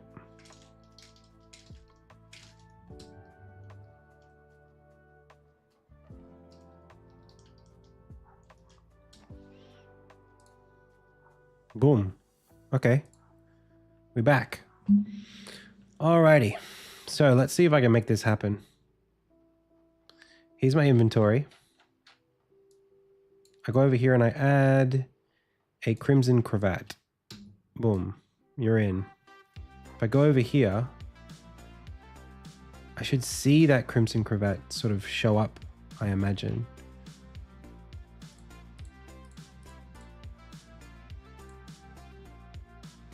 There it is. Right there. It's a template that I made. I could post it somewhere, but I haven't really considered.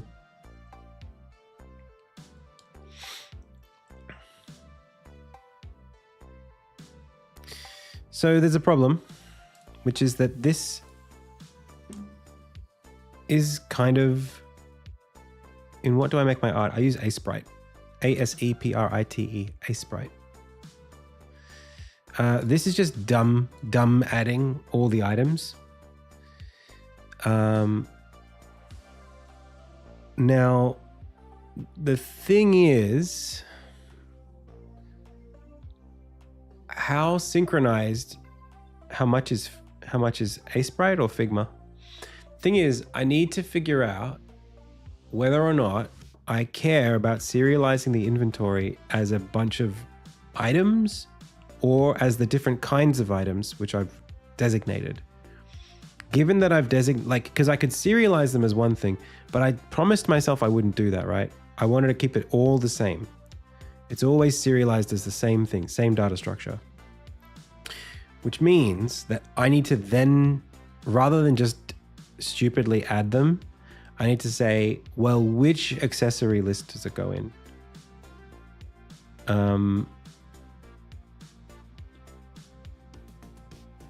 In which case,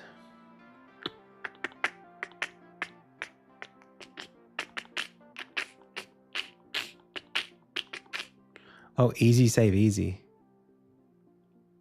I don't know about that.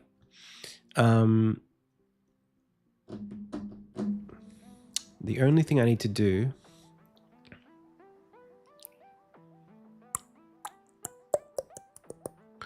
is basically just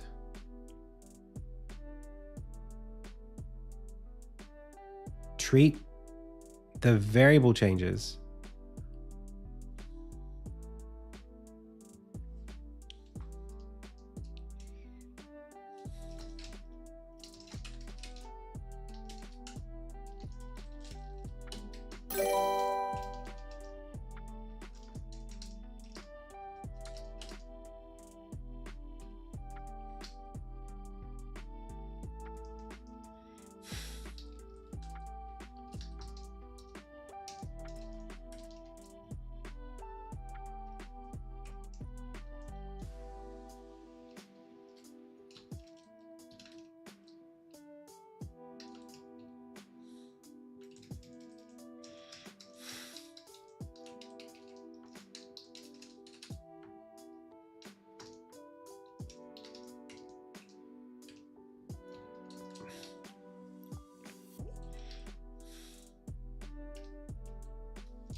Okay, add to inventory.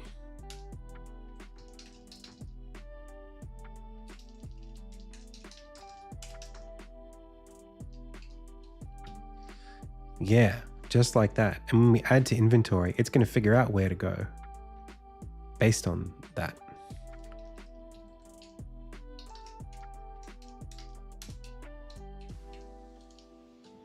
Do I have a remove from inventory?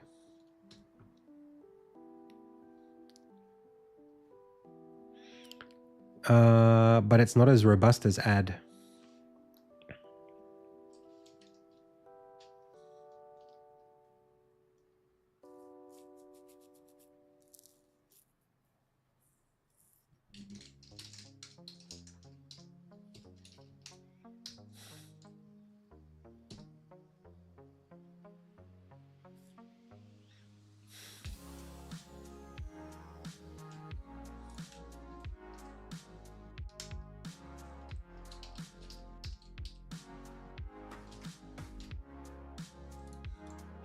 Or the easy way to do this would be to just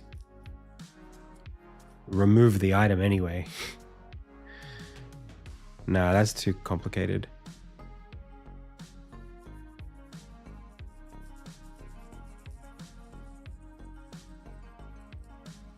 I guess that's why I have this set up this way.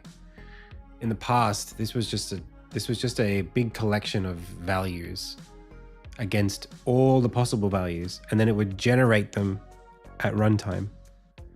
But I'm no longer doing that. So instead, I need to constantly add and remove things. But that's okay. That's okay.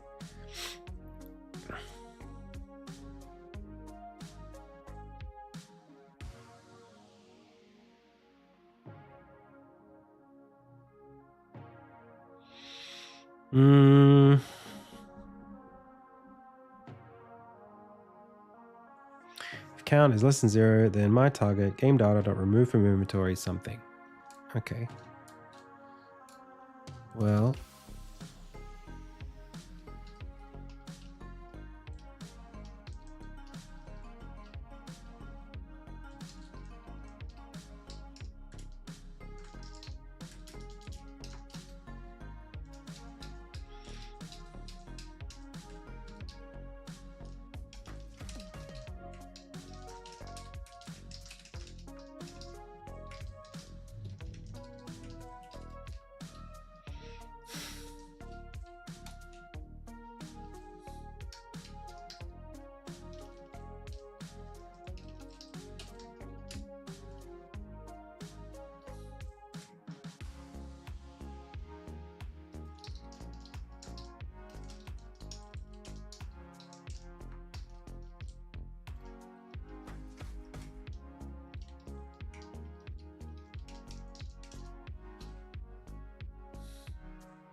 accessory design upgrade base.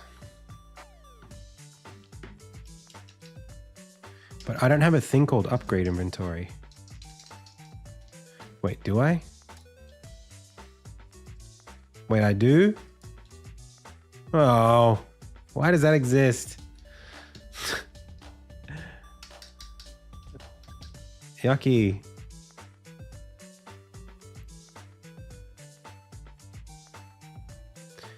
What's my take on LLMs? I mean, I'm using one right now for Copilot, but other than that, I don't like asset generation with AI. Code, I'm more okay with.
It did. It got added to the accessory inventory. Why did that remove then? Why'd that fail?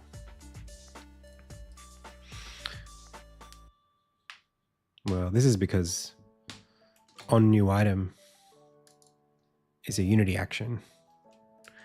And when we do this, we can't serialize these.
You got it.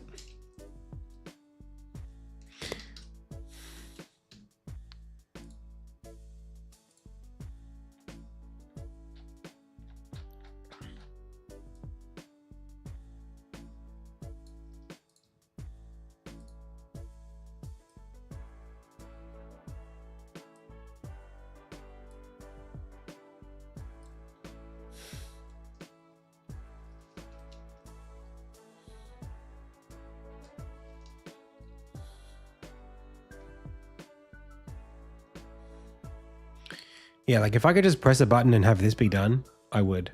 Because this is just like me undoing a knot that I tied up. That's not game design. That's not interesting. It's just refactoring. I'm just spending the last hour and a half refactoring. Hey, Roto-M. That's okay. We fixed it now. It should work.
Item kind is there.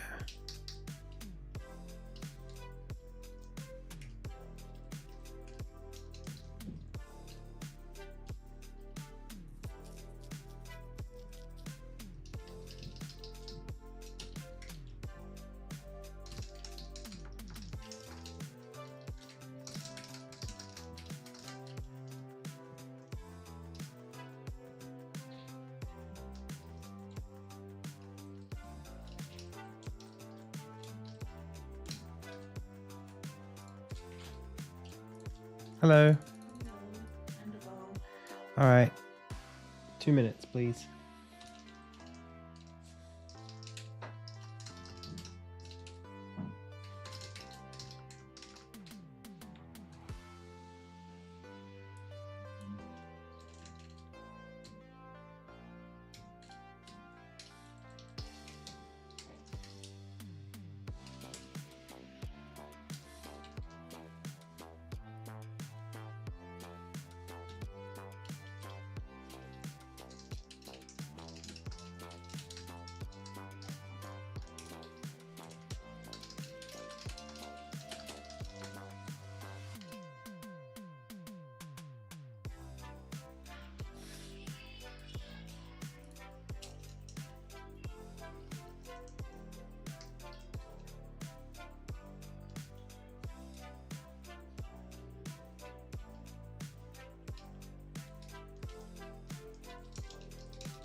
All right.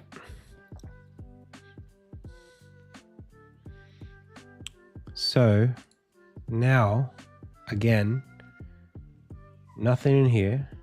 Nothing. I go over here. I take the crimson cravat. I make it 1. Crimson band, make it 1. Apple, make it 5. Okay, that's screwed up. But let's just keep going anyway. I should see the... Okay, I can see that. And I can see a design for that. Maybe that was a design for that. That's unfortunate that it's hard to distinguish between the two. Rose, I'll take 3 of them. Nope. Okay, I'll take 1 of them. Nope. Okay, I'll take 1 of them. Nope. What about something that's like a thing like tenacity ring? Does that work? Also, it doesn't work. Okay, what about up here?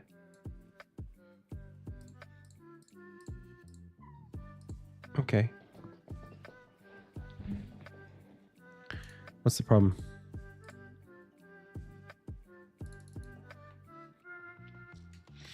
It needs to be add to inventory silent.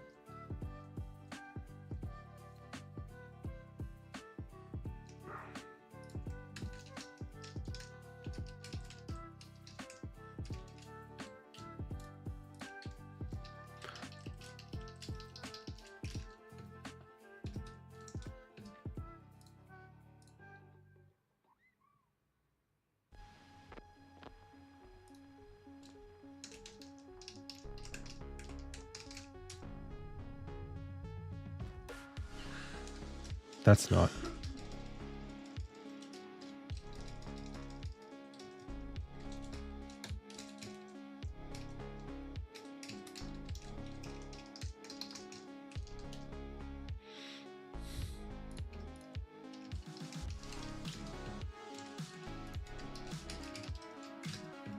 Like that.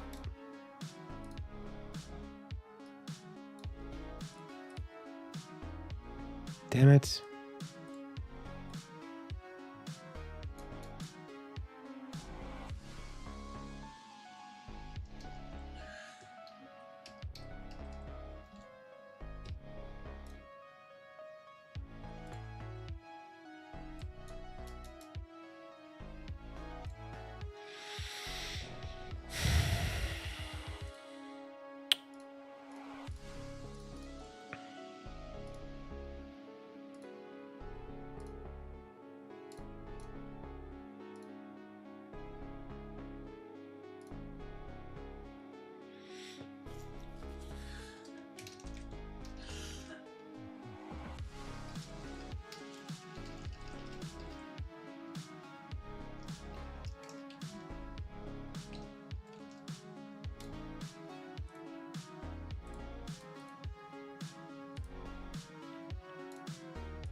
Really? There's an item with a GUID?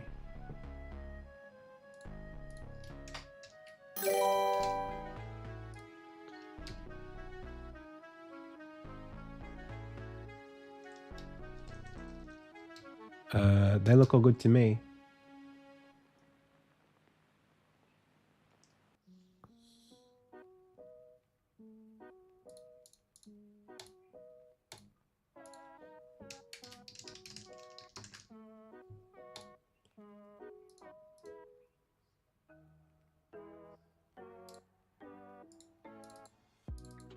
I'm gonna have to come back to this.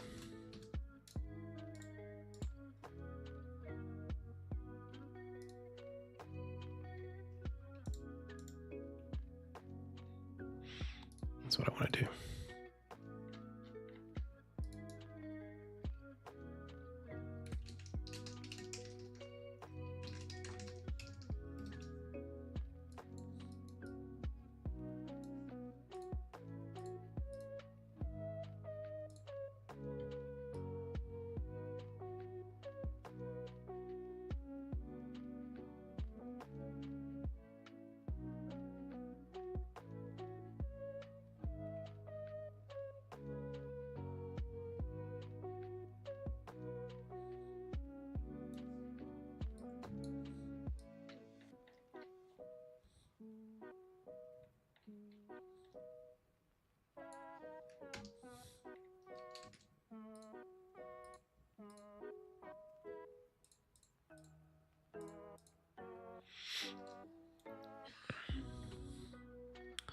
Okay. I must have done something wrong.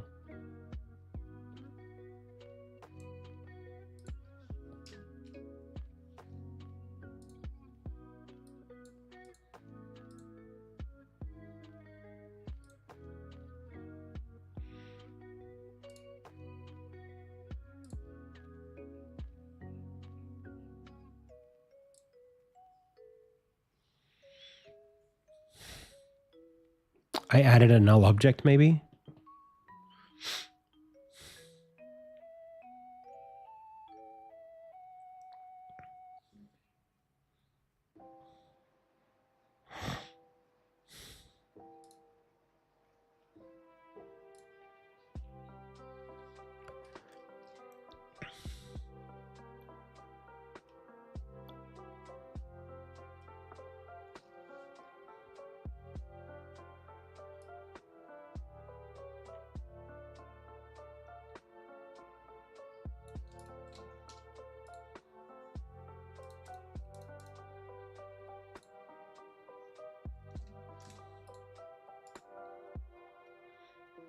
All right, chat. I think I gotta go.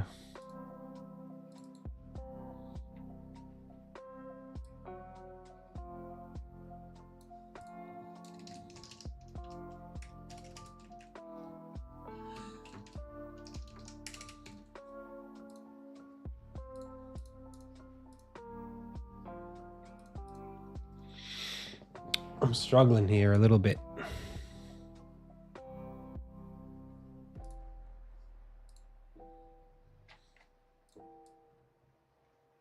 But not much else I can do. I really have to go to dinner.